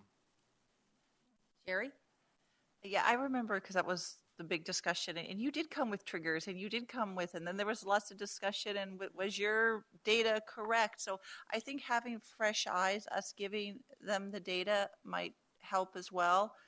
Because you did come with a lot of, it's not time to open one. And, there's some questions. Well, things have changed. Is our data still good? So I think maybe a set of fresh eyes. And I do appreciate the fact that obviously we could see what we could do and to minimize the cost. I do appreciate that. But I'm okay with studying it because I think there has been a lot of change. There's been a lot of these developments have gone under since those, they just don't even exist anymore. And, a lot of things have changed. So the growth patterns have clearly changed as well. Well, if you can get it for 30. I do 29. Let's Any other comments from the other council? I don't think they have really an idea. What's the consensus you're getting from this? Someone help me. I know nobody wants to touch this stuff tonight. I can understand it, but I'm talking about. We need the study. I hate to spend the money, and because we don't know. We really don't have a handle on where our growth is going either. We know it's supposed to go, but wait till West Goodyear pops. Is that where we need to put the next station? Or I just hate to spend the $60,000. We can use it for something else. But if that's what it costs, that's what it costs. We can't go by the 2008 Sonoran Valley Master Plan. It makes no sense today with their projections, and I think we need one that's up to date. Sherilyn? Did we not already approve this? Yes, we did. So we're kind of just going back and rehashing the same we are. thing. Why is it I thought that was the same without thing. a presentation? Yes, It was a work session. So The work session, we really never approved on it. it. It wasn't a Okay, vote. but we had this same discussion, Yes, we and the did. consensus was to move forward. And you're right, Joe. There was no voting on it. So I vote understand on that, it. but I'm just saying. No, I was just answering his question. You're right, Joe. I said it wrong, but I'm hearing the same discussion, I guess is what I'm saying. Right. I have another. The discussion was more on the other side positive because that's why they brought it forth. Yes. I have That's another what question. they thought they heard from that evening. Yeah. They didn't just decide on themselves No. that they were bringing this forward. No, but It we wasn't- didn't discuss money either. We had no clue. No, but we did discuss this, we did. and when they Yeah, we left did. the You say it was table, it was to do 60,000? this. So we won't be petty about this, but that's the way it was. Yeah. And it's fine if you want to change that. That's your priority to do that. So where are we on this? I have another question. Different question. Well, is it on the fire station response location study? No, I If thought it isn't, we hold it back, done- please, so until we can get just to see where we are on this. Getting a feel from this table? Yes, there's consensus to move forward on this. I just wanted Mayor to get it on the record. Again, I'm just playing Groundhog Day. I'm That's not all. being critical of No, you, I know, really. I know. Okay. You still can say, everybody here has an opinion. You were elected to give that opinion. Okay, so operations overtime. Any comment on that one? I have a comment. What's the overtime today? Is it the same amount? Are you asking for the same amount this year that you asked for last year? Since apparently we might have had this discussion some other time and I might have missed it. So, because I wasn't at all of the work sessions, I was out of town. This money is, this one-time money is a request to help fund the overtime account. Well, and a big piece of why we're looking at this right now is to determine what is our true number that we need to fund that overtime account, but also to look at, do we need to add more positions? And we kind of felt, after working with the budget and finance department, this is probably the best way to approach this, is do it as a one-time offering and allow us the opportunity to kind of look at, do we need to request additional personnel, firefighters for the next fiscal year, not this one, but the following fiscal year, to better help our daily staffing to help reduce some of that overtime costs. So how much did we spend this year, Lori? You know? How much are we up to now? No, I right now we are at, sorry, just get my numbers. Right now we are at 1.5 million. Oh, well then, if you're at 1.5 million. Now that's all of our overtime money that's in there as well. So that's the FLSA, which is the Fair Labor Standards Act amount that they're given for any hours that they work. It's a federal law. Any hours that they work over 106, they're paid time and a half for that. But it's also the coverage, the constant staffing overtime as well. Well, is 360 enough then? Should you ask for another million? We're trying to figure out what is our true overtime number, and we think this is the best approach for us right now. Did we budget 1.5, Lori? The actual budget, I'm sorry. Go ahead. The actual budget for that item, and that again includes everything, our holiday pay, premium pay as well, is 1.87. So we did budget 1.8, but we're at 1.5 now. Well, Chief just said he was 300,000 over his as well. Right. So I'm just concerned that 360 may not be enough, and we may really need to seriously think about adding more staff. Right, and I think this opportunity that we'll have next year with that money will allow us the time to study it. Okay. Okay, thanks. So under the breathing air compressor replacement? No. Oh, I'm sorry, Bill. I've been asking about the fire department, and I know Joe has also for the last 3 or 4 years about this overtime. So essentially what you're saying is next year's overtime budget is going to be $2.1 million. And then that's all of the That's money everything. that's I realize included. it's all of it, but it's Right. $2.1 million Right. in overtime. And essentially we're going to use $360,000 to study the overtime needs. So we're effectively saying we're doing a $360,000 fire department study of our overtime needs. That's what we're spending $360,000 on. Because we haven't been able to figure it out up till this point, and half of it was, and we need IRP to tell us what it is. Well, IRP is still 2 more years away. So, What's IRP? and I think the ERP, Enterprise Resource Plan. resource thing, the computer software. Oh, that we're going to get someday? Or we have it? Perhaps. Okay. sorry. Yeah. So here's where we are. Gee, well, So now we're looking at $360,000. Madam Mayor. Yes, Chief. Go ahead. And I think that this year has been at least very interesting for us. We've never experienced this number of injuries that we've had. This, certainly that early into our budget. At one point, we were dealing with 13 injuries, so that certainly compounded our use. And then, as those injuries weren't improving, the folks weren't coming back on the trucks. We made some more changes to the way we provide for overtime for the staffing. And a lot of those changes have had dramatic effects on the spending that we've had over the last, since January, so the last 4 months. And we've also cut back on off-duty training, no wildland deployments. We've also done a sick leave audit, and we've also pushed out our captain's meetings as well, which we feel are very important to the growth and development of our department as well. So, yes, it is an increase to the budget. I'm certainly not denying that, but I think the injuries that we've had over this last year has really kind of thrown us. Well, it's not just your injuries; it's the military leave and the wildland fires. I'm getting this. And we have proof of that. You certainly have, publicized that freely when a firefighter would be missing and have to be at another place outside of our city. So, Joe. I think what caught my eye or my ear, not my eye, is the source, injuries. Is there a reason why that's happening? I mean, have you gotten a handle? Because it seems like and again, I go back to the cost. When you have somebody injured, somebody's coming in at time and a half to cover them because you have to have 4 men on a shift. Is there a source? Can you track it separately to figure out what's maybe causing, and is there something you can do to mitigate that to help bring that down? Yeah, we've certainly looked at a lot of those different options. I think, a couple of the injuries, there's certainly nothing that we could have done. We had, just unrealistically, we had 2 cancer diagnoses. Yeah, I know that's so sad to hear. It's certainly something that you can't do there. No.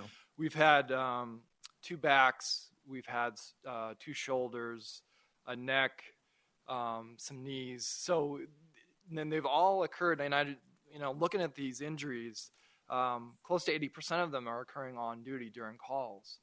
So they're hard to really quantify, and certainly an 18-month military deployment really hasn't helped staffing. And the other piece as well is they've all been what I consider critical roles to us: captain paramedics, hazmat tech paramedics. So they're all filling big roles for us in the department. And those certainly, when we do go out to fill those for overtime, a lot of those times they can't be filled by on-shift staffing. So we have to go out and call in the overtime. So like I said, the one thing that we've done that's changed is that like-for-like staffing on our overtime, which has really helped reduce the amount of expenditure on a per pay period basis. So we're making these efforts. We're looking at all the injuries. We're working with Tim Fisher to look at these. We still need a critical eye to kind of help us continue to look at this. We're looking at even creating dashboards for the captains to kind of show them where the injuries are occurring, how they're occurring, during what stage of their day. So.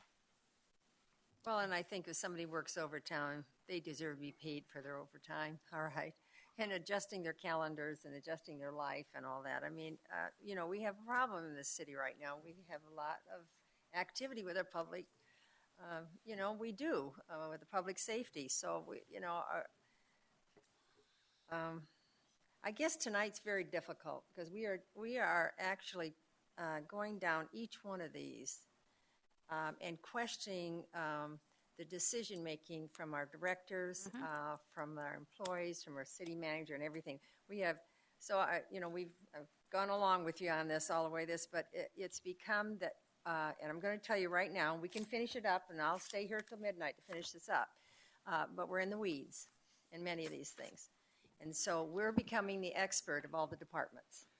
and I don't think we're there. I absolutely go on the cost, improving the cost, and it's a certain amount of money we have to spend.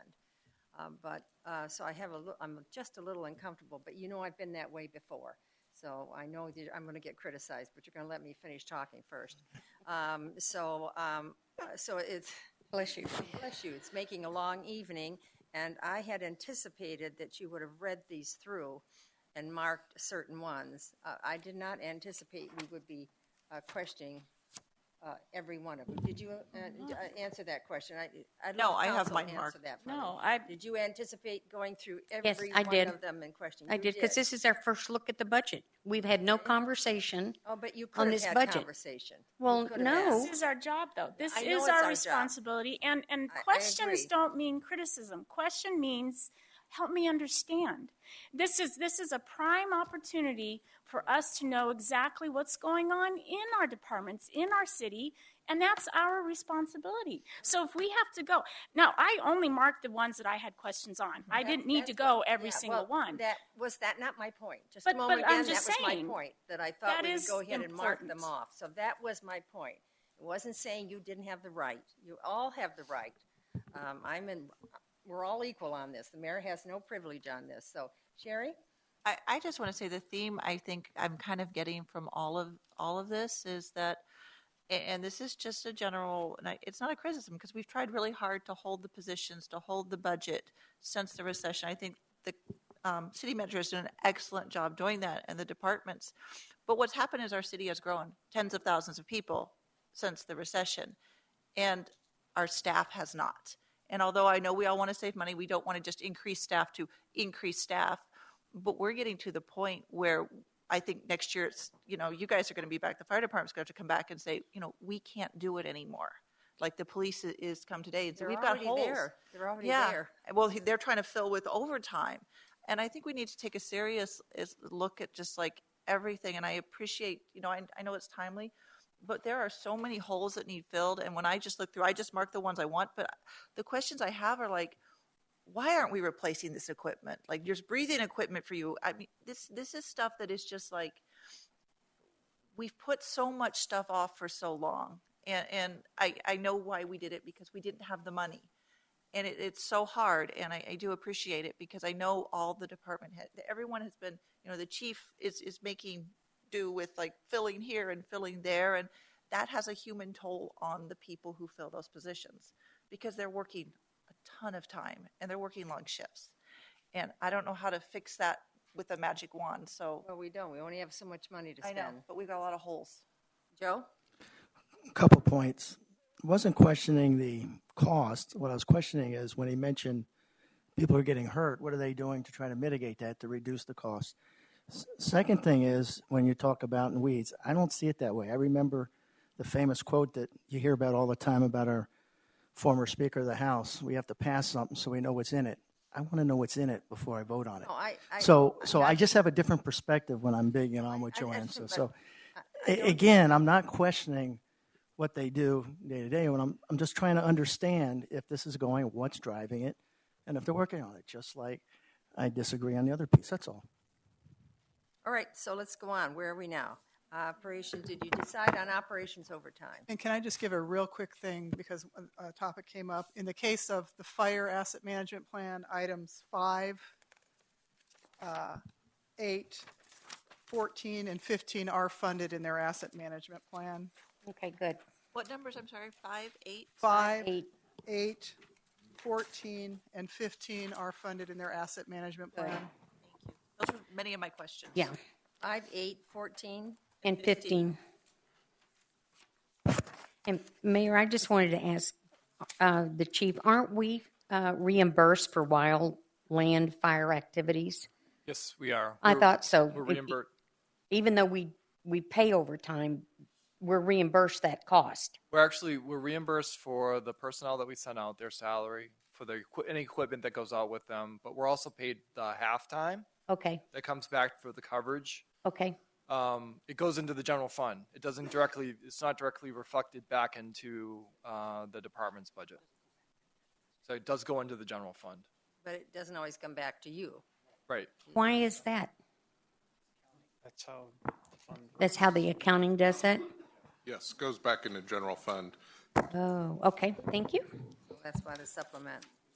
Chief, did you say you only get halftime for the people that are backfilling? Yeah, we get the halftime for them filling. Time and a half or just a half a No, time? just halftime. Just halftime. So You have one person out on whole time, and you get reimbursed for that one. And then you have somebody else who gets time and a half to backfill that position, and you only get half the time for that. Half the time. Yeah, because it's So costing you're us still some money. one whole position that you're having to pay for. One. Yeah, we time hope and a half. that there's an offset. We try not to bring somebody in. So we're working with this process a like for like. So if you and I both make $10 an hour, I'm not going out and paying Joanne $12 an hour to backfill when Like we're $10, out. right. So we try to find the $10 an hour. It's a little challenging, but we try to marry up those costs as much as we can. And you're only getting $5 an hour for that person then. And you're worth more. But hopefully Right. Baby, I'm worth 20. Thank you. So we're not breaking even. We're losing money. Yes.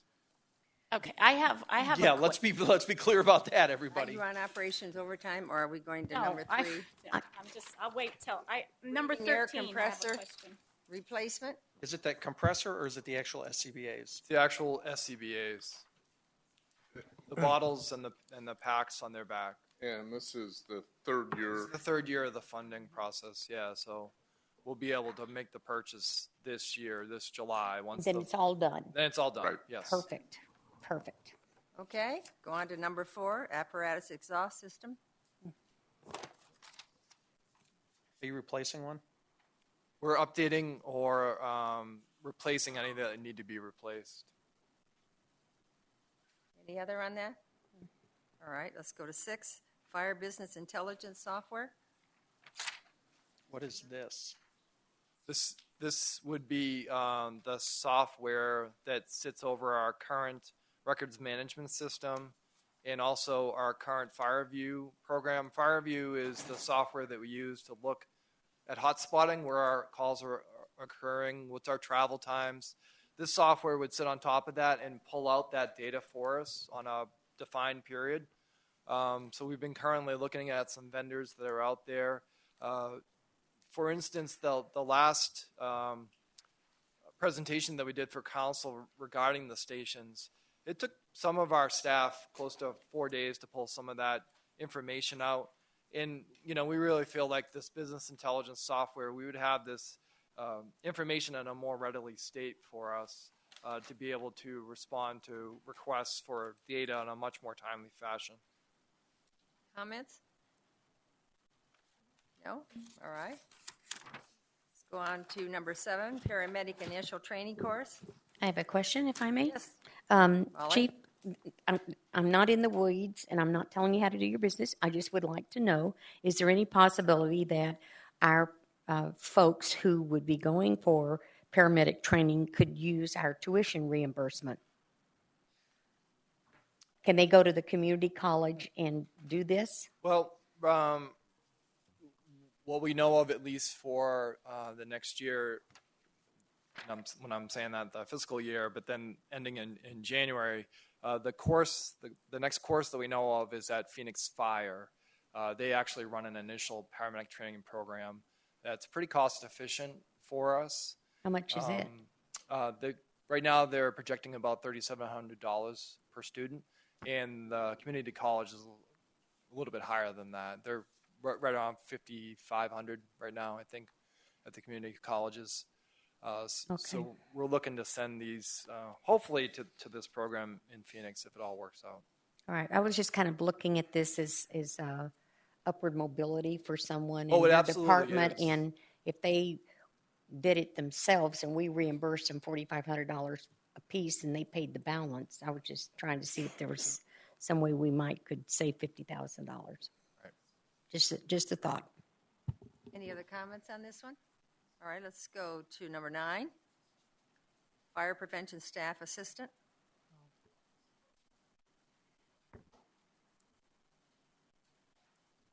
Wasn't funded. It wasn't funded. All right, EMS. Well, these are all unfunded then. Right. Yeah, right. Just 12. So we can go down to pre-wash extractors. Oh, excuse me, I have a question on number 13. I know it's not funded.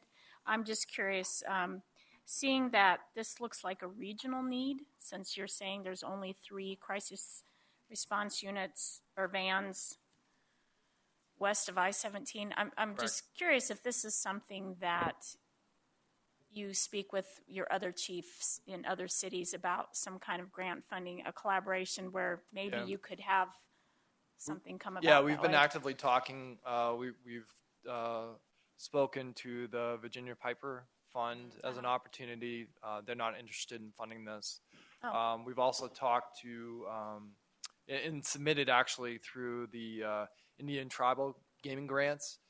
We were unsuccessful in those. So we'll continue to look for grant opportunities to kind of fund this unit. Gotcha. Okay. That was it.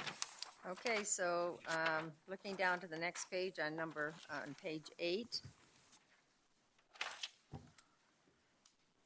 I see some of them are unfunded. Any of these you want to discuss that you'd like funded? I just have a question. What's a flashover training simulator? Is this going to be a DVD, or is this going to be you got to build it? It's a Connex box that we can simulate and create actual flashover fire. It's very difficult to create in a burn building. Okay. So these Connex boxes allow us to get that environment just perfect for the environment to flash. When a flashover occurs, everything in the entire room ignites at once. It all reaches the ignition temperature, and the entire room flashes. It's incredibly important for firefighters to be able to see that and recognize when that's going to happen. Where would you have this? At our shared training facility with Avondale Fire. Okay. Not the Glendale one? No. Okay, thank you. No. Anything else on 17? How about 18? No comments? I have a question. I'm sorry. Where in here is sprucing up 181? Is it in here anywhere? That's in the CIP portion of the budget. Okay, thank you. That's all right. Good. Okay, thank you. Okay. No other comments? So then let's go down to utilities line item increase. Oh, I had a question on 19 for the community portion. Mm-hmm. Okay, go. I just wonder, is that something that we could try for grants maybe with the tribe or something like that? Because I think that'd be a really great program that's not too much. We actually just recognized another grant that's was made available 2 weeks ago. So we're having Tanya look at that opportunity as well. Okay. Great. Thank you. All right. How about number 21, utilities line item increase? Any explanation on that?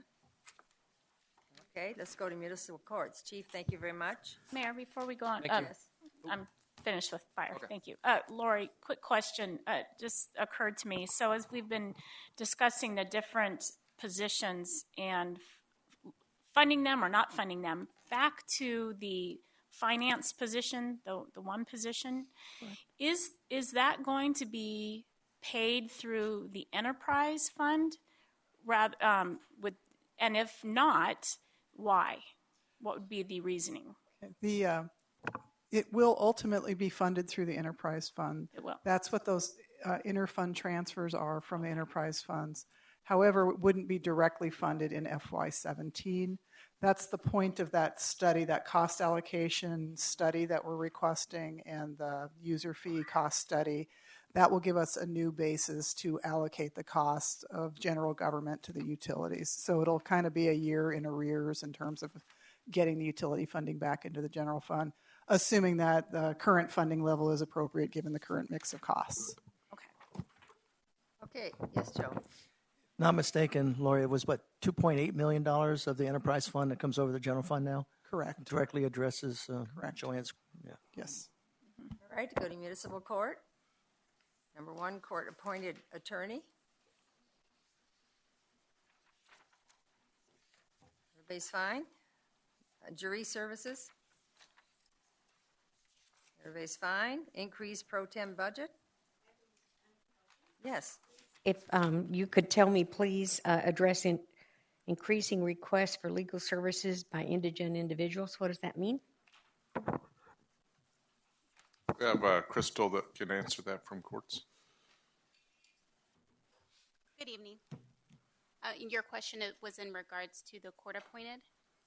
I don't know. I'm just asking, what is it for $2,000? Was it for the pro tem budget? Yeah, it says increase pro tem budget, address increasing requests for legal services. Let me apologize. We have the two verbiages confused. Oh. So the court-appointed attorney verbiage is listed with increased pro tem budget. Oh. And then and vice versa. So that is our mistake. It's about jury services. Yeah, they need to slide down. Sorry. Okay, so your question was in regards to the jury services? Right, uh-huh. And what did you need me to explain? I'm sorry? It's, what is it? It says address the request for legal services by indigents. Is it people who are coming in as a jurist, or is it people who are coming in because they're in trouble? So for the costs incurred for jury services, that we have an IGA with Superior Court, and they produce the summons for our jurors for every jury trial that is set in the court.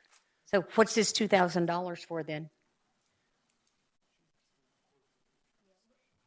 Let me help. So there's a court-appointed attorney's item, which is for $2,000, the first item.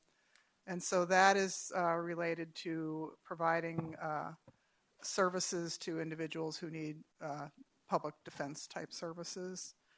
Jury services is, if you'll ignore what we have written here because it's messed up. Jury services is the money that it costs that the county charges us to pull juries for us. So we have to pay the county money. And then the pro tem budget is what we pay for our own our pro tem judges. Okay, well, do we provide money for indigents? Yes, so that is when we have someone in court who is facing a sentence of jail or probation, they have a legal right to be afforded defense counsel. And so upon application, if they're approved by the court, we appoint them a defense attorney. All right, and that's only if they've found guilty of something, or? No, that's only if they're facing a sentencing recommendation. Sentencing. Okay, yes. Thank you very much. I didn't understand that. Thank you, and thanks for clearing up the... I apologize. I was still going off of her Shootman. Thank you. Sure. Well, I read it last night and I read it again and I thought I'm missing something. Need to. All right, let's go to economic development. Anybody have any comment on one? Yeah, 3. That's the fund we've been talking about, right? That's the Yes. Yeah. Mm-hmm. Mm-hmm. Do you think that's enough? Do you think that's any comments on it?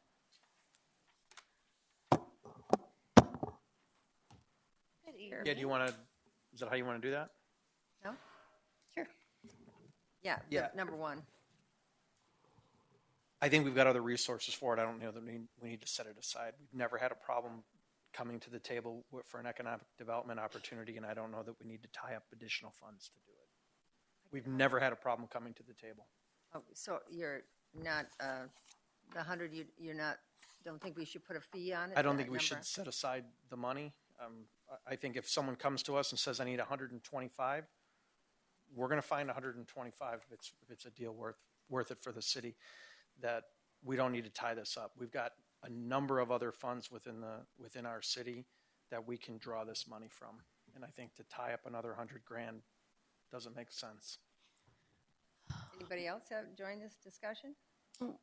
A question. Joanne? And Michelle, so I understand where Bill's coming from, but it kind of goes different than what you've described here. So you're saying 100,000. My eyes are getting tired, but it says that this will help overcome the image of the West Valley. This will help issues of. I thought I saw where it said something about shovel-ready type it does, of right? Deficiency right. of shovel-ready. How in the world is saying $100,000 is going to change? We still don't have a shovel-ready. I mean, how is that really going to change that? So. Sure. Thank you, Councilmember Osborne. I think that what we should explain that what this $100,000 is really a seed type of fund to start the Economic Opportunity Fund that we talked about at the work session a few months ago. I think that that was kind of the paragraph in there is kind of a synopsis of what my report was to you then. So really what this would be is the seed funding for that fund when council or according to council's desires of how to use the funding. So, do we think $100,000 is going to overcome all these issues? No, it's really just the seed funding to start the fund to go forward. So, and part of the fund, and I'm sorry, did you? No. Okay, and I think part of the fund too, to Councilmember Stipp's point was the marketing piece that we'd be able to say. So $100,000 really being able to say we have $100,000 to spend isn't really going to do a whole lot. But starting that fund and really be able to say that Goodyear has the desire to start that fund is really that marketing opportunity is what we're looking for too. So it's not just trying to find the funding, where can we find it, but being able to present that we have this fund. So okay, I'm going back to my thoughts of when we had that work session, and we've had great marketing in the past. It's been a few years since we did the leading edge. That's what it was called, wasn't it? And that was fabulous. I know that it's seed funding. I know that we have to plant seeds for things, and they don't happen overnight. I get that. And I know last year we may have almost doubled ECDEV's, budget because we really, know that this is something that's going to help our city, and we've all been behind it. I guess where I'm torn is you start to hit a point of, well, I want to start to see a rate of return somewhere. Mm-hmm. And so, on this investment and what can we expect? And I don't have a problem seeding marketing. I don't, because I think that's going to pay off in the long run. I guess I just would like to hear a little bit more about what the strategy is going forward. And I know that, I asked, hey, let's have a meeting. Let's talk about some of these things, because I really think that we're going to have to come up with some things that are a little different than they've been in the past. I think things have changed too much that we're going to have a little bit of different strategy of what that means, and back to in the next few months, you guys all attend the commercial retail conference. Well, you know what? I think that part of that strategy is going to have to be that you get those few people on the hook, and we start flooding them with letters. A letter comes from the mayor. A visit goes out to their corporate headquarters. There's got to be a change in what we do to land some things, whatever it is. And so that's what, I like to hear what that strategy is going to be. I know you want some money to help fund it, but I think at the same time, we kind of need to hear what's the idea? What's this going to do? Because when you say change the West Valley image, oh my God, We've been trying to do that for 20 years. But, give me something substantial. Right. So. And I think that your reading from there really was part of that presentation that's kind of just put in there to kind of describe what some of the challenges that Goodyear has and kind of what we're trying to overcome by creating a fund this way. So the fund, and let me clarify when I talk about marketing, this really isn't going to be spent on marketing. I'm just saying that we have a fund is a marketing opportunity in itself. So saying that we have a fund is an idea of Goodyear's committed to this. So, and what you talk about kind of doing things differently, I think that this is a step in that direction because it's actually putting money aside to invest in projects. So it's not ECDEV's budget. You're not putting money into staff. You're not doing that. That's not what this really is. It would be a fund that would be set aside for your priorities to be able to fund those things. And I think that's exactly what you're talking about, doing something different. As you saw from that presentation that we had, municipalities are starting to do these funds and it's starting to have results. And there are infrastructure investments and different investments that have been put into some of the things that we really, want to attract. And that is when you say that about putting doing something different. To me, that's what that means, is putting the investment in. And I think this is just the start of it. I don't think we can say, oh, $100,000, we're going to put it in. That's really going to clinch the deal, but it's putting that money to the side for what we have for now, and then figuring out maybe another funding source. But I think when you look at all of the deals that have been done, that we bring up at meetings, when you talk about Main Event, Peoria just solidified, I think it was a shooting range, the money that was put into that is significant. And so I think that's part of it. So that's what I would say to that. And I think the investment, I would like to say that the investment, I think that part of why it seems like it doubled the investment in economic development, I think part of that is kind of taking it out of development services, and so kind of repurposing some of those positions. But I think that your point is well taken, that the investment has been made and this council has made it. And I think that it shows a commitment toward it, but it is an investment, and it's not going to have a return overnight in the same fiscal year. So really what we're trying to do is put that money into the programs that we can show a return. But I do think that you're right. We do need to show a return. It's just over time how that can play out. Bill? Michelle, are you saying that Avondale put in money to get Main Event there that we couldn't compete with? No, I'm not saying that that's why they got Main Event, but I am saying they did put money into it. I'm saying the reason that they got Main Event, if you simply talk to the people who made the decisions, it's the traffic count and it's the location. It's hard to argue with that. Right. That is a good location, but they did put about $800,000 into the deal. Yes. And if Main Event had approached us to fund a location, chances are, because we've certainly doled out millions of dollars in economic development incentives, we probably would have come to the table with the same amount of money. Oh, no, that's up to you to right. say. But my point is that I think we need to be careful about characterizing that this $100,000 is going to be a great symbol to someone that we're going to do this, because whether it's this 100 this year and it's 100 next year and it's 200 the year after, and the next thing you know, we got $500,000, someone's still going to need 800,000, and we're always going to be short. And it's our commitment is what is our it should be our marketing. It's our commitment, our enthusiasm, our willingness to work with you, the great business environment that we provide. Those are the things that are going to bring somebody here that will help them look beyond the image of the West Side. We've been hearing from consultants after consultant brought in from economic development that has talked about there are things that we just cannot overcome.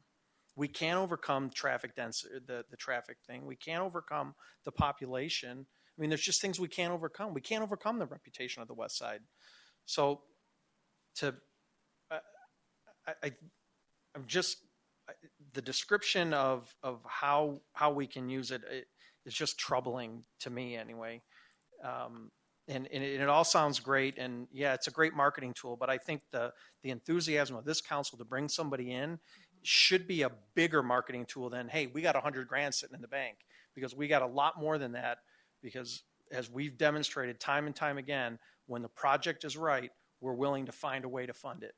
And we did that with Basis, and we got very creative in how we came up with funding sources, and we closed down a CIP project in order to bring Basis in. And that's not even a retail. That was a school project. So those are the things that if we're not marketing that, and we're not marketing our community's enthusiasm, we're way off mark.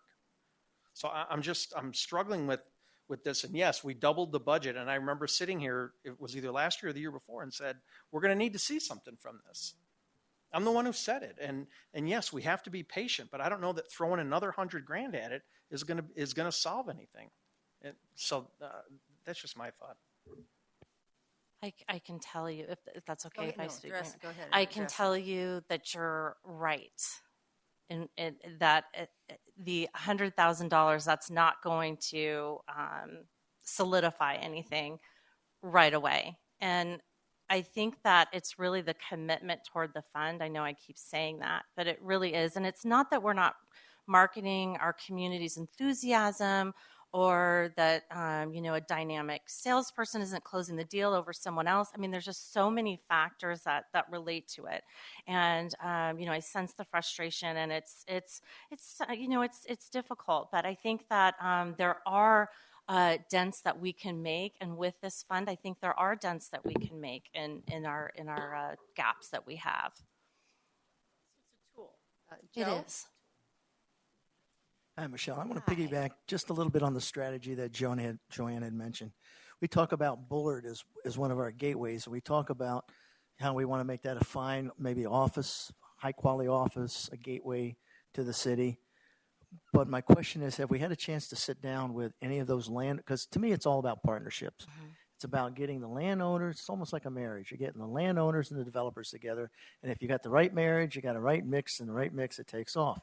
Have we had a chance to sit down with those landowners yet to see what our vision is for that Bullard, to get maybe a buy-in with an overlay district or something, so that they're just not putting in what it's zoned for, some big, commercial, what do you call it? Distribution center. Yeah, distribution center.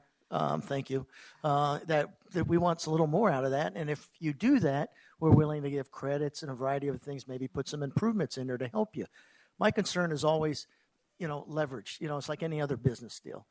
If we put it in early, then there's not the leverage to get what you want. So to me, it's almost a partnership, getting the developers and our vision together to say, hey, if you're willing to go this way with us, we're willing to help you as far as beautifying and getting things up there. Mm-hmm. Have we had any of those discussions? I know sometimes it may like herding cats because you got a lot of landowners, but have we had any of those discussions with them? Yes, we have had those discussions, and they're definitely like a landowner would be. They say, great, love the vision. How are you going to make this happen? Or how are you going to make sure? And so that overlay district that we've talked about, and that's currently under some review, some policy review. But what we're talking about is really creating that incentive for them to be able to come to the kind of vision that we want to have. So what's going to make a landowner wait or do that kind of, maybe make that kind of decision? And we really find that, we're working to create a policy that would create, quicker time frames, no zoning delays, things like that. So it's really a process thing. So the developers or the landowners they do want to go along with the vision of the city. They just want to know, okay, how are you going to make that happen, and how are we going to work together to make it happen? And they do need to be incentivized somehow. That doesn't mean money. That can mean process review changes and things like that. Or it could mean road improvements, so that they don't have to put it in, and we give them credit instead of having to put the money up front. Yes. As a result. So you could get creative with some of those things to do, but to me, my feeling's always been you don't want to put that in ahead of that discussion, because then you've lost your leverage. So yes. Thank you. Any other comments on it? Sherilyn? Well, I don't think $100,000 is going to create a magic wand that will bring something into the community. But I do believe that when you say you change the image, if ever there was, and this is history, but there was not a positive image about working with the city of Goodyear, and we've made humongous strides in that. And I don't think that but it takes a while to convince people, and you do that by sending them the correct signals. And I don't think we're expecting this to make a 180 change, but it is a signal that there is an interest and a proactive interest by the city of Goodyear to do what is needed to complete a deal. And I think that's what this money is about. It's not meant to be the definitive change, but it is another signal in our toolbox, so to speak, that will have a more positive interchange with people as they see our materials. And that's I just wanted to. Any other comments? Yes. Well, I see this as a placeholder to start a fund. And I think it's important that we put our money where our mouths are, or vice versa. I think it's important that we buy into this concept to see if it'll work. We have nothing to lose. True, $100,000 sitting there. Maybe we won't spend it at all. Maybe it will grow. But it does sound like a selling point just to say we have an economic fund. We don't have to tell them how much. to start with. And perhaps that will work, because I know you've turned it around so much, and I just think this might be something that will help you and your staff do better and reach out. What do you think, Mr.? Well, and I just would point out it hasn't been that many years ago since Avondale had a very poor reputation and we're not getting houses built. And they came up with a fund of $2.5 million that offset development impact fees. And that, in fact, has increased their, because their impact fees were over $18,000. So their image was, let's not build there. Well, when they came up with this fund, it totally changed attitudes. They're getting building permits. And it's those types of things that really help out in the whole scheme of things. This also, and Michelle, you had brought it up in the previous presentation, Greater Phoenix Economic Council is urging cities to do something like this because at the state level, there's just not that much funding available for job training, limited in some other areas. So it's for a city to take its own, grab the bull by the horns, if you will, and really take some action. And 100,000 won't do much. It's we debated over how much it should be. We thought this was a safe place given all the other needs that we have that we're putting into this budget. So it was a starter for us. Well, I had a discussion with Mayor Wise, and Ken just said, we decided to put this money in, and we just decided we're not going to load it with rules. Economic development is going to take it and use it. When the opportunity is there, they're going to have to do it. They have the money to do it with. So they didn't put a lot of rules. And you're right, they did fund impact fees, and that's how they got their development. So they're getting very aggressive, and they're going to continue getting aggressive. Peoria. So is Peoria. Oh, yeah. And so is Surprise. Mm-hmm. So out of those cities, I would say we're the lesser of really stepping out. I think our economic development works very hard. I think the contacts are really doing it, and we always question why we didn't get a business. We're always questioning that. Every time someone gets, well, why didn't we get it? Why didn't we get it? We had a lot of reasons why we didn't get it, and they're all very constructive reasons. So anyway, just keep plugging away. I'm definitely for seeing this fund stay there and continuing with it. So, Sherry?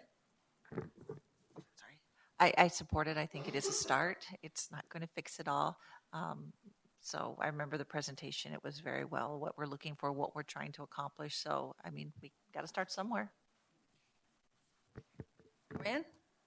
At the beginning, I just wasn't sure about this. And there's many times I have to look at things and I take it back into my own business thoughts. And when we look at the competitive edge that we need to have to bring things here is kind of the analogy I'm looking at in my own business with this. And I don't know if this helps Bill or not, but there's a point when in retail, if you say you offer financing, that just opened up your audience to others that can come to your business to play the game. So for the city to say, we have this economic fund, like Wally said, we don't necessarily have to say what's in it, but it's the tool that grabs the attention of the audience that says, oh, they're willing to play. Where we've always been willing to play. Bill's right. You've never hardly ever brought us anything that we didn't say, you know what, this is a good deal, or we've come back and we've negotiated. We've been very playing at the game. But it doesn't always necessarily, to the audience, do they know, unless up front you're saying, we have this, whatever we're going to call it, fund, looks like we're willing to play the game. And so competitively, I will buy off on this. But I did hesitate. I did hesitate in the fact that to me, I kept calling it a slush fund because that's what it felt like. And I didn't like that, especially when there's other things that I'm going to still bring forward that we need in the city. I didn't like that. But competitively, it will probably turn itself around. Joe? The only thing I would add is I do like the idea if you got high quality entertainment or some type of like a rock and roll restaurant. Some of the things that you bought that would kind of like a signature in there. I like the development fee fund that Ken's using. He's using it on residential rentals. I mean, for homes, Right. which tend to take a long time to really bring in any money, where the other ones are pretty much instantly. I wouldn't even mind because they are expensive. Those development fees, even on the commercial side, are very, very expensive. I personally wouldn't even mind using that for like a quality entertainment, bringing in if that would help them land. Because for businesses, as you know, their bottom line. What's it costing me? What's my bottom line here? What's it going to cost me to build it? What's it going to cost me for the land? What's it going to cost me to operate? If you can cut some of those costs, they're looking at it. So entertainment is what I'd love to see, along with some really high-quality restaurants. I'd love to see it. And if it takes a little fun to help with the development fees, I'm in. Okay, can we go on to the next one? Office of Economic Adjustment, grant matching. Any comments? Can I move on? All right, let's go down to contract and instructor, the Innovation Goodyear AZ. That's great. It's a great thing we're doing. Love the Innovation Hub. Yes, Joe. I don't know if it's related to this or not, but one of the things that came up was that the business licenses, engineering did such a great. I don't know if you had touched that or not, but you did such a good deal. You want to move it over to finance, and I read that and I thought to myself, if it worked and you made such a bunch of improvements in that area, why are you moving it? Well, it was actually in economic development some years ago, but this most recent change had it in engineering, and it was at the front counter where that was happening. So they made the changes there and had great success. And I think I'll let Rebecca answer that question. Well, I'll wait till it gets to engineering, but I'm just thinking if you had great success, why do you want to move it? I don't know. The wording kind of threw me for a bit, but I'll wait till she comes up and she can probably address that. Any other questions? All right, should we go down to development services? Thank you. Thanks, Michelle. Overtime for building safety division? Okay. Mayor? Yes. Actually, 1, 2, 3, and 4, Christopher, my question. As I'm looking at contract services, overtime, I guess these are all very different, but to me, it's screaming you need another position. So I guess I've been sitting here trying to not give some positions, and I'm looking at this going, do you need a position? Why are we I don't understand all of these lumped together. Help me out with it. Yes, ma'am. Thank you for the opportunity. Mayor, Councilperson Osborne. Item number 1 is to create a budget sum for overtime that building safety has had over an average over the last 5 years. That has simply not been a line item in our budget. We've been running overtime in about $57,000 per year. That hasn't been actually in the budget itself. So how much total overtime? It's about $56,000 or $57,000. Oh, so you're just yes. So we're just actually putting down in paper what we have been experiencing instead of being over budget, if you will. In terms of the other items 2 through 4. The contract services, that's to provide capacity for our department to when there's times of peak requests and activity is increased significantly. We have professional service providers that we can pick up the phone and call on and say, we need 2 inspectors next week to cover this additional demand. So it's very fluctuating depending on the amount of activity and the type of activity that we're experiencing. So that's just creating outside capacity for us. To get back to your question, of do we need to staff people?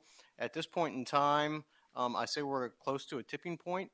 It may be something that we propose in our next year's budget. At this point, we're very comfortable with the contractual opportunity, assuming that you all would be supportive of it because it does give us the capacity to serve our customers. We're being very conservative in our approach. Sorry for interrupting. On that same question, I have Molly? a question. Okay, so this is based on us. How many people do you have now?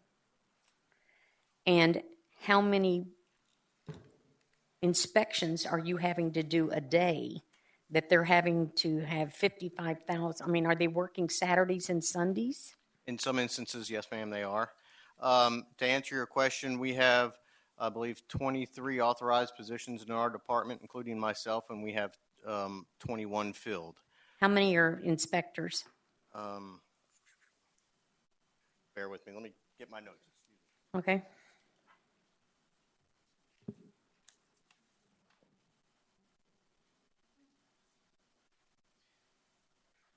On the building safety side, we have 11 employees, 2 of which are currently vacant. Okay. Are you recruiting? Yes, ma'am. We've been actively recruiting for the last year. And you can't fill it? Building safety is very challenging to fill positions because there's a high demand in the marketplace currently. Okay. And it's just the nature of the competition at this point in time. So you have 11 in the building safety division. Yes, ma'am. How many are they? Is that also your inspectors? Yes, ma'am. That includes the inspectors. And the contract services, they do that as well?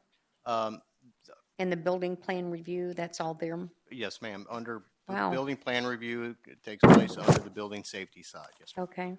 And how many are we doing a day or a month? I mean, I don't see our permits going out of sight for people coming in, so I just am trying to get a handle. I know you're trying to be ready when they come. That's correct. So if they don't come, you won't spend this money. Yes, ma'am. That's correct. But if it does come, you'll be ready, huh? Yes, ma'am. Just to put it in perspective for you, this past year we expended all of our contractual authority under terms of the building inspections. We had a authorization last year from you all for $125,000, which is the same that we're requesting this year, and we spent that this year already. Can you just give us a rough idea how many building inspections y'all have done? Well, we do about a year? 13 to 15 on a residential home. Here, I gave you some numbers if you want. Would you? From your Yeah, I last mean, report. I'm curious, and I'm sure the public would like to hear how many we're doing. Yeah, here we go. This is for 1 week. Last week we did 436 inspections. Okay. And the inspections are not only, they're for spas, for that's all anything types. to do with your patio covers, your new whatever? Yes, ma'am. That's all types. Yes, ma'am. Okay. So we issued through our friends over in engineering on the front counter. The city issued nearly 4,800 permits last year of all types. That includes single family, the one-time spa, patio cover, as well as commercial and industrial. Well, y'all are really busy. Thank you. Yes, ma'am. Joe? First thing I want to say, I like the approach. You're in an industry that could go blazing guns or become a lull. All right. So the fact that you have the capacity there ready to call on it, as opposed to bringing something. What I hate nothing worse is all of a sudden you're in boom, you hire a bunch of people, and then comes something downturn. You gotta let them go. I like this concept of the fluctuation in there that gives you the capacity, and I appreciate that. Second question I have: I noticed when I went through the actual department budgets, yours seems to be dropping. Engineering seems to be growing. Was there some movement of people from your area over the engineering? I mean, that was the conclusion I drew, but I don't know, because it looks like your total was dropping a little bit. Mayor, council, early last year, the front counter, if you will, permit administration shifted from development services to engineering. So that accounts for most of that as well. Okay. I thought there was some movement. I couldn't remember what those changes were, whatever. Yes, sir. Thanks, Christopher. Yes, sir. Thank you. Sherry? Just quickly, as Joe was saying, obviously it could just fire up. We hope it fires up and doesn't go the other way. But does this give you enough of a cushion that if it does get really busy, is this enough to give you enough of a cushion? With the line item for the overtime and with these contractual services, we feel confident that we'll be able to meet any demands that are placed on us. Yes, ma'am. Any other? All right, we're going to take a 5-minute break before we get to engineering, okay? I have to go to the bathroom. Not you. Come on, man. What? Oh, my legs. Ready for a cup of coffee?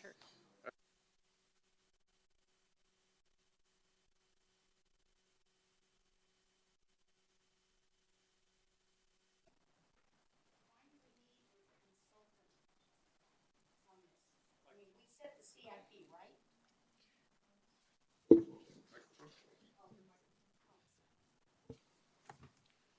Can you tell us why we need this, please?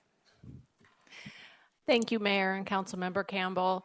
Actually, I'd like to correct a little bit of the verbiage in here. It is a consultant services to assist with development plan review as well as capital plan review. So we have a division within the engineering department that actually conducts plan review services and works with the planning department on site plans and preliminary plats, and then also does construction document review for both capital projects and development projects. So this is actually similar to what Christopher was saying, is plan review services to assist in those times when we actually go above and beyond what our staff can handle.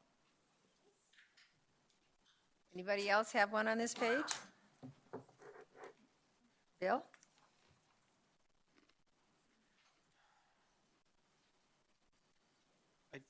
It's not necessarily related to this page, just kind of engineering in general. Some of them I'm crossed off already. We have a temporary project manager at first it's $115,000, which I think is an awesome part-time temporary job. And I see that that's a wastewater project manager. Is that? Is it?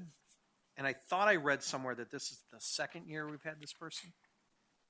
That is correct. We have a temporary contract project manager. And when I say temporary contract, that means we have a contract for 1 year's worth of services for a project manager.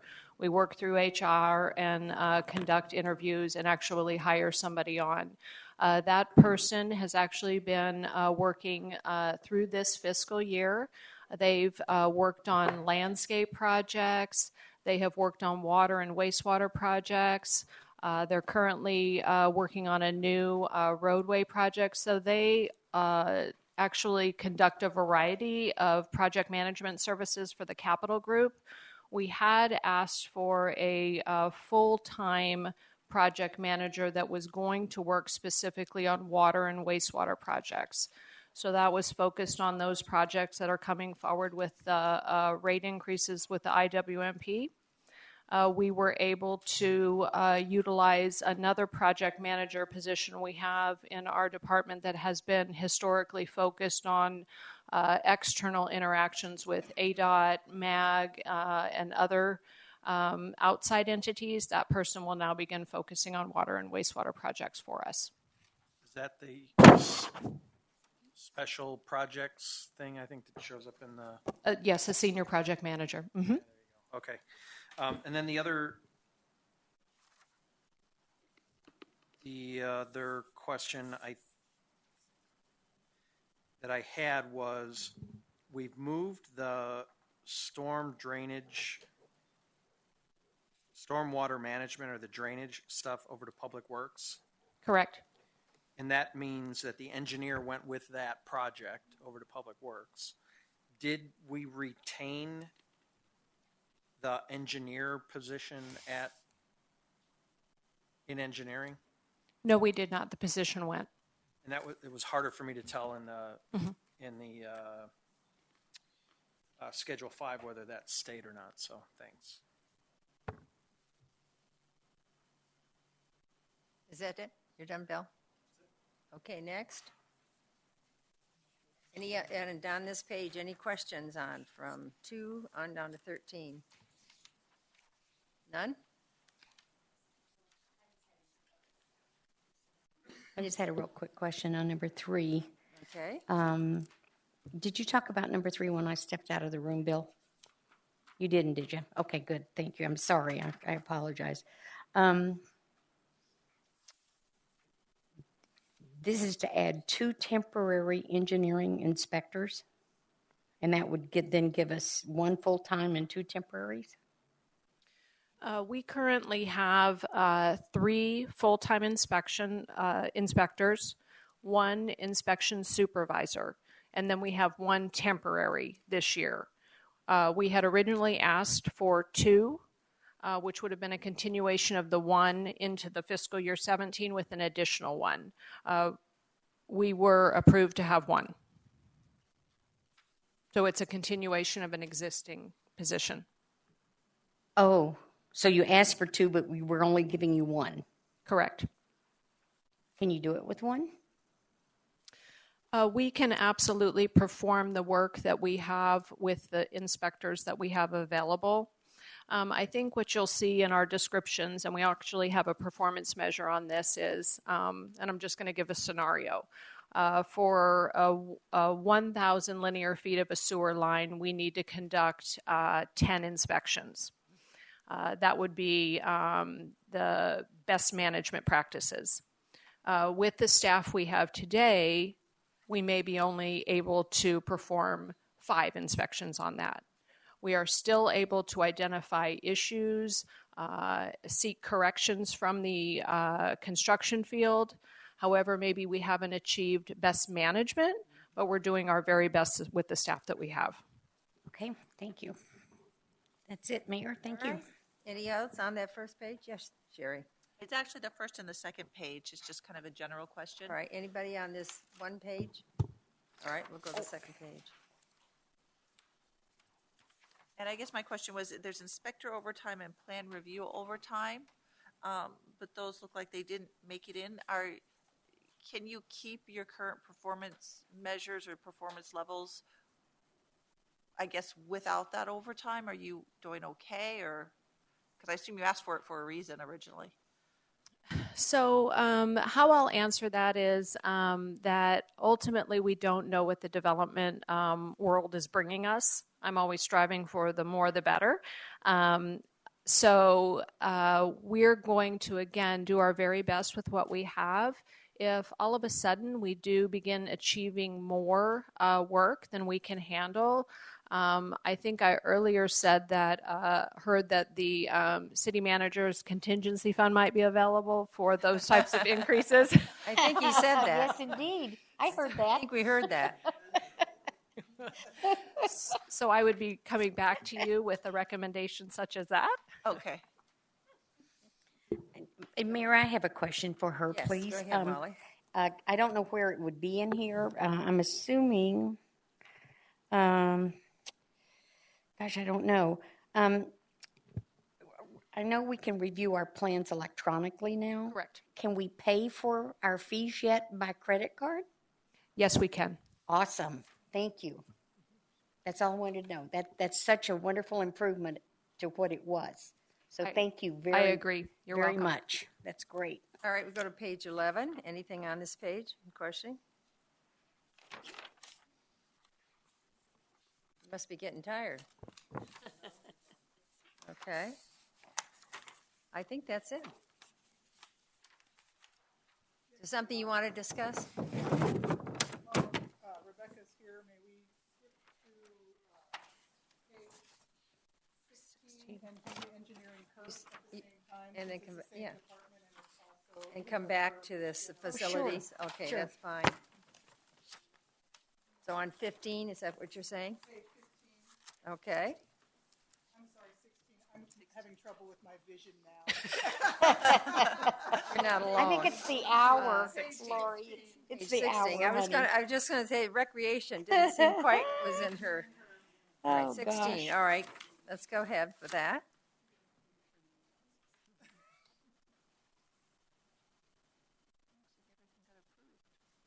They're reading it, so. Any questions from anybody? None? Bill? I'm going to be brief because of the hour. Are we making progress on standardization of the street lights and how they're activated and how they work within the city? The traffic lights? Yes, And thank you for the question. We are always moving forward with constant improvement within our system. We currently have around 90 traffic signals, of which 50 are connected. And so we are always looking to standardize how we do business, whether it's on our streets, with our signals, with how we review plans, whatever we're doing in the engineering department. We've actually implemented a significant number of standard work over the last year and a half. I have 4 traffic lights that surround the community that I live in. 3 of them operate differently, all different. And it's difficult being a driver. It's difficult being a resident, listening to everybody complain about how the traffic signal to get in on the west side is different than the one to get in on the east side. I'm hoping that we're able to move this forward faster so that there's a little standardization within the community. And I'll be happy to take a phone call later in the week. You want to comment on his remark? I would, and very much. I'd love for you to give me a call, Luke a call. We'd be happy to sit down with you and discuss that. And one thing I think I would like to add is that we do sometimes get comments through public stuff that now we get a number of comments. I think we're the largest department that receives comments through public stuff. Some of them will say things that are quite general that unfortunately then we're not able to respond. And so I would love to know precisely what the differences are and what your concerns are, because that's the only way we're going to ever fix anything is if we truly understand what the concerns are. And so I'd love to sit down and hear about it.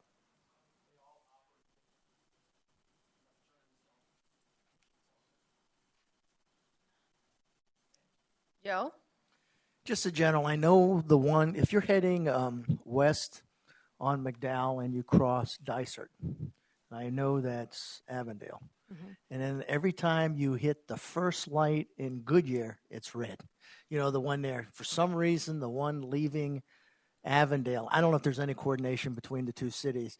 The one leaving Avondale, and as soon as you hit that light there at the, Discount Tire, Yep. usually is red. Okay. Always. Yeah. So I don't know if there's any coordination between the two. And just throw that out there because if you're heading that way, chances are real good it's going to be red after you go through the one there at green. So. Up there and turn into our shopping center. It's an economic development. So that's the plan. That's the strategy then. Okay. Then it makes a little bit of sense at that point. One of our actives marketing plans. Huh? Absolutely. It's working. That didn't cost anything either. Yeah. Mayor, I have a question on number 5. Go right ahead. Relocate the traffic management center into the old court building. Are they going to be the only tenants in that building?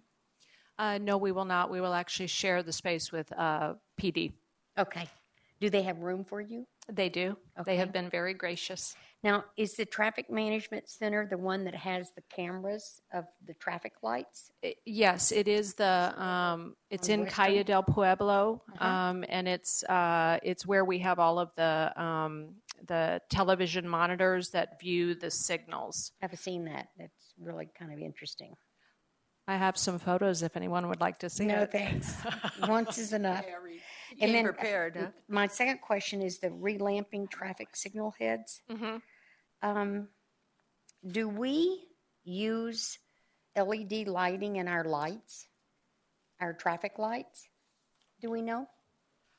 I don't have the answer, but Luke is here. I just wonder if there's any cost savings. I know that the LED lamps are so terribly expensive. I don't know if we're looking into that. And I just was curious because sometimes the traffic lights, depending on where you are brighter than others. And so you're actually talking the red, green, yellow, whether those are LED or not? Mm-hmm. Luke? Mayor, members of the council, we do have all of the traffic signal faces as LEDs at this point. I thought so, because they're brighter. All 90 of our signals? We think it's really 150 traffic lights, It sure Rebecca. feels like it. It's 150 to us, and maybe 90 to you, but we have to stop at every one of them. Any other questions on this page? Joanne? Mine is more general and I guess kind of towards the CIP, and that's regarding the warranted traffic signals and the strategy behind that. So I know that you have a great plan of showing triggers as to when a new one needs to come on board, and they roughly cost us $500,000 to do. So my question, though, is that as part of strategy, especially when we don't have funding kind of allocated every year and quite a few years where we don't have any funding. When I think about the traffic lights that were, I want to say was on, maybe it was Van Buren and Saraville. They were the free hanging kind of ones off of the lines. Okay, so temporary, but they were up for quite a few years. All right. So you take those down. We put in the nice new pretty ones that rightfully go there, okay? But now we have those temporaries. So to me, part of the triggers should say, okay, this intersection needs to be the next upcoming one that's going to have these lights. So you have these temporaries in storage. You put them up so it's taking care of the problem. As the funding is rolling into play to take care of that, then those come down, those temporary lights go to the next intersection that is coming down. So I guess that's my question, because we keep looking for $500,000 to take care of this, but we have these temporaries that could be coming a year sooner. As long as we know the strategy behind, almost like when you say you have a four-way stop sign that then turns into a temporary traffic light that then turns into the pretty traffic light. It's kind of a phasing plan, but you always know that because we had the discussion that we want the consistency along the city to look good. We set that standard. We don't want to have the have-nots and but if we still say that this is the strategy of using those temporary lights as we're finding the funding, I guess that's part of we searched for $500,000 to take care of some warranted lights, but we have these temporaries. So is there something that you can give me as information as using those or the thoughts? Yes, thank you, Councilmember Osborne. That's a very good question. When we install a span wire, which is a temporary signal, it costs us approximately $180,000, of which when that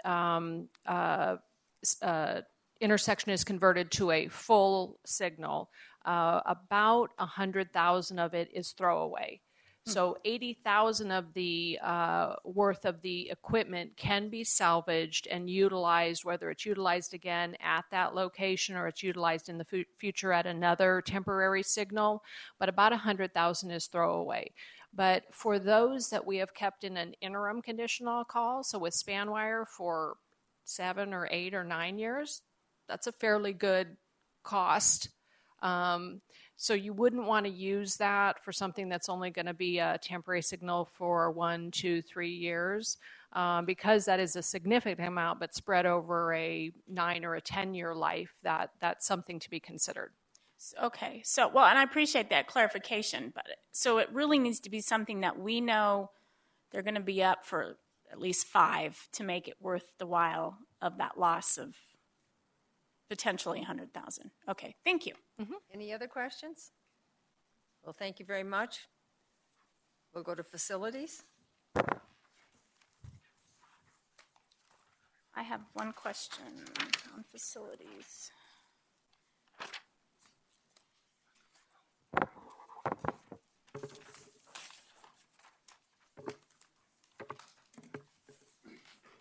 Hello there. Go ahead and look over the sections. Any questions between 1 and 8? Yes. Yes, Joanne? Number 7. So can you please address the $150,000? So that kind of goes back to earlier this evening I had asked about this. Yeah, thank you for the question. It's actually a first opportunity to implement one of the recommendations from the facilities master plan. What the project entails is moving some of the customer service representatives to the APS space and the work that needs to take place. And it also includes moving the city clerk's office to the space that's being vacated by the customer service representatives, giving the city clerk's office the opportunity to have a storefront right in the lobby, so access to the public. So that's going to be a great improvement for their service. And another element of that project is bringing the records office from upstairs to the space where the server room is. So that's going to be quite a bit of work, moving them out and bringing the records rooms downstairs. So that's the essence of that project. And so then what goes in, we may have known this from a different presentation, but what then's going in the city clerk's area? It becomes space available for further growth in City Hall, and potentially one of the things that has been discussed is expanding the space for council in that area. That'd be great. Bill? Yeah, that was the question I had. The question that I had was about the facilities maintenance worker. Mm-hmm. We're going. What number are you on? Number 1. Thank you.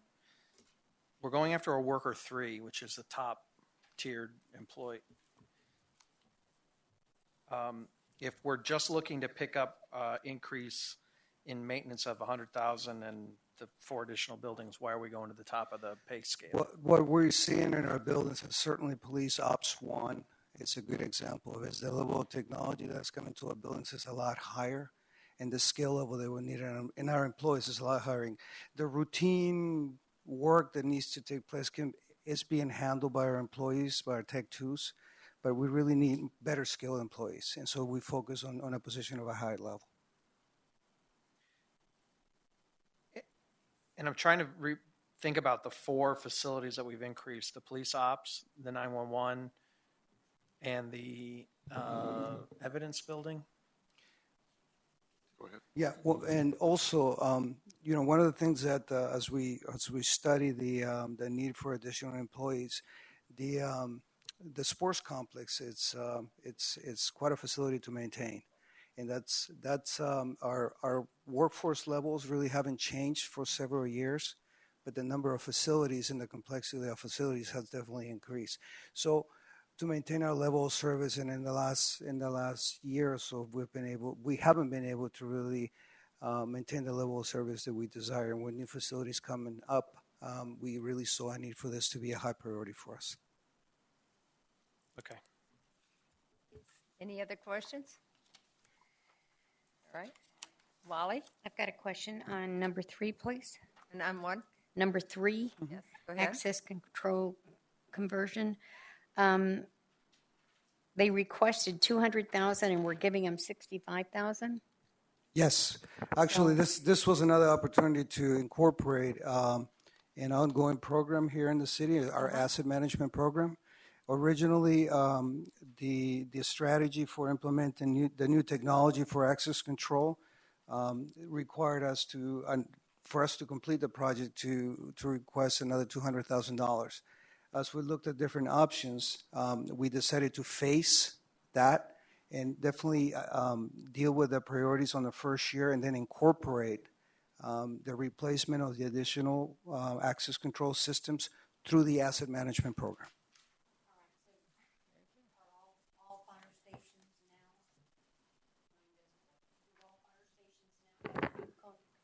Not yet, but they are the next priority.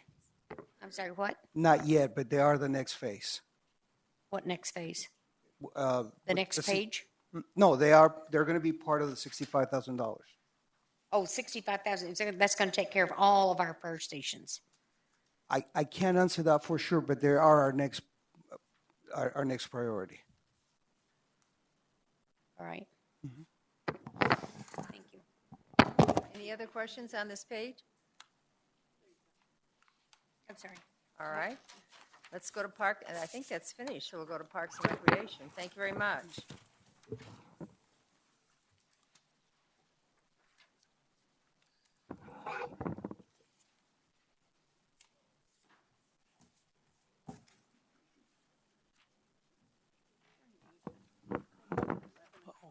right, would you look between one, let's see, are they all? Yeah. First question on that page on Parks and Recreation. Who wants to field it?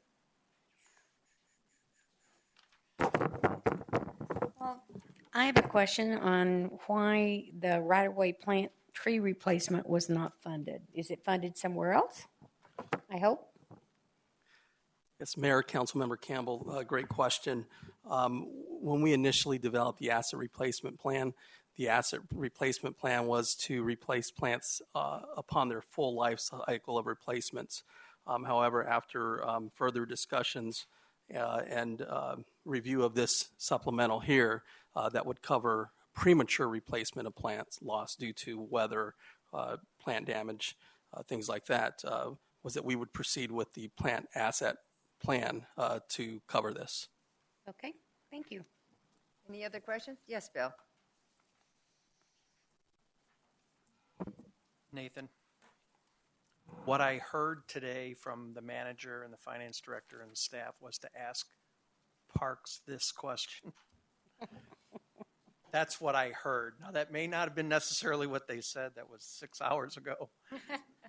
But that's what I heard, so I've been holding this for you.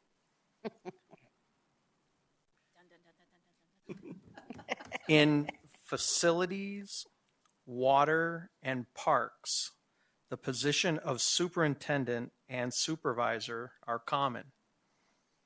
The span of control in each of these areas, however, seems to be quite small.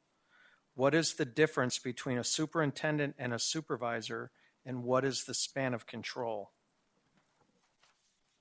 And just for everyone else's background, in the table 5, and the org charts, we have multiple supervisory positions. Actually, and you guys have a number of them in parks. Correct. We actually have eliminated the supervisor position several years back, and that reclassified as superintendent because of span of control and budget size that they were responsible for. Does that answer your question? No, ma'am. Only because I didn't just make it up. So, I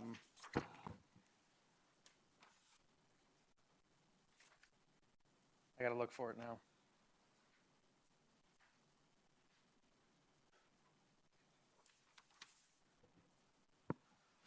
Councilman, I do think that they show 0 in the base year. Those positions are on there because they did exist in the actual year. Well, now that I'm looking at this, it said facilities, so that might have been the first culprit. That's how I listed them in order on the question, which is a public works thing, right?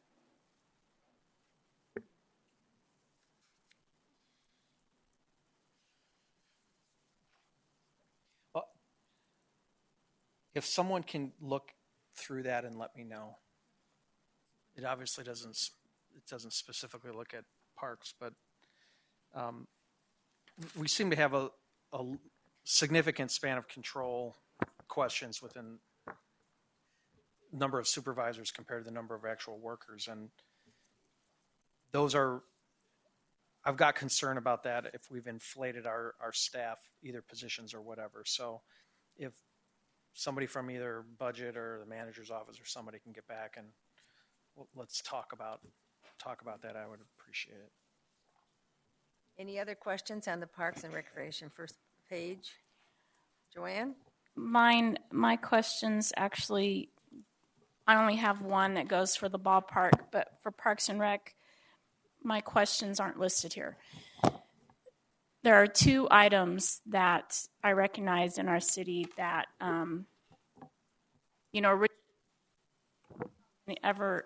almost 6 hours ago, 5 hours ago, when we said, that $500,000 for the set aside for insurance was something that we weren't going to do this year.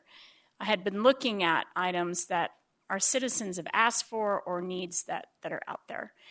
One that I noticed was in Palm Valley, Phase 1, there's a nice little park in there, and there's playground equipment that does not have cover? Is that within our plans anywhere? And if not, how much do those cost? Because that would be a quality item. Absolutely. Mayor, Council Member Osborne, great point. We know that several months ago there was discussion with setting our standard that playgrounds would have shade coverings. And what we've done is the Palm Valley playground is scheduled for replacement through the asset plan. And that's scheduled this fiscal year. Our commission has just selected a design for that. Awesome. And in that, it does include a shade cover to bring that replacement up to our new standard that council requested. As of right now, there are 3 parks with playgrounds that aren't covered. 2 are scheduled for this year, one being Palm Valley, the other being Canada Village. And then the third is scheduled in FY18 according to the asset plan. And where is that? Estrella Vista North. Okay. So how much do they cost? About $30,000. $30,000. It's a lot of money. All right. Now, the other item, and you've heard this one, pickleball courts. I mean, that's been a craze that not only do we see in our gated community of Pebble Creek, but we're also seeing many people playing and fighting over the tennis courts and the pickleball courts. And I know that you went in and restriped things, but it's obviously something that people want. And I don't know how much it costs for those, but back to one-time funds of items that our citizens ask for.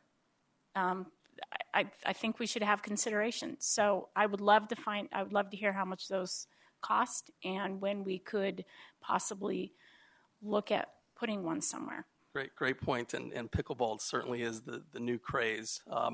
We have restriped 2 courts at Goodyear Community Park. What did you say? I said Goodyear Community Park to accommodate pickleball. But there's two issues right now. One is, I guess, the financial impact, which I don't have, but secondly is the space required. But I can tell you that we are committed to looking at adding that amenity to the next community park that is online that we'll have further discussion on in the CIP plan. Two more questions.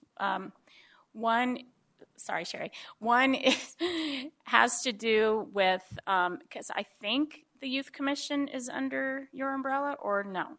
Or is that under city manager's umbrella? That is not under parks. Is it under city managers? Okay. I was just going to ask, the Arizona League of Cities coming up is in Scottsdale, I believe. I would love to see our Youth Commission attending some of the events there. And I brought it up because it's in the next fiscal year. So if it was something that we could afford, I think it would be great to have representatives from our Youth Commission there. And the last thing is when we look at the CIP, there's been, can you define the difference between when we talk about the 100-acre park and the 30-acre park master plans that we keep Happy to do so. So the 100-acre site refers to the property that we own. That's basically the university area, the 100-acre site. It's the site where Basis occupies now. The thought is that we will master plan that site for the 30-acre park, for the aquatics facility, as well as the recreational complex or recreation center. Really build a unique synergy there that would accommodate room for universities, but also a gathering place and recreational complex as well. Thank you. I thought that's what it was, but I just wanted to clarify. What's up? Yes, Sherry. I want to throw another playground on your lap. As I sit here and hear about playgrounds being replaced and updated and things added to them, where the bike park, that's kind of become a community park up there, adding the pump track and all the soccer fields. You guys saw how busy it was. I would love to get, just even like a small little playground up there, because there is no place for the really little kids to play. If the older kids are playing soccer on the pump track or playing baseball, the other little kids are going off in the desert and playing in the dirt.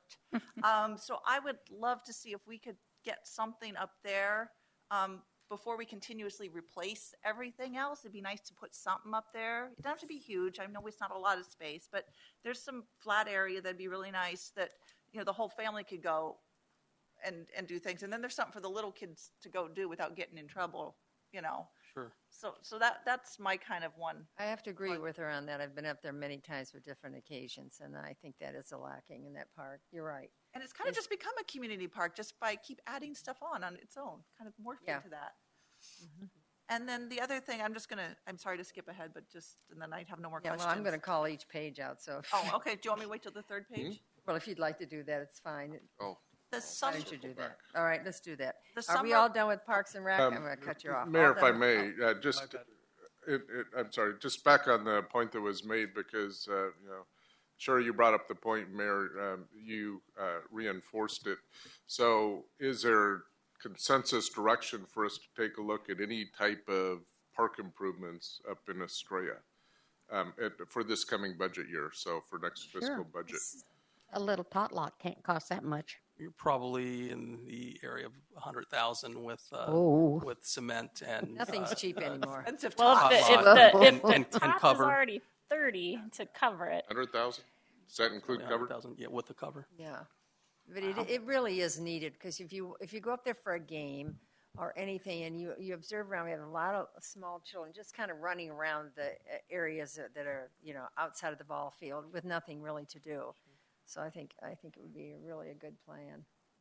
And I'd like to throw in horseshoe pits at Loma Linda. I've asked that for several years, but here we go. Those homeowners keep asking me long before pickleball came out that they wanted horseshoe pits, and they figured out a place to put it. And the people that live right around there, it's the older men that would love. There's nothing for them to do at the park. No, I agree. It's increasing in Pebble Creek too. Yeah, they love those horseshoes. So That and cornhole.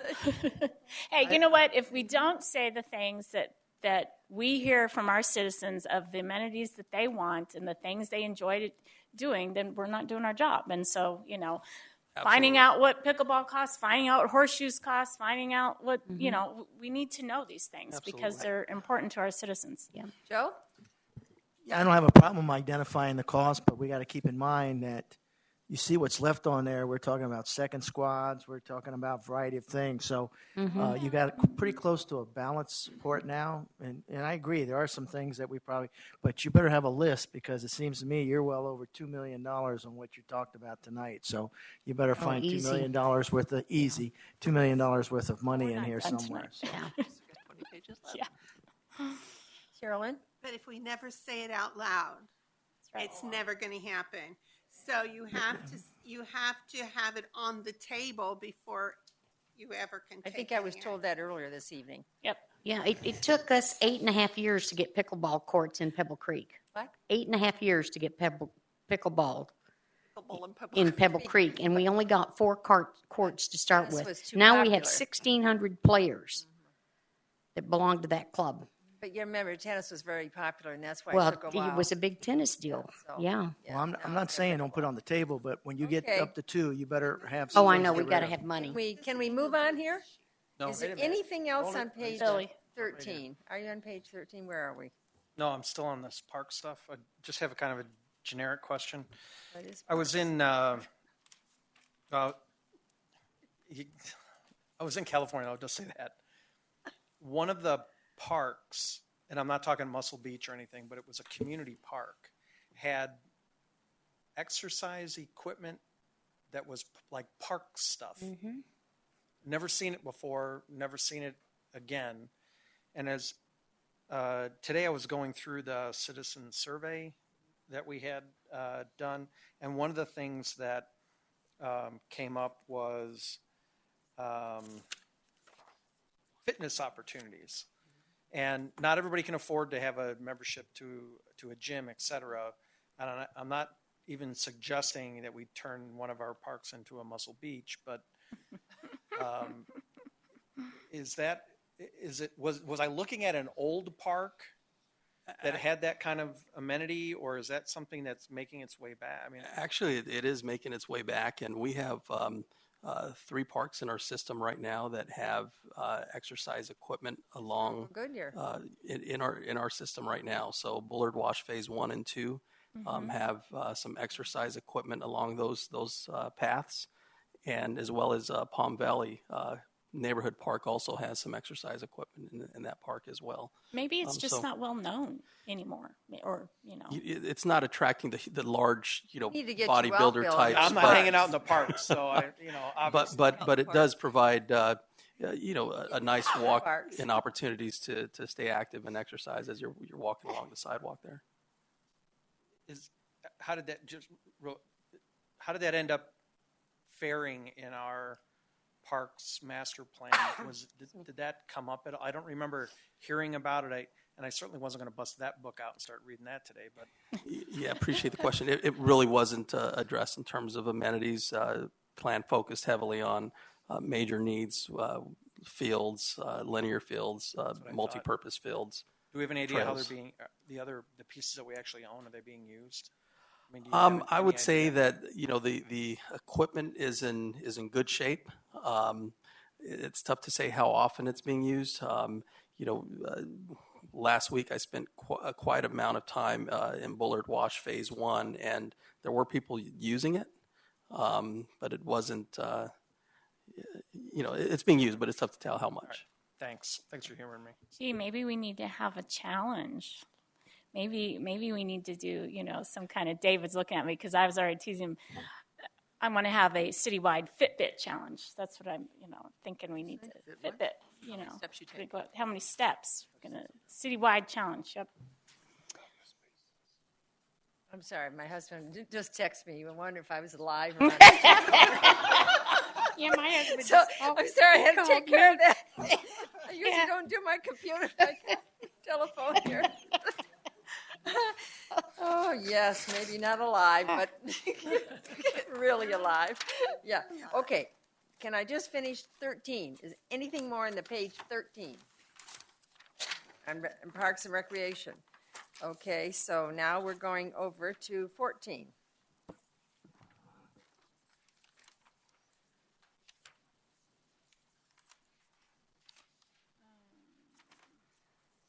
I think I heard somebody complain about parking lots recently. Anything in there? Are we going to discuss the ballpark while you're up here too? Okay. Well, it's only 10:55. Go ahead. Oh my goodness. I thought it was outstanding. No, outstanding's the wrong word. I'm getting tired. $10,000 added to cart the ball players back and forth. What was that all about? And was that a negotiable item? Correct. We currently, per the team use agreements, we're responsible for transporting the teams back and forth in between the games. Right, I know to that. our ballpark. Mm-hmm. We had a long-term contract in place with a provider, and their costs are going up, basically.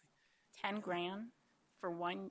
As expected. 1 month. As expected. Is it a limo? Is it what? These are they're not limos. They're similar to what you would see like airport type shuttle type buses vans. with. They're not. We don't have an extra Goodyear van sitting over in facilities that. I don't think they'd ride in it.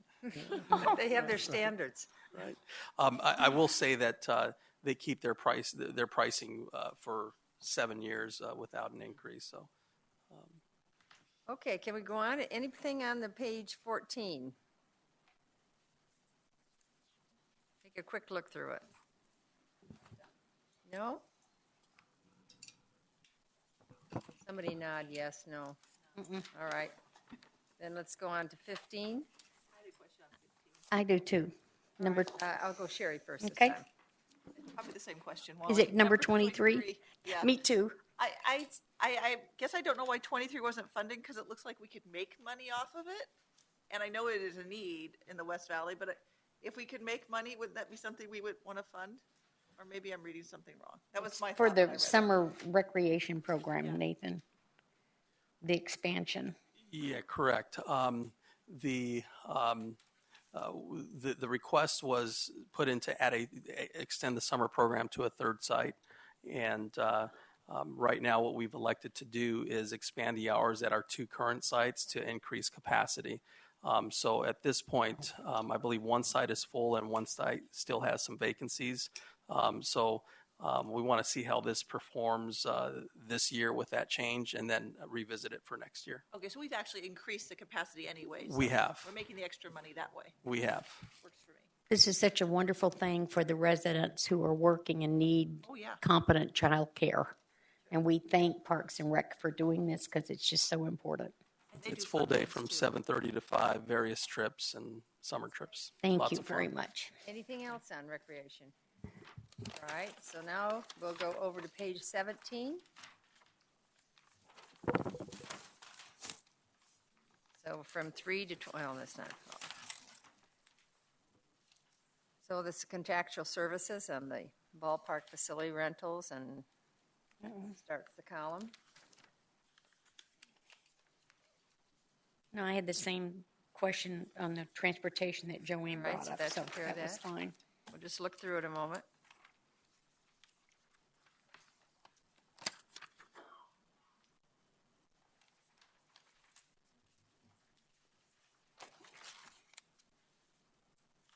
So no questions on 17? I have one little question about the fence repair. You said repair? The fence repair number 19. Mhm. Is this part of what you said wasn't, remember you said that it isn't covered by something and fence repair was extra? You remember that? About 5 hours ago you said that? Yeah, Mayor, Councilwoman.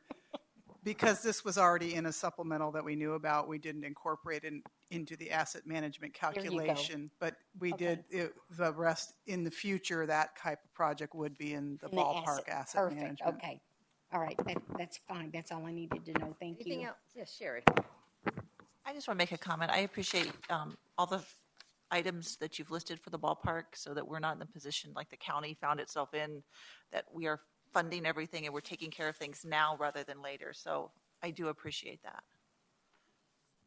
All right, with that, let's go on to page 18. Sanitation. I just want to clarify not that the really. next one you'll be doing our enterprise, and technically that's in the next section of the presentation, but we might as well finish going through the supplementals while you're in that mode, if that works for you or not. Keep Okay, going, thank is that you. what you're saying to me? I didn't hear it. Gone. Yeah, I think if you're in the mode of asking the questions about the supplementals, Okay, might so as well go, finish all right, that. all right, anything on supplementals on 18? Bill? Can I just, for some reason, I thought it was an enterprise account. It's street cleaning. Where are we? I didn't hear you. I'm going backward now. Okay. I think street cleaning is a public works thing. Oh. Oh, it's engineering. Look at that. So here's my question about street cleaning. We've been talking about all the things that, well, this is because of growth, and this is because of growth. And we know that the city has geographically grown, and we know that we've added, I'm going to say, probably hundreds of miles of roadway. And we have not changed our street sweeping cycle, I don't think, ever. There's been 2 street sweepers or 3 street sweepers for the longest time. And the other day, I was driving down Palm Valley Boulevard, which is obviously a main east-west thoroughfare, into a residential area, and the streets were disgusting. There was so much piled up in them. And I realize it's been very windy the last few days and whatnot, but it was apparent that they hadn't been swept in some time. And I think about my neighborhood and how often the guy comes by, because my office is in the front of the house, or the street sweeper, rather. I can't think of a guy with a broom. Anyway, one of the things in the citizen survey that came up that has decreased from previous years that was identified was street cleaning. And there's no request for an additional sweeper or additional, I mean, if we're going to talk about measuring the things that have grown in this city, I'm kind of shocked that that didn't make it. And since we've been talking about general fund and where all the rest of this stuff is at, I don't know how anybody else feels about it, but I know when we talk about what is the quality of life in our community, we can always say it's clean. The streets are clean. There's not junk in the roadway. We've got this bulk trash, blah, blah, blah. And the other thing that went down in the citizen survey is the overall image of the community. So we've got street sweeping and overall image on a downward trend, if you will, in our citizen survey, and we've not addressed either one of those in the budget. And I think two of them are linked. So I'd like to get some feedback about why this isn't an issue for us. Thank you very much, Council Member. And actually, I was not approached by staff to tell me that there was any concerns about their street sweeping. We still focus on sweeping every road once every 30 days. It is not my understanding that we aren't able to achieve that. We have a performance measure on that. So again, I would be very interested anytime that there's a concern from anyone to send it to me. We have a very strict guidelines on who does which roadway, and we have routes, and so we're able to track that type of thing in our software, so I can absolutely find out what might have gone wrong. What is the performance measure that we're using? It is each street swept one time in a 30-day period. So, practical application of that. I can street sweep at 20 miles an hour and do 20 miles. Or I can street sweep at 40 miles an hour and do 40 miles. But I guarantee you what I'm picking up at 40 miles an hour is not the same as I'm doing at 20 miles an hour. So do we have a way of measuring the quality of that work? Because it's back to the fire department response time. Just because we get there fast doesn't mean we know what we're doing when we arrive. Just because we still sweep the same number of miles, are we able to test the quality? And I don't want to give you what I view from my window in my office, but I know that street sweeper is moving. So I'm throwing it out there for someone's consideration. Pick it up. Well, I'm going to be working at Whataburger, handing out things out the window, talking about the trash in Arizona. I'll give them we'll have to tell our citizens of Goodyear it's not just dust. It's stop throwing your trash out your window, Right. And out the back of the truck. Yeah, I mean, I'm the guy when I go for a walk. I carry a bag and I'm picking up garbage, and I'm that guy. But when I'm seeing the results from our citizen survey that talks about street cleaning and the overall image of the city going down, that should be a red flag for all of us. And so I'm going to challenge the manager and then the staff to really examine how effective are we really at our street sweeping. Absolutely. Thank you. Thanks. I'm just curious if it's actually the streets or it's plastic bags and things thrown out a window all along. I mean, not just the Could be dust shopping carts. It could the be curb. I would say that it's the carelessness by many, many people. Ron and I were following an open back truck the other day, and it was quite full. And by the time we exited, it was empty. So let's go on to where are we now? Are we going to do supplementals? Do I go to that one? Page 18. Mm-hmm. So who gets this one? Yep. So now that Waste Management is moving jobs to China or India or somewhere, does that mean our contract will be cheaper next year? Maybe? You're asking me that? All right, on that page from 1 to 6, is there anything anybody has a question on? Yes. Joanne?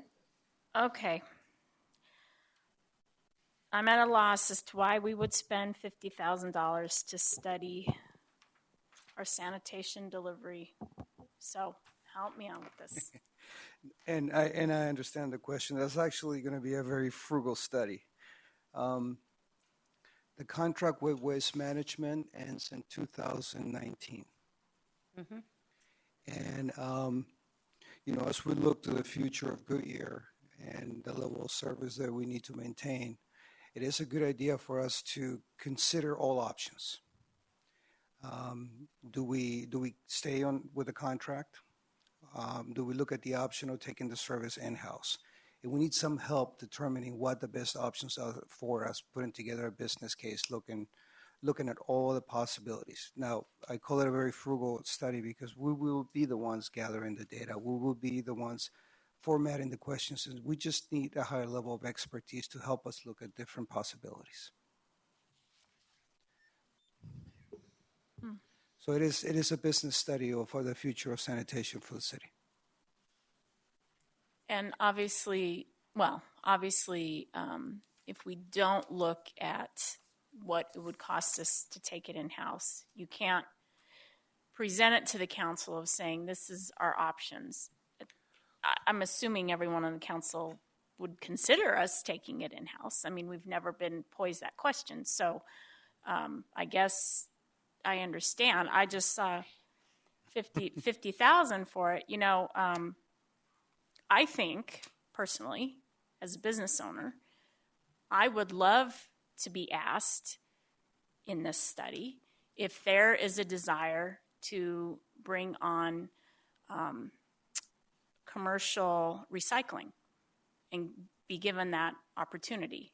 And so if we're going to this trouble, I think that, and especially if we're looking at, is it, something that we would want to take on as a city, look at all the avenues that we aren't, hitting, and that is the commercial side of things too. So I just throw that out there. Correct. And also please note that the city provides bulk pickup in-house, and that's part of the what do we do next with sanitation. So we want to look at all different options and see what makes sense for the future. Any others? Mayor, I would think that review would be very helpful to us because we're going to be negotiating a new contract in 19 with somebody, whether it's Waste Management or Republic or something, and we will need to know what our needs are that I don't think we necessarily know today. Any other? You want to address that? I'm ready to address a different one if that one's finished. Okay. I just want to clarify that number 2 is actually funded. It just shows on here as no amount because that's the one with regard to the recycling container or taking over the containers. Oh, yeah. So it's basically just moving funding from the contractual line item to the commodity line item. So it appears that it's not funded on here, but it is funded, and it's funded at the cost that the contract will go down by we're putting into commodities. Thank you for that observation. Anything else on this page? All right, let's go to the next one.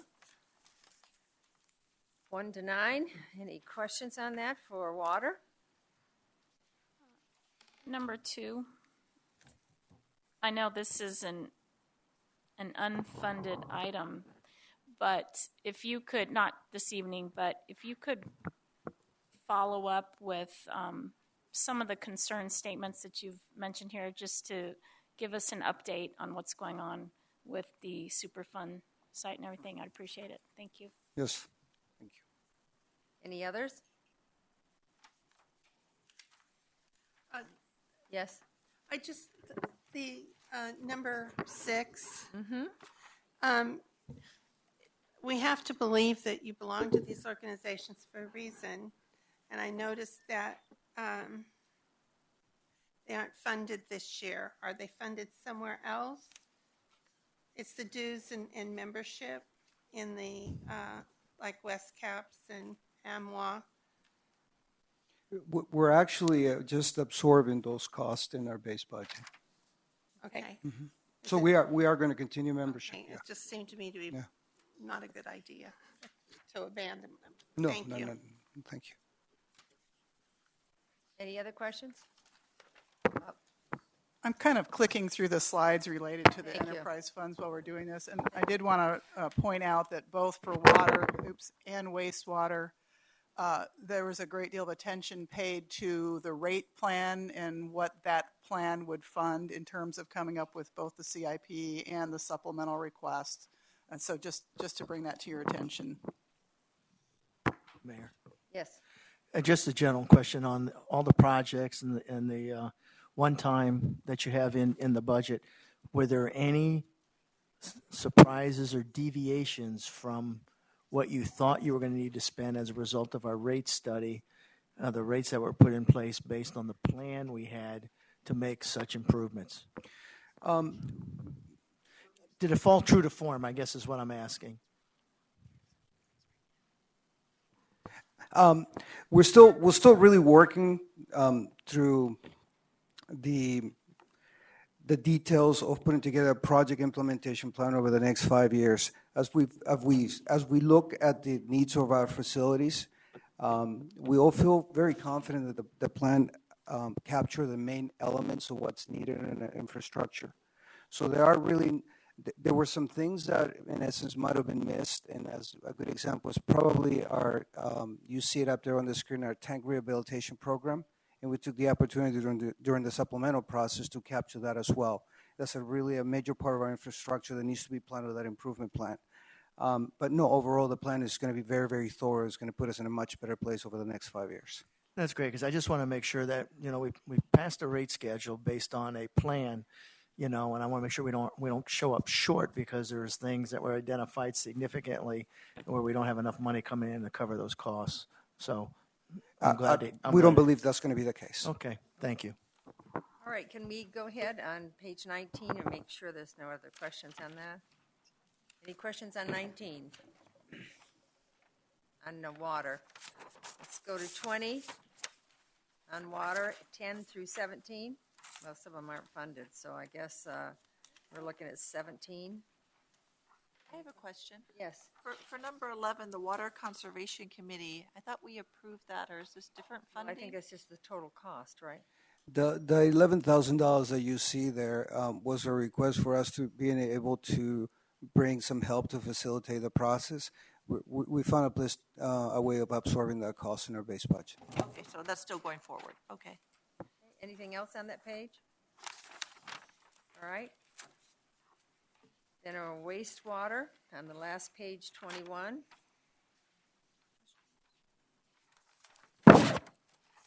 Joe? Is number 9 the one that you were talking about, Lori, which was that one position? Remember we talked 17 general fund. Is that the one position that makes it 18? The one position is, let me go back a couple slides. Joe, which one did you The one ask? position, is a maintenance mechanic in water. So it's not this wastewater one. What's happening if you look at sanitation, there is a position being transferred, a maintenance superintendent being transferred out of sanitation, and it's being half funded in water and wastewater. So I think what you're seeing is number 9 on wastewater is the wastewater share of the transferred position. But in water, there's an added position, a new position in addition to that transfer. Thank you. Any other questions? Thank you very much. I think that finishes it up, doesn't it? Any other questions before we... Mayor? I'm turning you over to the city manager. Go ahead. Yeah, just a real quick recap, and also for council's consideration, totally up to you if you want to look at the 10-year CIP on another evening. Totally your call, but real quickly, what my takeaways are is one of the CSRs, we're looking at only asking for one position and then temporary dollars to support the other position as needed. What's still on the table is the RHS, $125,000. We kind of put it there. No consensus on that right now. There was consensus on taking out the self-funding for $500,000. There is not consensus at this point for about $1.3 million for additional police squad. And then there were several comments as far as opportunities to use what I would call the self-funding $500,000, anything from playground equipment up at Estrella, pickleball, horseshoes, things like that. So we have some things that we can start to work with if there's council direction on that. But I just didn't want us to lose what we've already accomplished tonight, the momentum, and we can certainly work within it if that's a direction of council, and we can always, or we can motor on and continue with the CIP tonight as well, because the only other option is this coming Monday night, April 25th. Up to you. To bring it back to you, but right now we have the $500,000 self-funding that can be used for some of the projects that we're talked about. I apologize. Maybe I didn't hear you correctly. Did you say there was or was not consensus on the second squad? There's no consensus on the second squad right now. It was talked about, let me put it this way, no consensus on going forward with funding it, but to keep it out there to look at a potential. So let me. That's not how I understood it. How did you understand that? I understood that I thought I asked if you could bring, now Joe, how do I do it? Bring us a list of if we did fund the second squad, this is what I would have to drop out of the budget. And we need to do that before we adopt the budget. If we want to put it in. That's correct. So as we went through all the supplementals and the discussions there, there weren't supplementals to take out to really offset the additional police squad. Now, a few of those were enterprise fund, and maybe there wasn't a focus on that, but as we went through, there weren't supplementals taken out to really do some of the offsets. So if the direction of council is still to look at trying to fund the second police squad, then we have, and I don't want to speak for the budget manager, but we have some hard work to do, I would say. But Lori, you probably want to add to that. Yeah, I believe we can come back with some options, but I agree with Brian. I don't think we've heard anything in terms of any of the supplementals you'd want us to eliminate. In order to do that, we talked about using the $1.25 million, recognizing, though, that would mean other one-time items needed to also come off the table. And there is probably some flexibility in a couple places to look for options to present to you. Joe? No, I think you recapture. We talked about the $1.25 million, right. But at the same token, we know that's allocated somewhere. Right. So the question is if we decide to fund a variety of things, some of it was playground, some of it was the second squad, some of the things you heard tonight. What are the options? What is funded with one-time money? What's in the budget? What's funded at ongoing? And we knew the 1.2 that would have to come off to fund, to fund these items that were brought up tonight. So we may not like it, but we need to see it. But just see what that is. So is that kind of the? That's what I thought we kind of agreed to. Mm-hmm. Didn't you, Sherry? Yeah, that we get the numbers. Larry, you want to stay, don't you? So it's his last council meeting, so he probably doesn't care about next Monday night. If in fact we have a meeting then. Let's just keep it going. We want him to stay as long as we can. You have any more? Well, I don't, Mayor. I think we're going to call it a night. Before we do, I do want us to all. I know you went over and said goodbye to Larry, but we certainly have appreciated your work and your friendship, and you've. When you look back at the accomplishments that have been made on the financial end here at the city, I think Larry's greatly responsible for many of those accomplishments. And we thank you very much. So let's.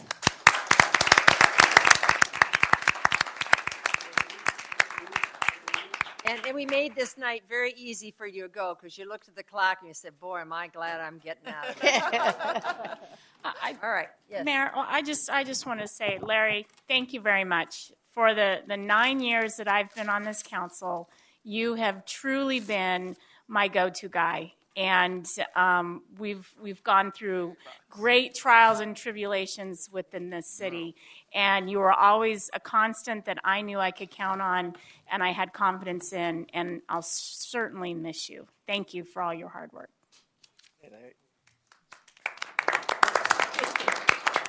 Okay, so I think we are just about ready to Bang that gavel. Let you know the next meeting will be a work session, a regular meeting on April 25th, 2016, a work session at 5 and regular at 6. So, dismissed.